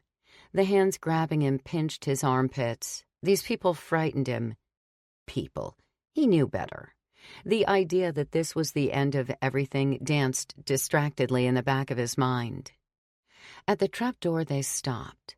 Looking into it, Aaron saw a man and a woman waiting at the bottom with a flashlight, peering up at them. "Climb down to them," one of the men said in his ear. They released his arms and he lowered himself onto the ladder. Halfway down the rungs, he felt their hands on his body. When his feet touched the ground, they already had hold of him. The men who had escorted him up above climbed down behind him and waited as Alex was sent down into their arms, and then the same for David. They snaked their way through the twisting tunnel, deeper and deeper behind a shaky beam of light, until they came to the door. They opened it and ushered the three of them inside, where there stood a group of townspeople gathered around a hole in the floor. Alex immediately spotted Mr. Shelding's face in the dim glow of the flashlights. He returned her gaze. They approached the opening in the ground, their feet inches from its edge, the townspeople pressed up against their backs. "You want us to jump, or what?" Aaron said. "Mr. Shelding," Alex interrupted. "I see you looking at me. I've caused a lot of trouble this last week, I know, but you'd sure have me fooled if that isn't guilt I see in your eyes. You don't have to do this." "Alex, please," Mr. Shelding said, scoffing. "If there's any guilt inside me, it's for not having done it sooner. Helen will be missed, but I think we're all in agreement that you were her biggest mistake." The chamber filled with whispers of approval. "You are like family to me," Alex said. "There are a lot of faces here that are still strange to me, but yours isn't one of them. I wouldn't believe you if you said our friendship wasn't real." "But it wasn't. I play a role to serve a greater purpose. That's all." "Please," Alex said. She was giving up hope for their plan. They were too surrounded to put up a fight. Perhaps she could change their minds somehow. "I can't tell you what you want to hear, Alex. What's going to happen tonight is going to happen. I have pity for you, but not much. If you can manage a few more minutes, none of this will matter, and you won't even know it." "But I will." "Alex." "What if you didn't have to do this? You could just take the three of us and drop us off someplace, and we'll never look back." "Oh!" several townspeople exclaimed, humored. "We wouldn't," Aaron lied. "I would do everything in my power to forget this place. And none of this is any of your fault. I wouldn't be here if not for that woman up there. This is not a negotiation." Mr. Shelding exploded.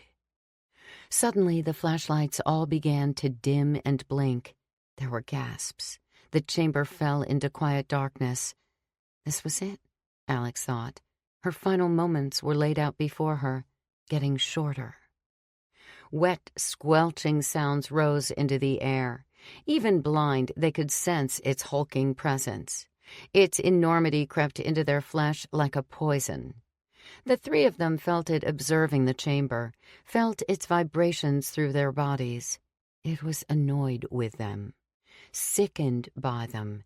It loathed them, but it also craved them. Aaron detected it. Its emotions registered on all the senses. Alex could taste its sour impatience. David could smell its thinning tolerance.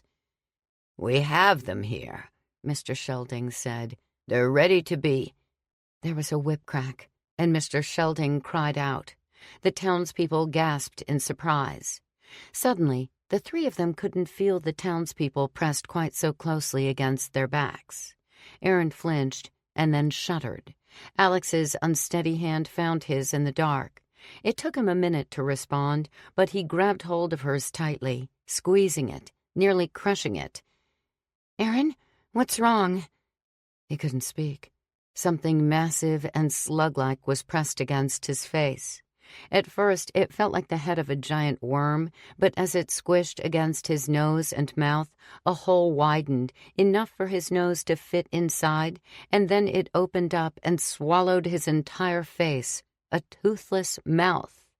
It widened further, over the top of his head and under his jaw, clamped over his ears. Inside the warm, quivering portal, something else touched him, slick and firm. It probed at his mouth with small pointed fingers. They found their way between his lips, wedged him open. He wanted to scream, but found he'd been screaming all along.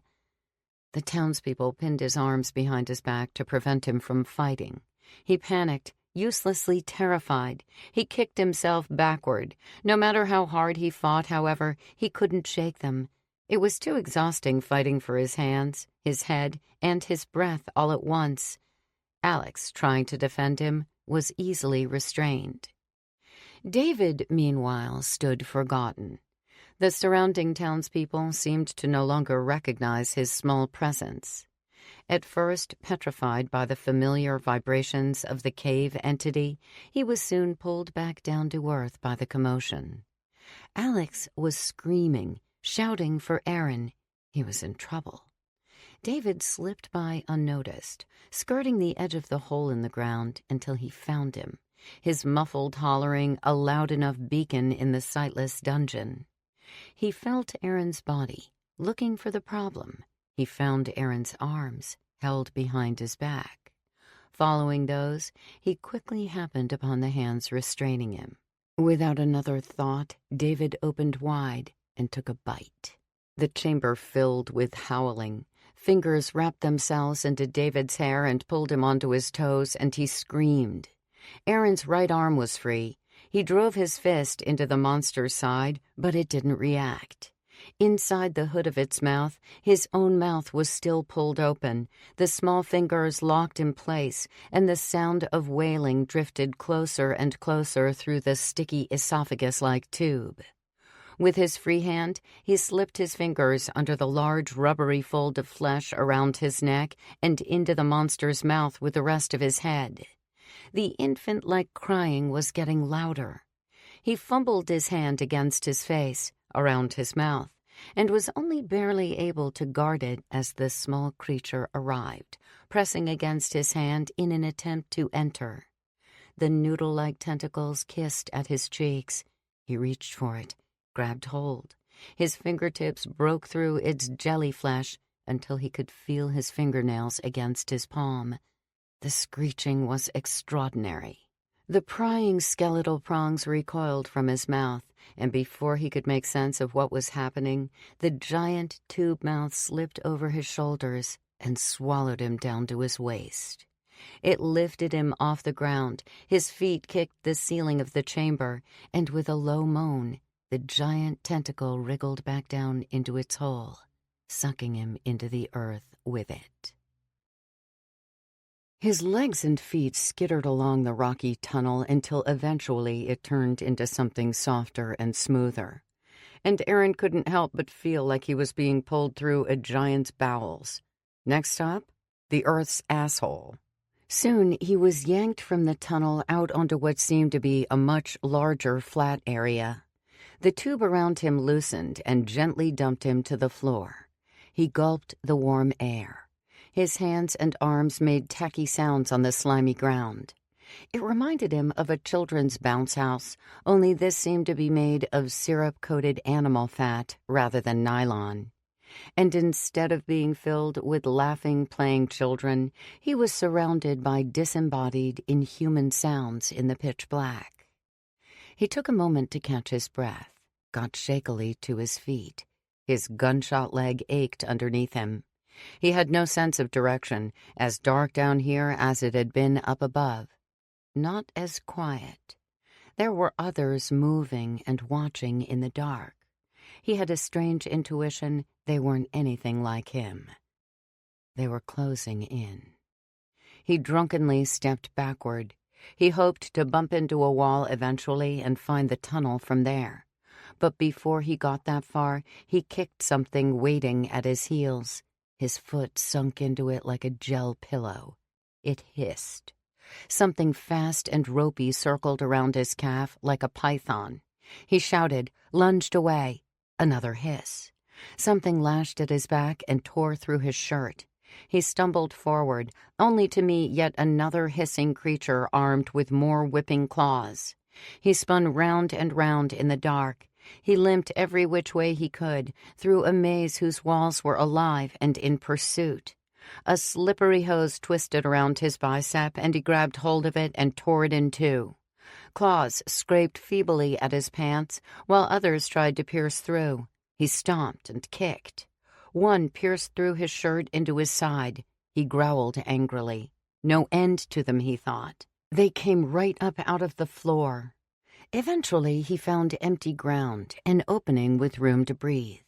He ran in that direction very briefly, 6 seconds, blind and gasping, and ran smack dab into a towering wall of rippling gelatin. There was a bright blue flash of light, a wink, and the elasticity sprung him backward on his ass, and everything was dark again. He lay there a moment, listening for the mob at his back. He climbed to his feet once more. He walked with his hands outstretched, feeling cautiously. His palm came into contact with it once more, and there was another blue flash of light, this one softer, emanating only where his palm touched. He put his other hand against it, and then there were two. The light was astonishingly The entire wall began blinking to life in brilliant blue-white flashes. He stepped away, forgetting all about the creatures behind him. They seemed to have quieted for the time being. The wall continued blinking brighter and brighter, the light spreading on some kind of circuit until the whole thing was luminous with blue and crawling white. In person, the jellyfish was massive. After the monster fled back into its hole with Aaron in its grip, Alex and David and the rest of the townspeople in the chamber were left in confused stillness. The flashlights came back on. "Where did it go?" someone said. "I think it took him." There were 3 people with flashlights, and 2 of them knelt beside the hole, shining them down as though they would find something. "What happened? 1 minute it had hold of him, and the next they were vanished." "I don't think your friend is coming back," Mr. Shelton said to Alex and David. "What do we do? Should we wait?" "There's nothing else we can do," Mr. Shelton said. "It'll be back when it's finished. And who knows, maybe it will bring him back. I don't remember Helen ever mentioning anything like this." Helen's dead, Alex thought to herself. Lately she found herself thinking it repeatedly. An odd sensation accompanied the thought, something she couldn't wrap her head around. "Alex," David whispered under the rest of the townspeople's voices. She looked toward his voice. "Do you think he's dead?" "I don't know. I hope not." That was, she thought, unless it meant he was saved from being like the rest of them. If their chances of escape were exhausted, she could only hope for the same. It was as he'd thought when David told them about the thing in the cave. They were one in the same, the start of this nightmare, the creator, or the true first, as they called it. The white spirit worms swam through it like mutant tadpoles. In person, Aaron could see their faces even clearer.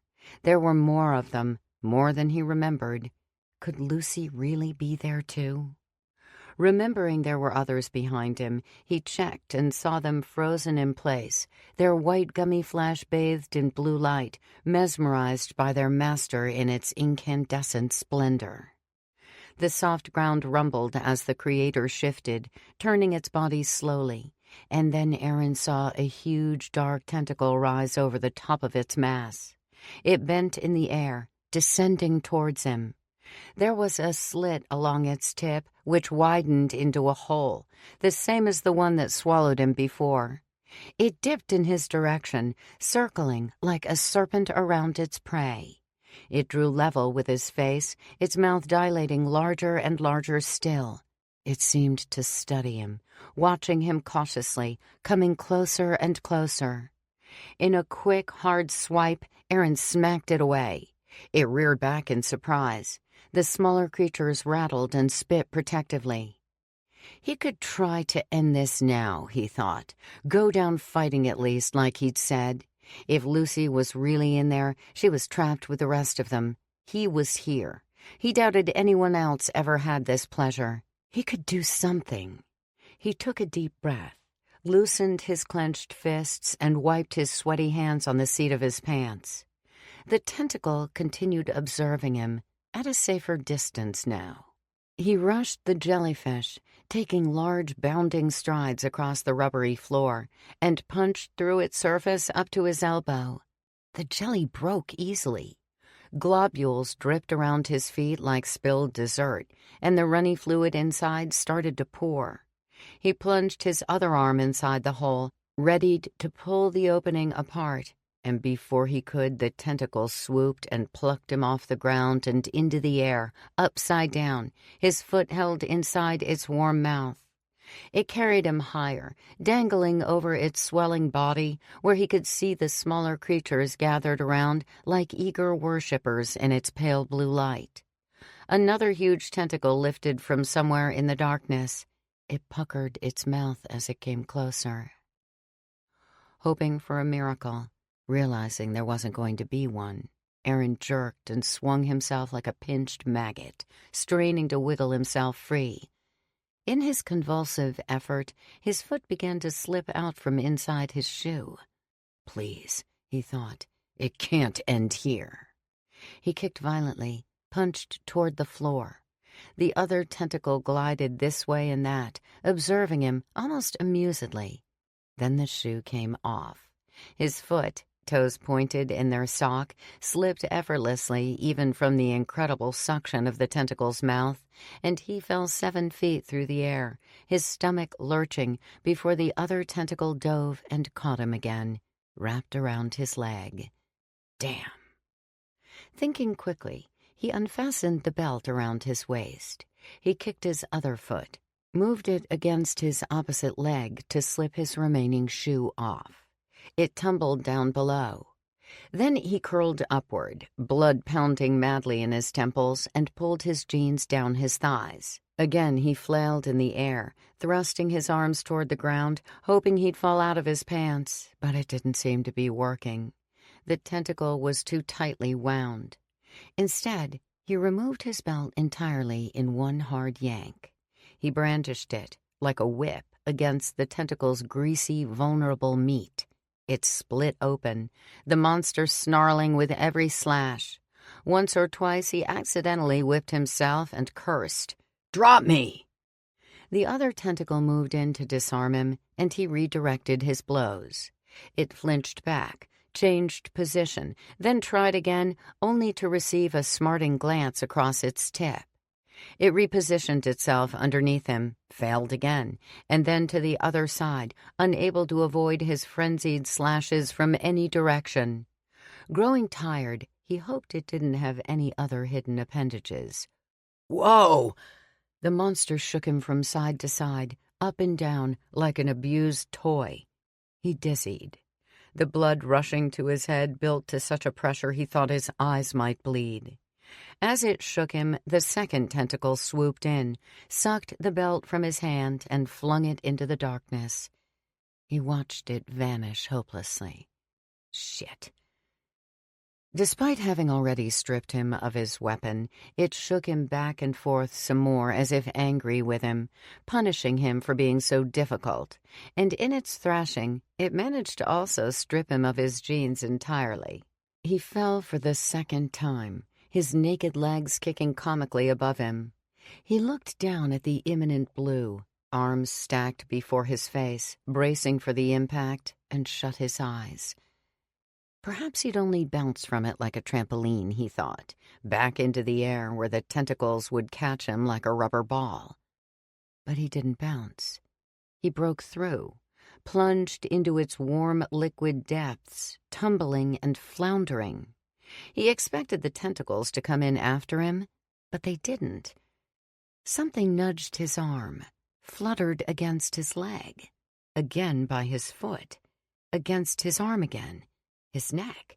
He opened his eyes and, surprisingly, could see clearly in the monster's fluids. All was blue, except for the white, human-faced tadpoles swarming around him. Up close, their skin wasn't as smooth as he'd thought before.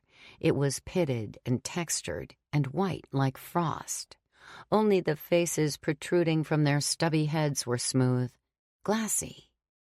He immediately thought of Lucy, searched for her face in the surging wave of them all, like schools of shimmering fish, and he couldn't spot her quickly enough. though amazingly, in their great numbers, he did spot another familiar face. Given how many of them there were, he considered it a large coincidence he should so quickly notice the blonde woman, Helen. She raced by him, her black-pitted eyes featureless, but still seeming to notice and gaze at him as she went. He didn't know how he was able to tell her apart from the rest, with their identical tadpole bodies and hairless heads, but he could.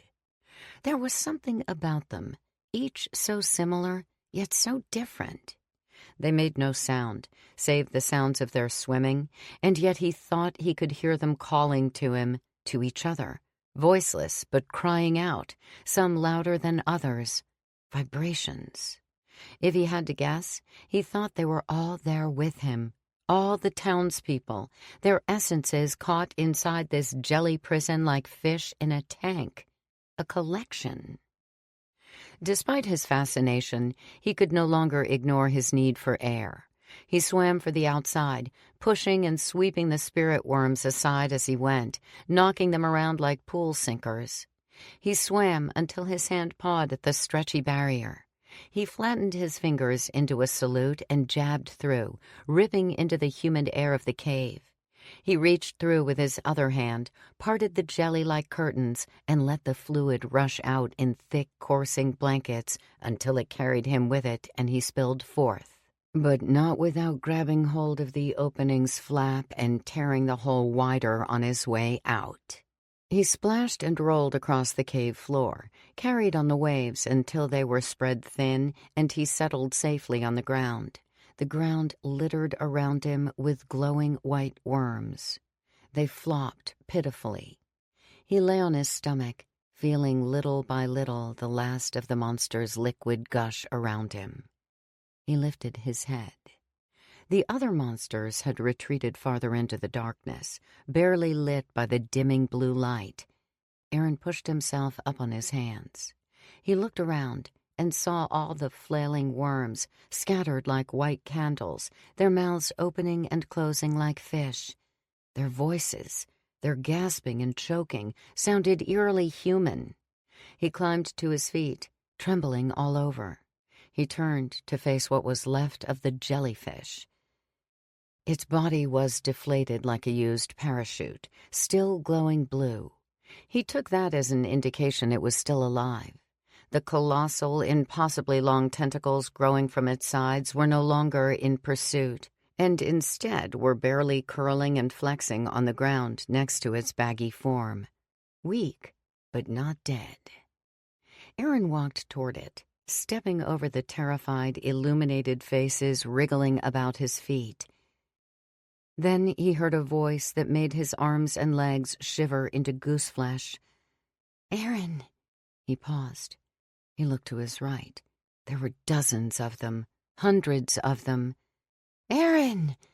He walked in the direction of her voice, checking faces as he went, seeing nothing but strangers staring up in confused, frightened, suffocating silence.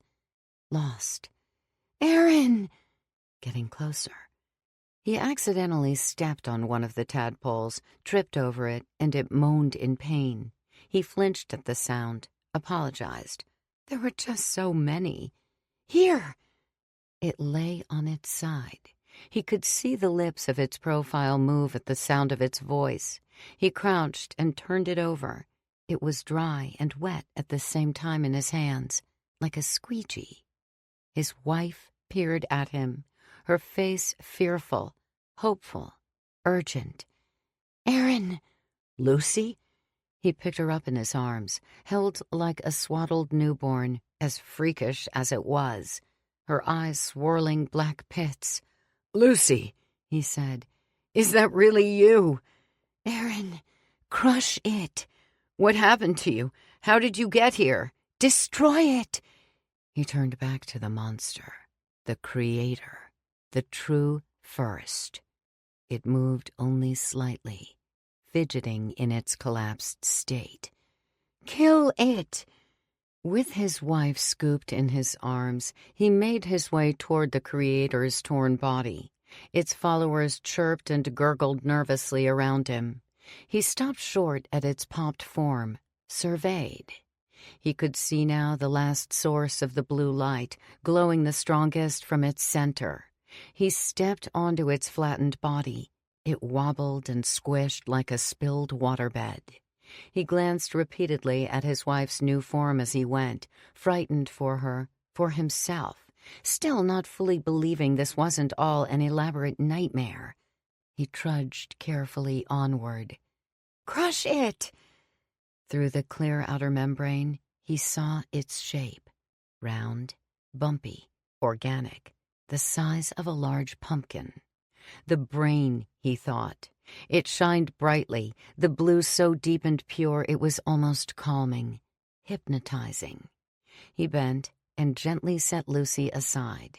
He tore away the transparent skin, reached in, wrapped his arms around it, and hoisted it out.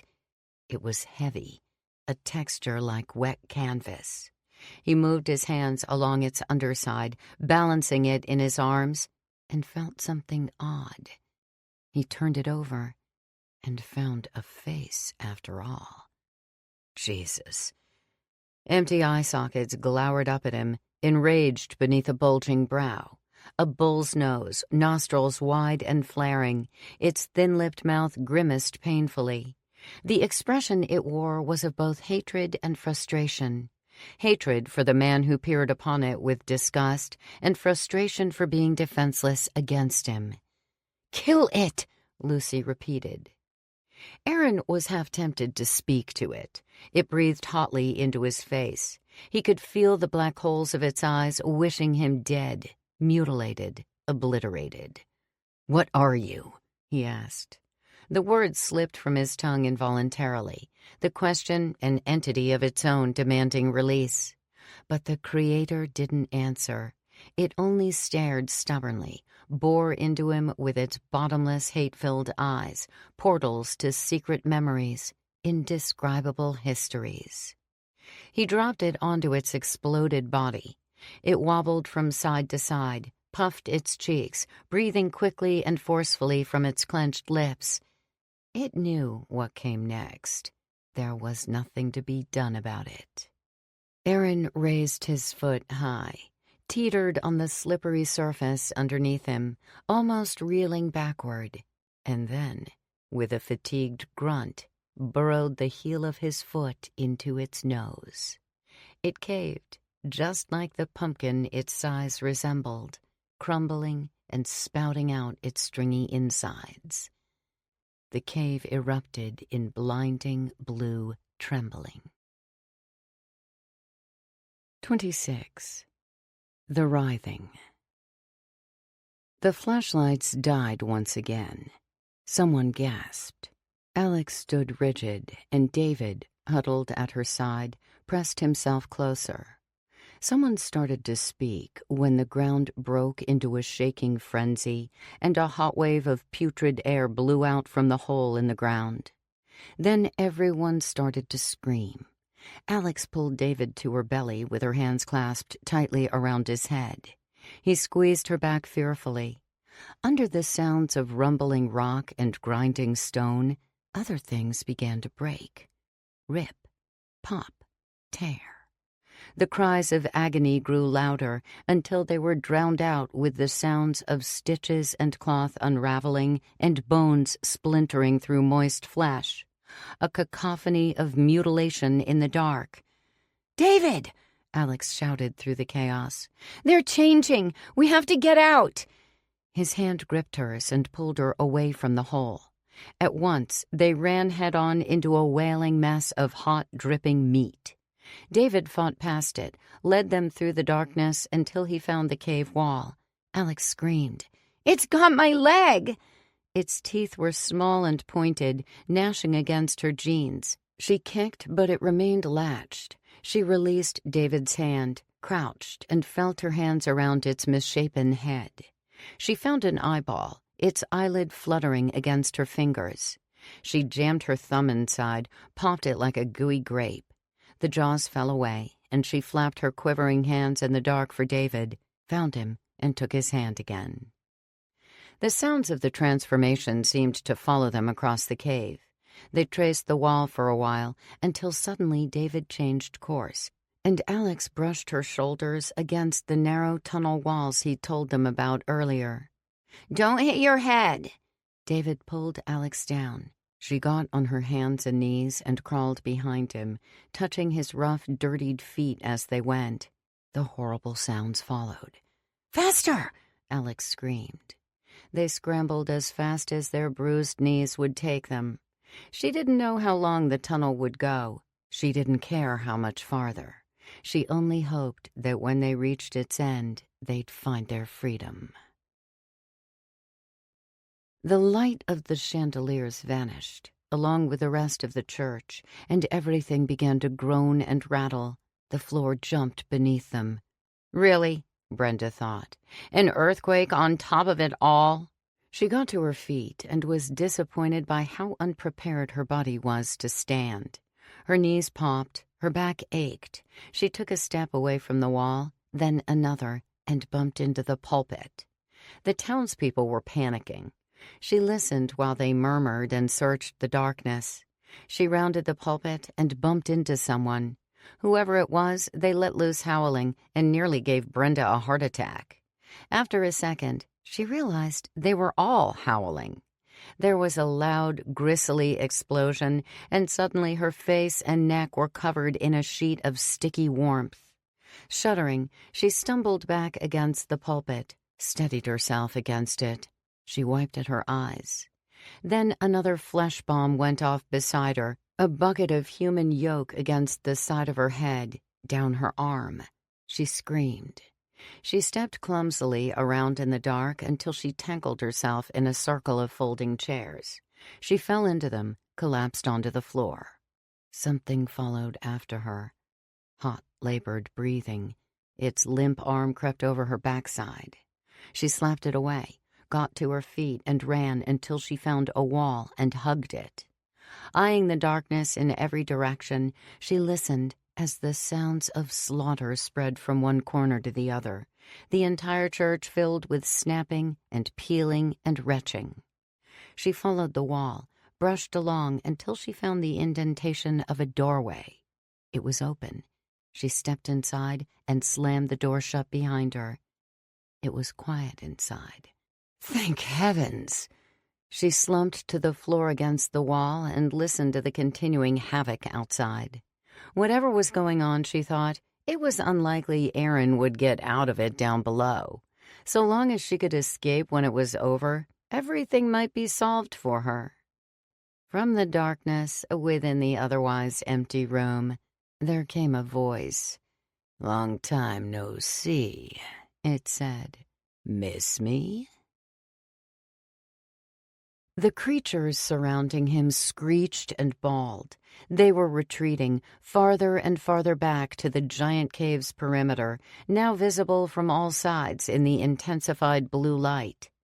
Under the sounds of their shrieking was a low hum, a moan, and he looked around the cave floor and saw the expelled worms tossing and turning with their mouths yawning open. He remembered Lucy and hurriedly found her where he'd left her. He scooped her back up. She didn't moan like the rest. Her empty eyes were focused on him, he could tell. "What do I do now?" he asked, though he couldn't hear his own voice under the unearthly screaming. Her mouth moved as if to say something. Lips quivered, and then she suddenly felt soft in his hands. Wet. Something was dripping down his arms. He held her in one arm, observed his other hand, and found pieces of her come away with it. Her face sank slowly into the worm's body. She never took her absent eyes off him. Her lips slowly formed a smile as she grew soggier until her face puddled, and then her body drooped between his fingers and fell to shreds on the squishy remains of the creator at his feet. He gazed down, open-mouthed with shock. What was left of her began bubbling on the ground. Steam rose from the bubbles in thin wisps, only it wasn't any steam he'd seen before. It wafted from side to side, rising and curled into strange figures. It took shape in the air, bright white and glowing, with feet, legs, a torso, arms, and shoulders. He briefly worried when her head didn't appear, worried his nightmare had no silver lining. But in another instant, she was whole. Lucy, naked and animated. She smiled upon him. The hopelessness melted away. He shook, legs trembling, with overwhelming longing and sorrow, love and joy, relief. She lifted an arm, pointed over his shoulder, but he only stared at her. He never wanted to take his eyes off her again, afraid she wouldn't be there when he looked back, that he'd forget what she looked like if that happened. She looked down at him, broadened her grin amusedly, and looked again over his shoulder, urging him to turn around. So he did. They were everywhere. All the townspeople, he assumed, and then some. Lit up like lanterns, their forms transparent and lustrous, freed from the worms boiling beneath their hovering toes. They looked about themselves, lost. Before long, Aaron watched as two of them noticed each other. Their sagging shoulders straightened, their haunted faces filled with wonder, and they traveled across the cave toward the other until they met. They examined each other disbelievingly, a young man and woman, looking the other over from head to toe. They embraced, their misty shapes melding into one, a bright white flame, and then they vanished, taking their light with them. By then, others were doing the same. It was a chaotic dance from one side of the cave to the other, an incoherent game of hide-and-seek, drifting and searching, discovering and disappearing forever. Though some of them didn't participate in the hunt at all, only observed somberly until they disappeared alone. Aaron watched, entranced, until he thought of Lucy again and spun around, afraid she wouldn't be there. She looked down with that same smile, a smile that said she knew something he didn't. She reached out to him, palm up, fingers slightly bent, welcoming him to take it in his own. He obliged, but her touch was absent, his hand resting inside hers like it wasn't there at all. He cupped both of his hands around hers. He closed his eyes. He stood that way for an uncertain amount of time, thinking only of her, knowing he'd never truly feel her again if he made it out of this alive. When he opened his eyes again, she was gone. The rest of the phantoms vanished around him. The blue light dimmed. Soon the darkness swallowed up the rest in one hard gulp. Back to the reality at hand. The creatures returned, closing in. David shouted that he thought he could see the exit ahead. The monsters were fast. Several times Alex felt one of them at her back. She heard them clawing at the tunnel walls behind her and urged David to go faster. Then it hit her. The cool air. She raced forward and felt the leaves and the dirt under her hands, and she looked up and saw the trees, and through them she saw the dark clouded sky. She clambered to her feet. David took her hand once more and pulled her away from the cave's opening and into the woods. "The cabin's over here," he shouted. She looked over her shoulder as they ran. The cave opening was a black hole in the mountain's base. She could see it clearly, as well as the ropey arms and fat, baggy bodies spilling from it. One after another they followed, wrapped in tattered clothing, some of them still carrying the shells of the human bodies with them, their tentacles and otherworldly arms and legs propelling them forward. One of them still used its human legs, chasing them on foot. From its waist, where a torso should have been, grew a pillar of twining tendrils. "Where is it?" She saw it before she finished asking. It loomed ahead in the darkness, sturdy and lonely in the trees. They ran through the clearing, chased their way to the porch steps. The monsters barked after them. David grabbed the handle on the sliding door and pulled it open. They rushed inside, threw it shut, flipped the lock. The torsoless monster arrived just behind them, bounded up the porch steps, and threw itself against the glass, smearing it red and orange. There were mouths on its tentacles, lips puckered, sucking on the glass. Soon others arrived, climbing over each other, up the steps and over the railing. They gathered on the patio in piles of gleaming muscles. "I've been here before," Alex said. "This is Morton's house." There was a loud pop. They both gasped and flinched away from the door. The glass was cracked. Then another strike. The monsters pressed themselves into it while another blow fell, and shards fell through onto the kitchen floor. "Come on, upstairs!" Halfway up the stairs, they were greeted by what sounded like cackling coming toward them from the hallway. They'd gotten inside somehow, an open window, Alex thought. They returned to the kitchen just in time to see the sliding glass door fall to pieces under the weight of a dozen creatures. A few of them tore open on the broken glass like ripped trash bags, and their guts pulled out. "In here!" David shouted. Alex turned and saw him standing next to an open door. She hurried to him and looked in, down the steps into a dark cellar. The growling monsters on the kitchen floor regained themselves. Alex and David stepped inside and shut them out. "How've you been?" Willard asked. Brenda pressed herself against the door at the sound of his voice. "I worried you'd think I'd forgotten about you. The truth is, I was held up for a bit. Some fucked up things in this town, let me tell you." "I'm aware," Brenda said. The door rattled against her back. "It gets worse, believe me. You want to know where I've been?" "Not really." "I was trapped, you see, in something like an aquarium. You can't imagine. This thing, the moment we arrived here, I could feel its pull on me. Your bringing me here almost separated us. How dreadful that would have been. Ha! And guess who set me free? Oh, gosh, you won't believe this. It was the lovely Mr. Frampton. I was positively delighted." "What do you want? I was beginning to enjoy my alone time." "Well, I can't have that," Willard said playfully in her ear. "I just wanted to make sure you knew you didn't overpower me. I know you liked the idea. Big, strong, changed Brenda. Unfortunately, you're still the frightened, passive sheep I've always known and loved." "Whatever makes you feel better." Willard laughed, and she felt his breath on her face. She winced. The only thing worse than being eaten alive by monsters, she thought, would be doing so with his incessant mockery all the while.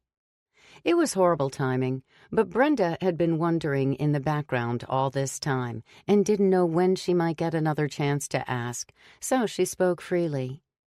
"Why like this, Willard? I know why you did it, revenge, but why the neighbors and the visions? Why didn't you just kill me to begin with?" "I don't want you dead," he answered, sounding almost offended by the thought. "And even if I did, it doesn't work that way." "What doesn't?" His voice grumbled with annoyance. How to explain to a child? "No need to beat around the bush if you don't have answers. I expect nothing from you." "Oh, all right," he laughed, "if you're going to be so sour." He paused. "To put it simply, you and I are in different places. It takes a certain energy for us to interact with the others. Some people, the living, have it as a constant. You're not one of them. I use my own to reach you, and reaching into that thick head is costly." "All right, I've heard—" "I spent the last couple years saving it," Willard continued. "And though I waited so long, it still wasn't much. Enough to fuck with you here and there mostly, and that's really all I ever did, to be honest. All I ever wanted. You give me too much credit if you think I planned any of this. Lucy's murder and everything else, it started as a game, toying with you, but you fell for it. So I toyed some more, and for reasons I can't figure out, you kept listening. I never expected you to murder them. The power of your own paranoia surprised me. I found it disturbing, if you can believe that. You ask me, why like this? No reason. It's just how it happened. You brought us here." The monsters were settling down, and Brenda didn't notice. The door slowly ceased to vibrate against her, and all she could concentrate on were the lips in the dark whispering deep in her ear. Softly, she whispered, "What's wrong with me? Can you see inside my head? Am I really not at all different?" She stared blindly across the room, into a corner far darker than the black corner seen with her eyes. Before Willard could reply, she said, "Do you remember what I was like when we met?" "Well, I can't anymore," she interrupted. "When I try, it's blank. It's like I don't have my own history. All I remember is being with you. And before you, I don't remember a thing. Just you and then the house, by myself." Am I supposed to feel sorry for? I remember some good times with Lucy, though. She always seemed a little phony, but her heart was in the right place, I think. I don't know. I can't tell anymore. She felt sorry for me. For a while, at least. Not like that's what I wanted or anything, but I think she did. I knew I was getting a little clingy, a little crazy, but I couldn't help myself. Have you ever wanted so badly for someone to care about you? Are you asking? That was selfish, I know. I wanted so badly for someone to pay me any attention at all, and yet, I don't know. And then I killed her. That you did. So there must be something wrong with me. This is evident. I've been thinking about how I'm going to get out of this, about how much I want to get out of this, like I have something to look forward to if I do, if I make it out, and I'm not thrown in jail. What will I do then? Leave and start fresh? I'll be right back where I was, alone in some house, with my thoughts. You'd probably follow me. You sound like someone. I could be dead in 5 minutes if I wanted. I wouldn't have to deal with any of this anymore. I wouldn't have to worry about surviving or about what'll happen to me after this is all over. I could just be done. Trust me, Willard said, the joking inflection suddenly gone from his voice. You think you've got it bad now, with your constant thoughts and your loneliness. It's not so different here. Here, you've only got more time for it all. What happens to you if I die? She asked suddenly. She turned in the dark as if to look at him. Where would you go? Could you follow me then? Perhaps I'm the only thing keeping you here. If there is a hell, maybe I'm your only ticket out. You're holding on because letting go means falling in the pit. None of that's real, he said. You haven't a clue how the afterlife works. It's nothing like any book describes, believe me. I could walk out of here and be eaten alive and be dead in 5 minutes tops. The more I think about it, the more it makes sense. We'll only both be wandering aimlessly with nothing but our thoughts. You think you're alone now? Try being dead. I think I will, she said, and climbed to her feet. She held the doorknob.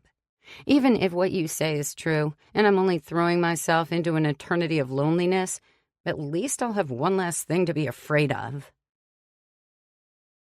He was spurred back into reality by a stabbing pain under his left buttock. He cried out and reeled forward in the dark. His feet skidded across the Creator's slimy husk. He met with another stabbing pain in his gut. He dug his heels down to halt his sliding and fell backward. They circled around him. Their floundering tentacles made swishing sounds in the dark. He rolled to his knees, jumped to his feet. Every direction he turned, he encountered hissing. So he did as he'd done before and kicked and stomped his way through them, only to realize how much better he'd been protected with his shoes and pants on. The claws that merely brushed him before now sliced and gouged. He limped as best he could, hoping only to clear them before one of their swipes got lucky and severed a tendon. Gah! His foot settled onto something sharply bristled, porcupine-like. He sidestepped whatever it was and hoped it wasn't poisonous. His foot throbbed from the pinprick wounds. Chasing forward in the dark, a passing tentacle found its way to his throat, where it looped and tightened like a noose. Meanwhile, more and more claws and spines patted him down and stuck him from all sides. Something like an ice pick punctured up behind his armpit. He squeezed the tube choking his neck and wrung it in both hands until the slippery meat tore apart. He lurched forward from the stabbing at his back. The knife in his armpit fell out. His body was losing a fair amount of blood by now through a variety of holes and troughs, and all he wanted at that moment was to get to the wall, to get away from their waving cutlery and the screeching in his ears. Following another minute of swaying through the angered masses, he broke away onto empty ground and hobbled as quickly as his legs would take him until he fell upon the gooey chamber wall. Quickly, shakily, he followed it around, the same as he'd done before in that other place. Except now the wall was truly there, and it wouldn't shrink in on him. He hoped. The creature's sounds pursued. After a few minutes tracing the perimeter, worrying he'd never find the exit, that the creatures would soon hug him up against the wall, his hand skipped over a large empty space. He ducked down, felt the emptiness before him, and darted into the tunnel. It occurred to him there could have been multiple tunnels leading in and out of that giant cave. What if this was the wrong one, and it took him someplace even worse? It didn't matter now anyway, he thought. He could only keep crawling. Soon it began to rise. He shuffled upward. His hands and sock-clad feet danced around in panicked smacking and smearing motions like a kid climbing the slide on a jungle gym. Eventually, he realized the slimy growth was soft enough to sink his fingers into and get some traction that way. The creatures would, of course, follow as far as their shapeless bodies allowed. He heard them not far behind. There were a few steep inclines which gave him pause. It took him multiple tries to scale them, sliding down again and again as the creature's prattling got louder and louder. "Come on," he muttered. The strength in his arms was nearly depleted, wobbling underneath him as he cleared the last incline before the tunnel began shifting back to its rocky state. It hurt to crawl across.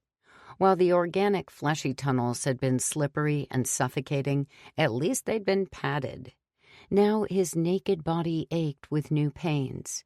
His knees knocked and scraped and bruised. Oh well, he thought, as long as the horrors underneath were behind him, and at least his ascent was quicker now, with less backsliding. Before long, the tunnel rose straight up in front of him, and he wondered how the monster had pulled him through without shattering his knees against the walls. He stood on his tiptoes, felt only the wall, and then gave a short hop, where he then felt a ledge above. There were shallow notches in the tunnel for his feet. He stepped a little higher until he could grab the ledge with both hands. With his arm's last stores of stamina, he dragged and kicked himself up and over onto flat ground. He rolled over and lay on his back. Good Lord, he thought. He'd made it out. Or at least it felt like out. It was hard to tell in the dark. After all, this chamber was much quieter than it had been before, full of the townspeople's chatter. Where had they gone? Had David and Alex gotten away? Had they returned to the church? Was this even the same cave, or had he crawled through the wrong tunnel after all, arriving in some other chamber leading to God knows where? He lay there comfortably, catching his breath, eager for rest. When he felt reasonably calm, he sat up and passed his hands over his bare legs, felt the swollen lips along the blood-crusted cuts. Many of them were still bleeding. He worried how much blood he'd lost so far, and if he'd lose much more. He didn't know how much a body could take. Although he'd caught his breath, his heartbeat slowed, he was mildly dizzy. He struggled to think straight. What? He turned his attention back to the hole. The sounds had returned, the hissing and spitting. He peered over the ledge to listen. They were still coming, getting louder. Somehow the slippery tunnels hadn't stopped them. He felt foolish for thinking they would. His brief moment of reprieve was over. He hurried away from the hole and found the wall. There he rounded the chamber. His heart started to pound once again as the cave became populated one by one with their slithering and mewling. He felt a door. Shit, he thought. He wanted the tunnel out, the one David mentioned. but the creatures were there, a lot of them by the sound of it. He didn't think he could handle any more bloodletting. He opened the door, stepped inside, and pulled it shut. He leaned against it to rest for just another moment. His legs quivered under him. Up to the church. He had no choice. Alex and David were hopefully still alive somewhere, possibly waiting for him, possibly still trapped. He needed to know for sure. He needed to get to them. He pushed away from the door, touched his hands to the walls to orient himself. He started up the rocky corridor, back to the surface. The cellar smelled of dust and something sharp, metallic, sour. "We're safe for now," Alex said. She held the doorknob tight in her grip. She wasn't sure if the monsters could open it or if they knew how, but it jiggled in her hand nevertheless. "It stinks in here." "He's probably got spoiled food or something down there," Alex said reassuringly. David took a seat on one of the steps below. They didn't speak for a while, just panted quietly. A few times the doorknob tried to twist in Alex's grip, but she held it secure with her hands above her head, her back against the door. "Aaron's dead, I think," David said. "We don't know that, but he probably is. We don't know that." She didn't know what else she could say. A few minutes passed. David said, "I can still hear them. Are they still trying the door?" "The doorknob hasn't turned for a while." David hesitated, and Alex listened as he fidgeted in the dark. "I have to pee." "Really? I haven't had a chance for a while." "I guess it couldn't smell much worse. Do it away from me, though." "I don't know. It's kind of dark. My aim might be off." "Gross! Stop!" She listened as he carefully made his way down the stairs. His hands felt the wooden beams until he reached the bottom, and then he made his way into the heart of the cellar. "Ow!" he yelled, and there was a commotion. "What is it?" Alex asked worriedly. "I stubbed my foot on something." There was the sound of clinking glass. "And there's broken glass all over the floor." "Stay away from it," Alex told him, remembering his bare feet. "Pee on the stairs if you have to." "This is weird." There was more clinking. Alex wished he would come back now. "I think something happened down here." She held her breath.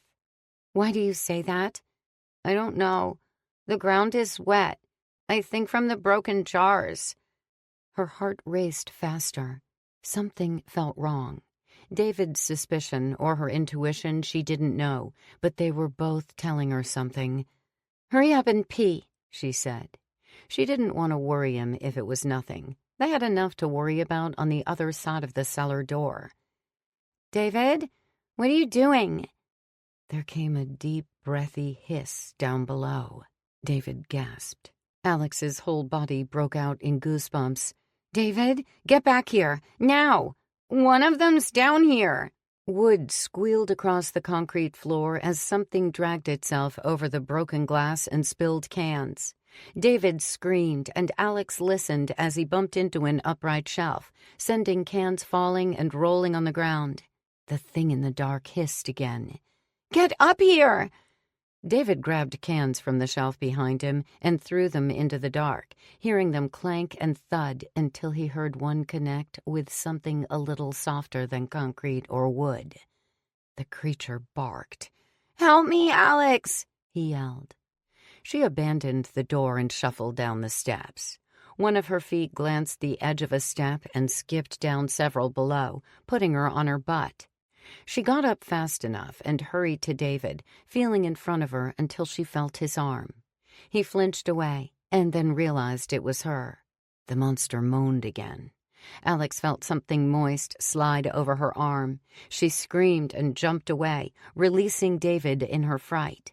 David cried out, jumped back, bumping into Alex. She took his hand again and led him back to the stairs, where they scrambled to the top. "Are you okay?" "It cut me," David said. "But where? Where are you cut?" "On my forehead. But I'm fine. I'm fine." They stood, rigid with fear, the creature creeping toward them on the stairs below. Rather calmly, David said, "It's coming up." Alex turned to the sound of his voice. "David," she said. He turned to look at her.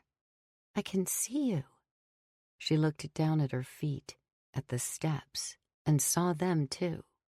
There was light, very faint, coming underneath the door. With the doorknob in her hand, she took a deep breath, looked down at her feet, and noticed something peculiar. There her feet were, attached to the ends of her legs, no less. Light under the door. It was very dim, but there.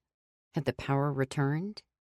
She opened the door, peeked through, and her eyes grew wide. Not only could she see the sanctuary, but the light came in from the windows. It was morning. From top to bottom, everything was splashed in crimson. The blue carpet was now purple. A massacre. There were articles of clothing, some intact, others ripped to pieces, hanging from nearly every pew and scattered across the floor. And on top of it all, the sanctuary appeared to be empty. She opened the door wider, stuck her head out, and saw the entrance was open. It didn't appear she'd be feeding herself to them after all. She wondered why they left. They were probably sorry they had, now the sun was rising. She had seen what it did to them. Just then there were noises from the other side, in the room opposite hers. She ducked back behind the door and left a small gap to spy through. "My God," she said. "My God." Lucy's husband hobbled into the sanctuary. He looked in her direction, but above, likely at the windows, his expression that of someone who hasn't seen light for ages. He observed the rest of the sanctuary, the carnage, and his face shrunk into a broken grimace. He shambled forward. "Please don't come in here," she thought. Halfway across the sanctuary, he stopped. He turned toward the entrance, down the aisle, and continued in that direction instead. "Here's your chance," Willard whispered. "If you've decided to live after all, you know he can't."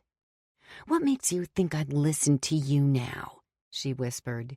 "If I could take everything back, I would. I don't need to add him to my list of guilt. I've got enough material for a lifetime." "Oh, come now," Willard said, his voice traveling around from one ear to the other. "Now you're going to start? What, spending the night in a church delivered you to salvation? You've repented for your sins? You don't believe in God, nor should you. You can trust me on that. What other reasons do you have for not finishing what you started? You're not a saint, and you never will be. Sparing his life isn't earning you anything but suffering at the hands of the government." "You're right. I don't want to kill myself. The thought terrifies me. But I also don't want to be like this anymore. Something's wrong with me, Will. I need help. My head is clear right now, for the first time in a long time." "So it's the insanity card, is it? You know that's bullshit." "Why do you care?" she asked, exasperated. "Either you want to sabotage me for revenge, or you're gaining something by keeping me alive. I don't care anymore." "All right, fine. You want my reasoning? Here it is. I don't know what happens to me without you. I only realized these last couple days when I started to feel that pull, when I ended up in that fish tank. I don't know what happens when I'm on my own, to tell you the truth. But right now, I've got you to hold on to. I want you to get out of this because, yes, I get something out of it too. Surprise! We both know where you'll be if he makes it out, and I just don't think you'd last long in prison." Brenda turned her attention back through the gap in the doorway. She couldn't see him from here, but heard his voice. Was someone else there? Perhaps he was talking to himself. Praying, perhaps? "Take care of him, and you can go back home," Willard said. "This town is done for. Let them take the blame." She thought about it. It could be true, she thought. After the police got a look at this place, found all the others who had likely been taken, she doubted Lucy's husband was the first, the Framptons would just be added to the tally. I despise you, Willard, with every fiber of my being. She closed her eyes and stood silently, thinking. Tiredly, she sighed. Now how am I supposed to do this with just the clothes on my back?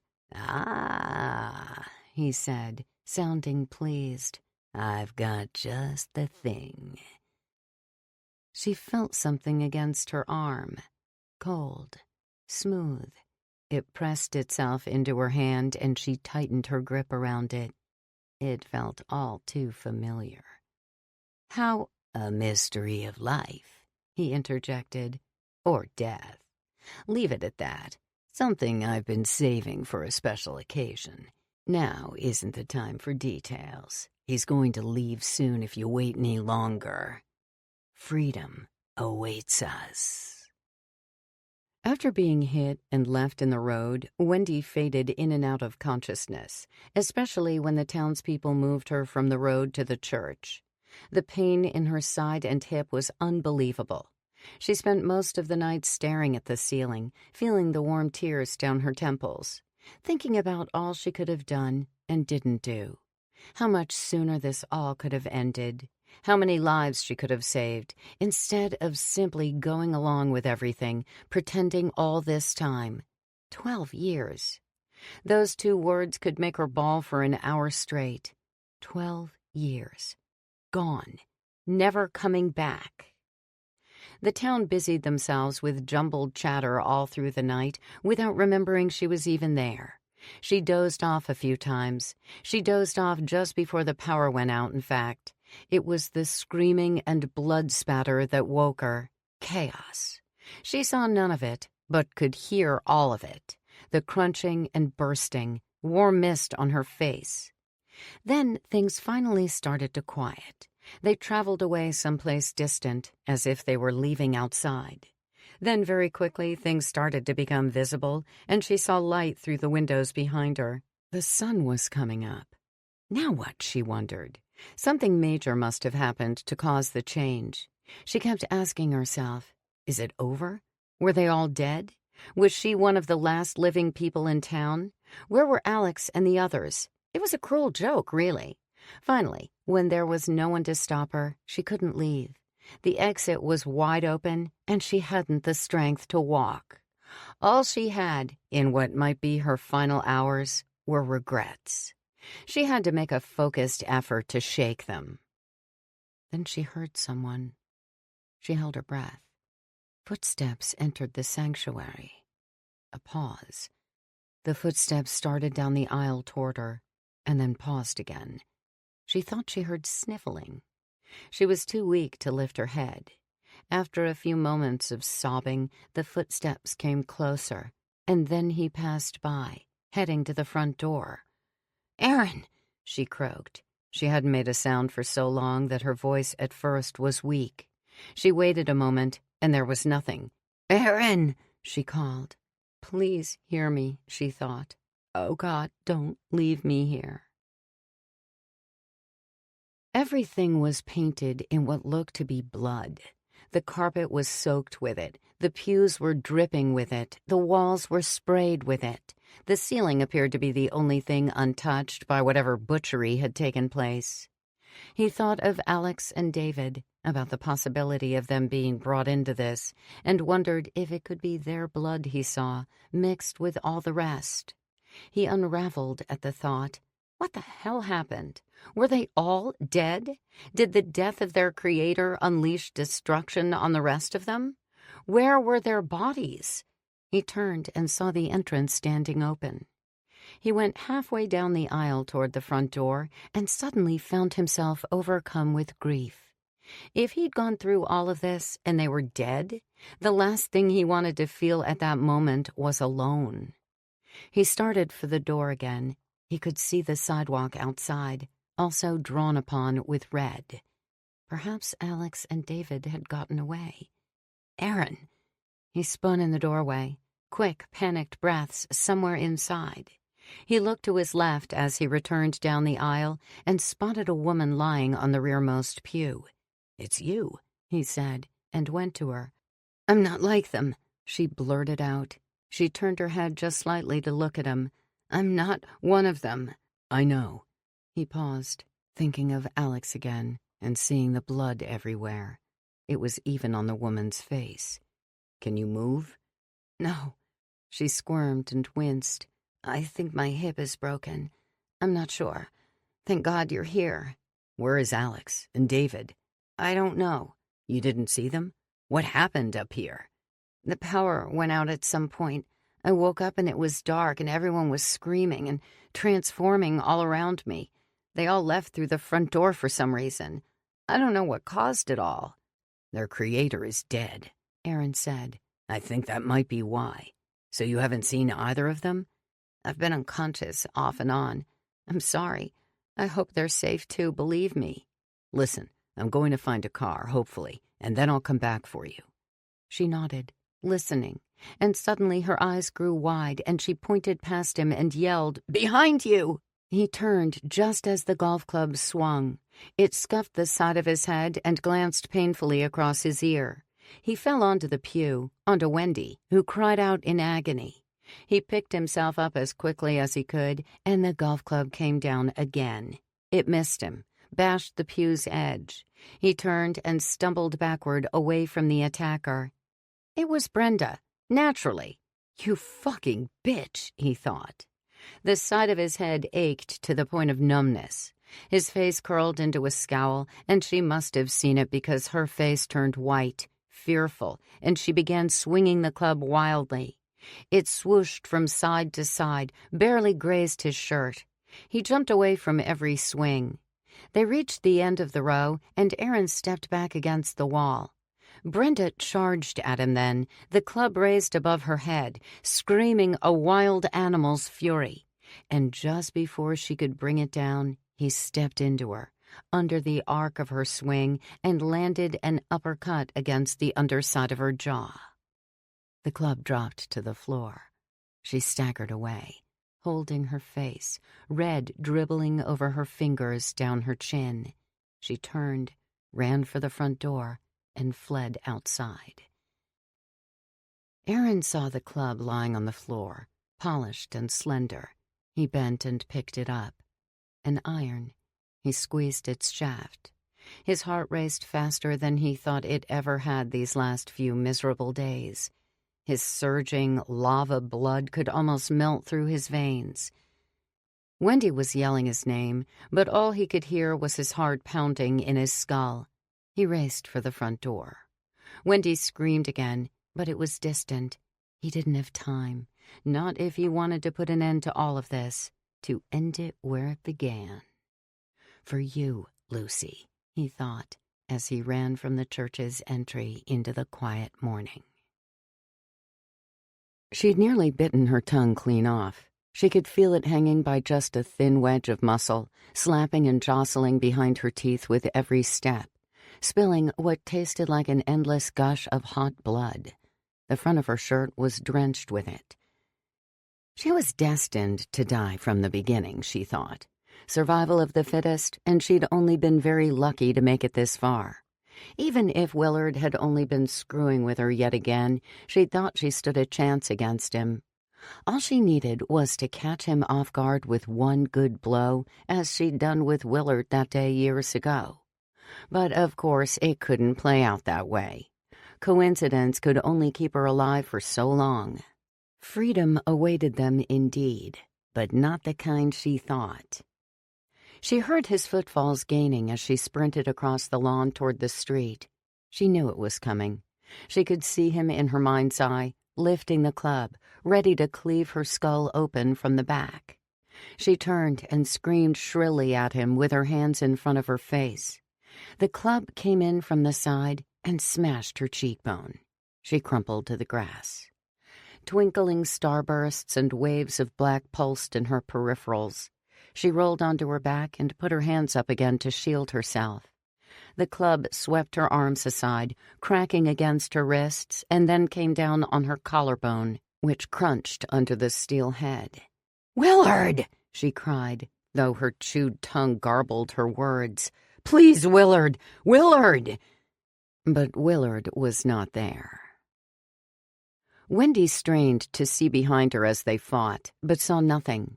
Then, away from the skirmish, something gurgled and hissed. She turned her head, saw nothing except the back of the pew in front of her. There was a long, wheezy moan, and she strained to turn just a bit farther until she saw it.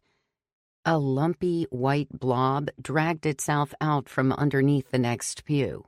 It paused there, as though to look at her. Otherwise featureless, the blob was equipped with one sharp-toothed mouth, lopsided and frowning, little razor-blade teeth gnashing as it drew closer. "Aaron!" Wendy screamed. "Aaron!" He didn't seem to hear her, or he was already gone. The creature on the floor spat and quivered, seemingly upset by her commotion. "Aaron!" she hollered. "Aaron!" She turned to the creature just in time to see something shoot from its mouth. She gasped. It fell, cold and wet, across her throat, snaked around in a tightening loop. She brought her hands to her neck, but before she could grab hold, it jerked her halfway off the pew. She dangled there, smacked her hand against the seat, but the fleshy rope tugged again and pulled her onto the floor with a jarring thud. Stabbing pain ignited through her body. She grabbed the tongue and pulled, hoping to rip it in two, but instead she yanked the monster toward her. The tentacle slack-spooled into its mouth and brought her hands, still squeezing, right with it. It chewed down on them, grinding its tiny little teeth deep around her wrists. She pulled away, dragged her palms through the teeth, filleting them until they were no longer inside. Tasting blood, the blob snapped greedily at the air. She wanted to scream, but all that came out was a spluttering moan, and then the monster pulled her in closer still. He didn't let the aches and pains slow him. Now he had her on the ground. The look in her eyes, the helplessness and desperation frightened him more than anything, but his desire to punish her was far greater than any remorse he felt. He brought the club above his head, and she raised her trembling hands again to protect herself, and he cut right through them, onto her chest once more. The thud, the contact, scared him as well. He tried telling himself to stop, that this wasn't him, that it felt wrong, but the images in his head were stronger. Lucy's body and the blood. Brenda's cruel expression. He was divided between pleasure and... She was screaming something repeatedly, but he couldn't understand it through the bloody spittle. He brought the club down again on her chest. She wheezed. He swung it again, this time on her lower lip.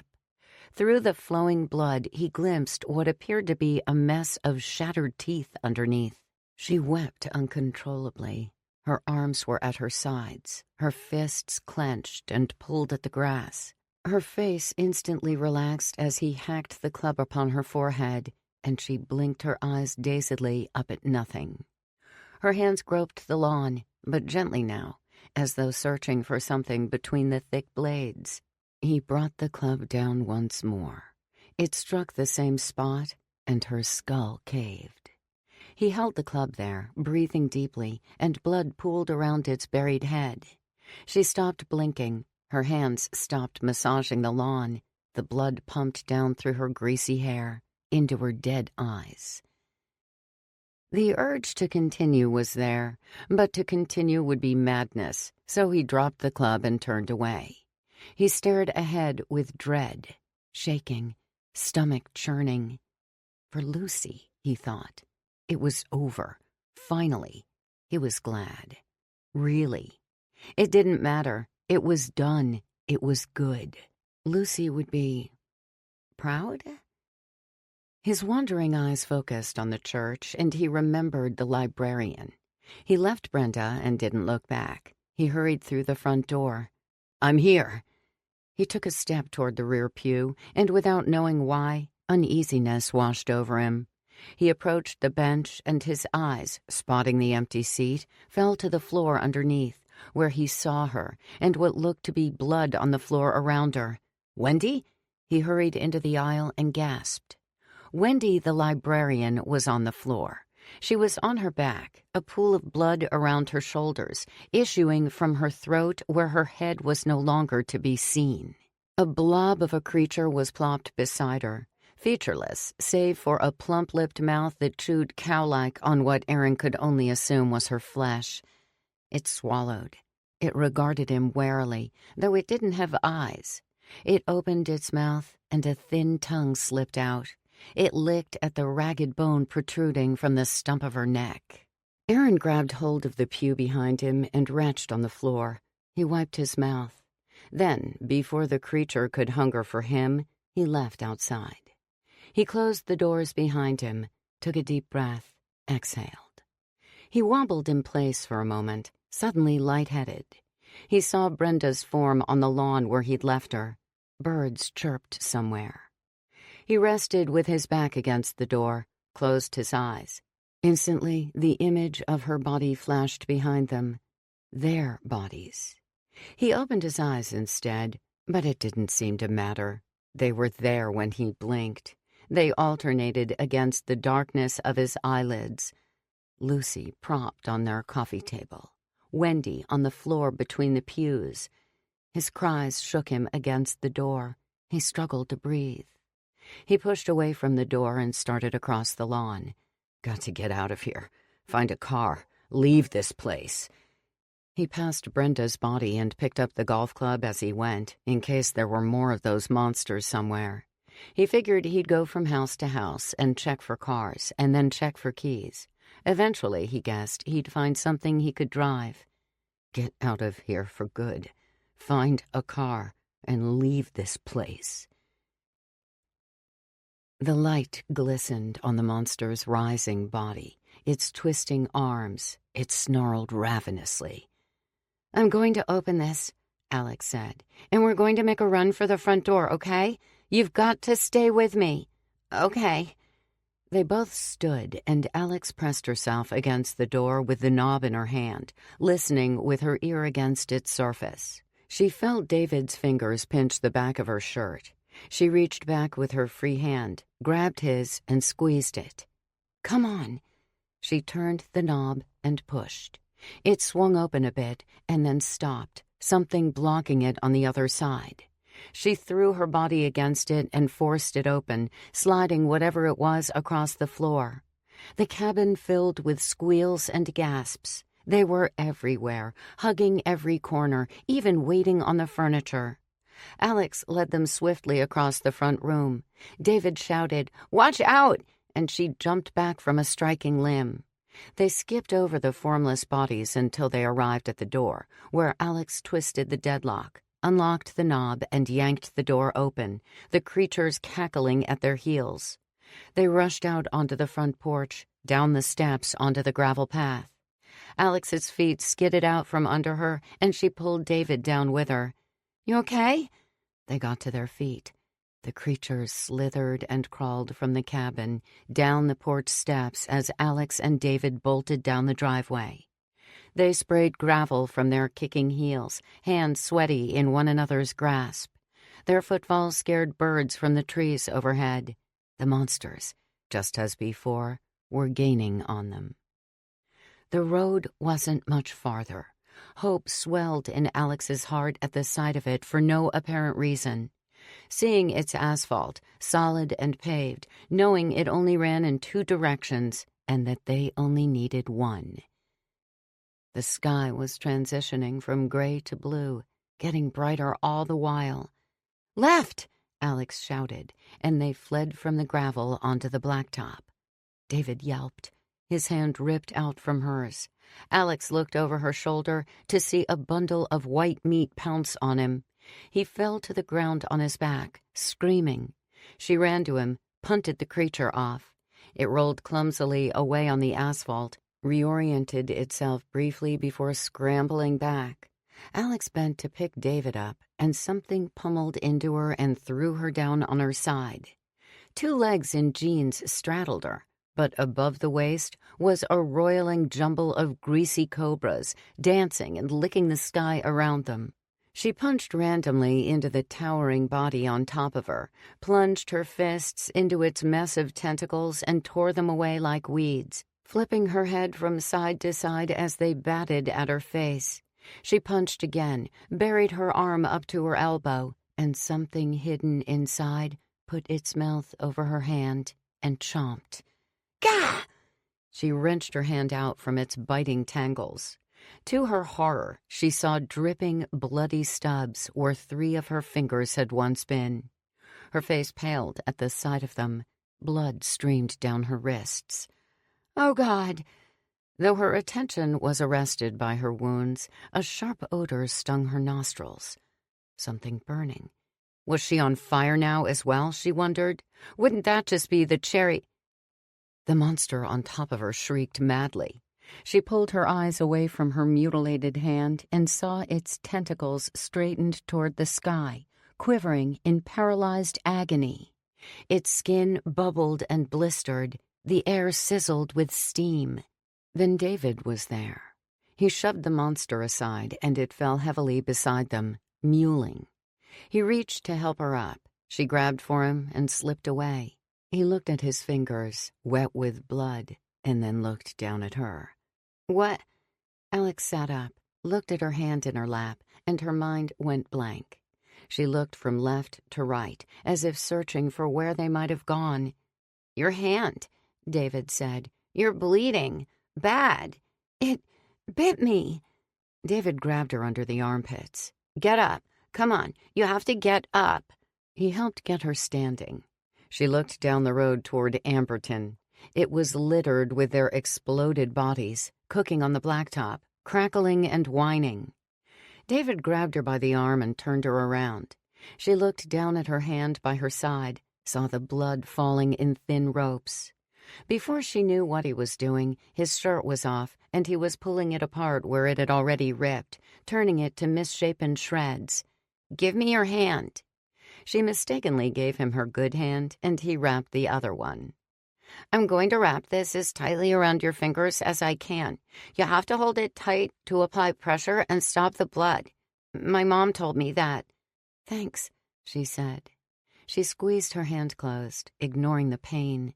The strips of shirt were sticky in no time. They followed the road out, saying mostly nothing as they went. A few minutes of walking, and they came across another sizzling monster corpse all on its lonesome. A minute after that, they found a green car crashed into the trees. The driver's door was open, and there was blood everywhere, and a mess of torn clothes.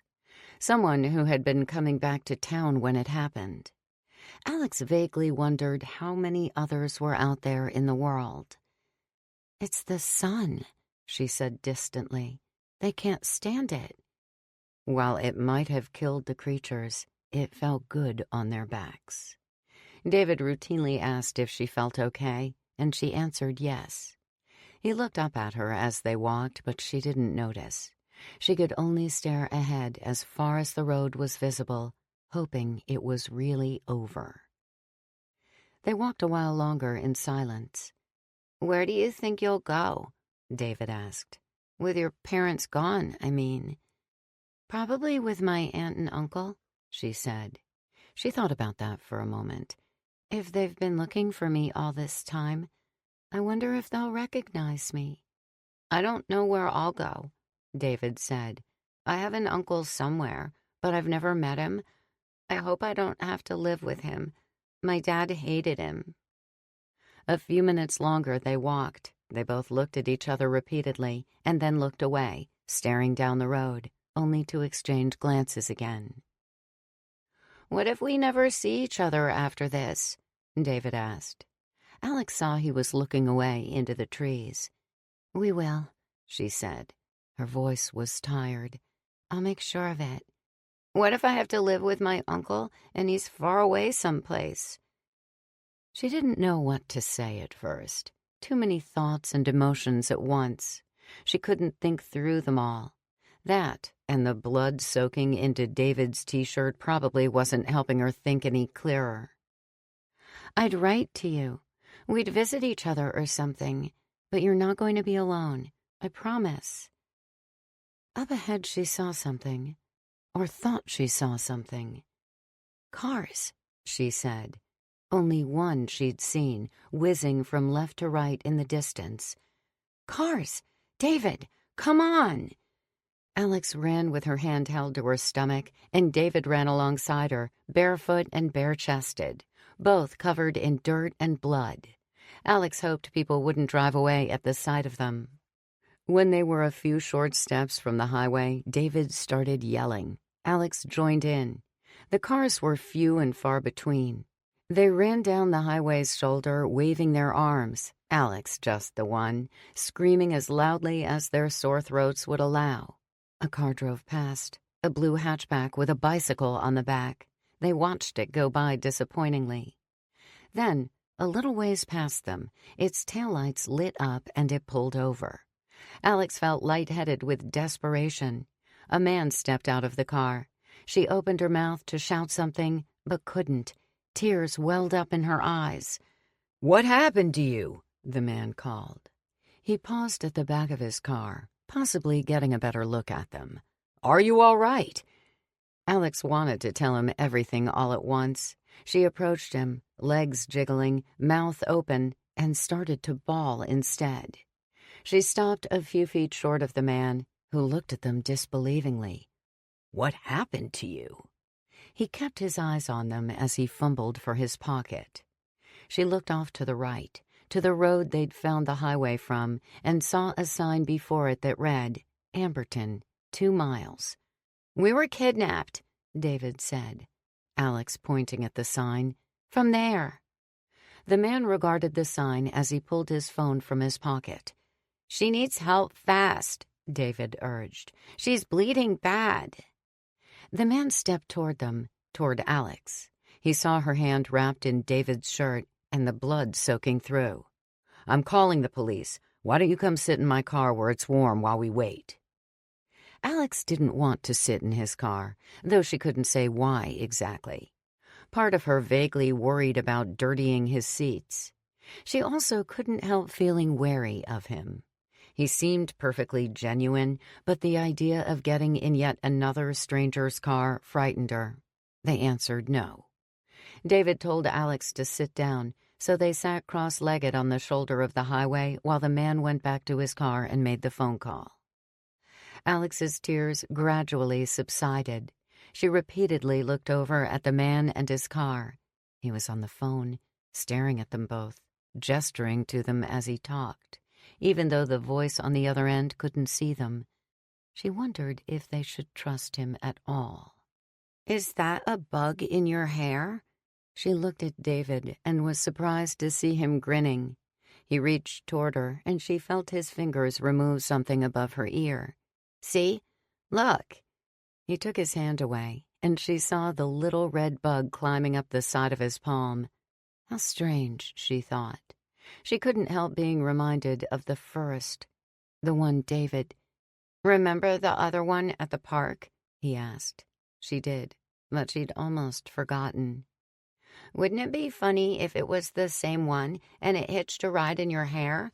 I mean, I know it's not." He lifted his hand, his index finger raised, and she watched as the ladybug climbed each knuckle until it reached the top.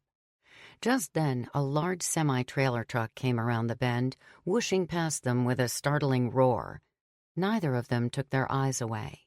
The ladybug held tight to the tip of his finger in the rush of wind that followed. Then, with the two of them as its audience, its shell opened, its wings fluttered, and it lifted off. There weren't any cars to drive. He checked several homes, found several keys to go with the cars in the garages, but none of them would start. It was one thing for the power to have gone out, he thought, but for all the cars to have died as well? He didn't know what to make of that. He even tried a couple cell phones left behind by their owners, all of their batteries dead. So he left on foot. He thought it would take him forever limping like he was, but if that was the only way, it was the only way. He couldn't complain. He just wanted to get the hell out. He was on the road, talking to himself. Why did you leave her there? Why did you have to go outside to check? He startled to something rustling in the trees, but saw nothing. Several times this happened, and always nothing. He trudged on. A gravel driveway broke off from the road, and he saw a cabin through the trees. He recognized it at once. He looked away, farther down the road, and saw a grisly scene. Bodies everywhere. He hurried to them. They were obviously townspeople, albeit changed. He wondered why they were on the road like this. Then he remembered everything David had said, about how he also found a cabin where he saw the blonde woman enter a cave in the woods, the cave they had planned on escaping from. Please be alive. He followed the road for another 20 minutes before he noticed 2 approaching cars up ahead. Lights came on, flashing red and blue. He dropped the golf club. The cars stopped. 2 officers stepped out of the first. "Hey there," one called. "What's your name?" "Aaron Frampton." "You hurt?" "Obviously," he thought. "A little. You know if there are any others back there?" Aaron ignored the question. "Do you have a little boy and a young girl? I was supposed to be with them. We got separated." "Yeah, we've got them. They're on their way to a hospital." "Are they okay?" "They'll both be all right. What about you?" "Oh, thank God." "What about you?" the officer repeated. They were standing right next to him now. The officer put his hand on Aaron's shoulder. "I've got some cuts, I guess. We'll get you taken care of too, okay? Can you tell us if you know of any others still back there? The girl told us a quick gist of everything before the paramedics took them. Is it true?" "It is," Aaron said. "And no, I don't think there's anyone left besides me. Not that I know of. If you're going there, be careful." He looked down at his legs, his arms, his body, all of which looked like they'd been rolled in barbed wire. Scars that would stay with him for the rest of his life, amongst some others much deeper than the eye could see. "It's worse than you expect." Epilogue. Sneaking out again. Alex lay in bed, wide awake, listening as her aunt and uncle wrapped up for the night and put themselves to bed. She often heard them talking at night, their bedrooms side by side, talking about her, worrying about her. They talked and worried far more than she did, but she understood. She may have lost her parents, but her aunt also lost her sister. Alex, being her only niece, could forgive a little overprotectiveness. Here, at least, it came from a good place. Her phone vibrated on the nightstand. A new text. She reached for it. The light illuminated her smiling face in the dark. It was David. "Tell Aaron to go to bed," she texted back. She set her phone down, closed her eyes. He seemed to be holding up okay since all that had happened. It helped he had Aaron, especially. They probably helped each other more than anyone could know. And though Alex lived an hour apart from them, they saw each other regularly, messaged even more regularly. They were in therapy, too, just like her. A constant topic of conversation between them. It was great they all stayed in touch, her aunt often said. They'd always have each other, someone who understands. Alex agreed. When her phone buzzed again, she eagerly snatched it back up. She grinned. "He flipped me off," David responded. Her thumbs moved violently. "Tell him if I still have my middle finger, I'd give him one right back." A moment of painful anticipation. He said, "Touché. Is that how you spell it?" Alex suppressed her laughter. "Close enough, LOL." She put her phone on the nightstand. She lay back, no sleepier than she'd been before. Although, to be fair, she tried very little to sleep these days. It was easy to avoid it when the chances of nightmares were so high. David and Aaron both had them as well. Anyone would, she guessed. She was having them less and less the last couple months at least. Her aunt and uncle were in bed now by the sound of it. After a few minutes longer waiting, she got out of bed and crept into the hallway. She left the lights off as she went, slipping down the hall, past her younger cousin's bedroom door and into the kitchen. The clock on the microwave glowed green, telling her it was 10 minutes past midnight. She unlocked the back door, held the blinds against the door's window as she opened it to keep them from banging. She shut the door gently behind her as she stepped out on the porch. She took a seat on the cool cement steps, looking out over the dark yard full of weeds. Through the chain-link fence at the back, the dirt alleyway was visible. She often saw cats prowling there. If a light was on in the house or the porch light, their eyes would flash back. Tonight, though, nothing betrayed them. Across the alley, on her neighbor's back porch, the tail of a cigarette blazed orange. A dog barked in the distance. A few houses down, the goofy laughter of other secretive teens echoed into the night. All her neighbors were strangers, and they couldn't have cared less about her. She thought she might never meet a single one. She thought she might adore them.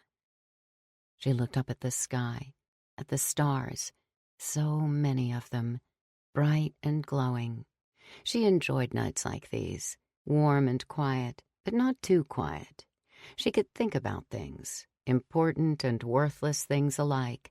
Anything, sometimes even nothing.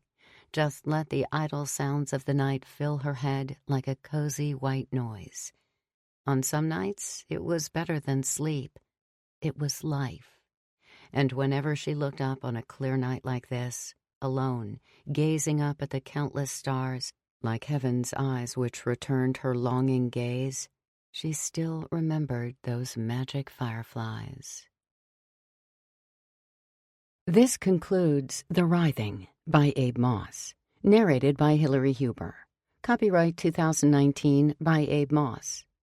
This unabridged audiobook is published by arrangement with Abe Moss and was produced in the year 2020 by Tantor Media Incorporated, a division of Recorded Books, which holds the copyright thereto. Please visit Tantor.com for more information on our growing library of unabridged audiobooks.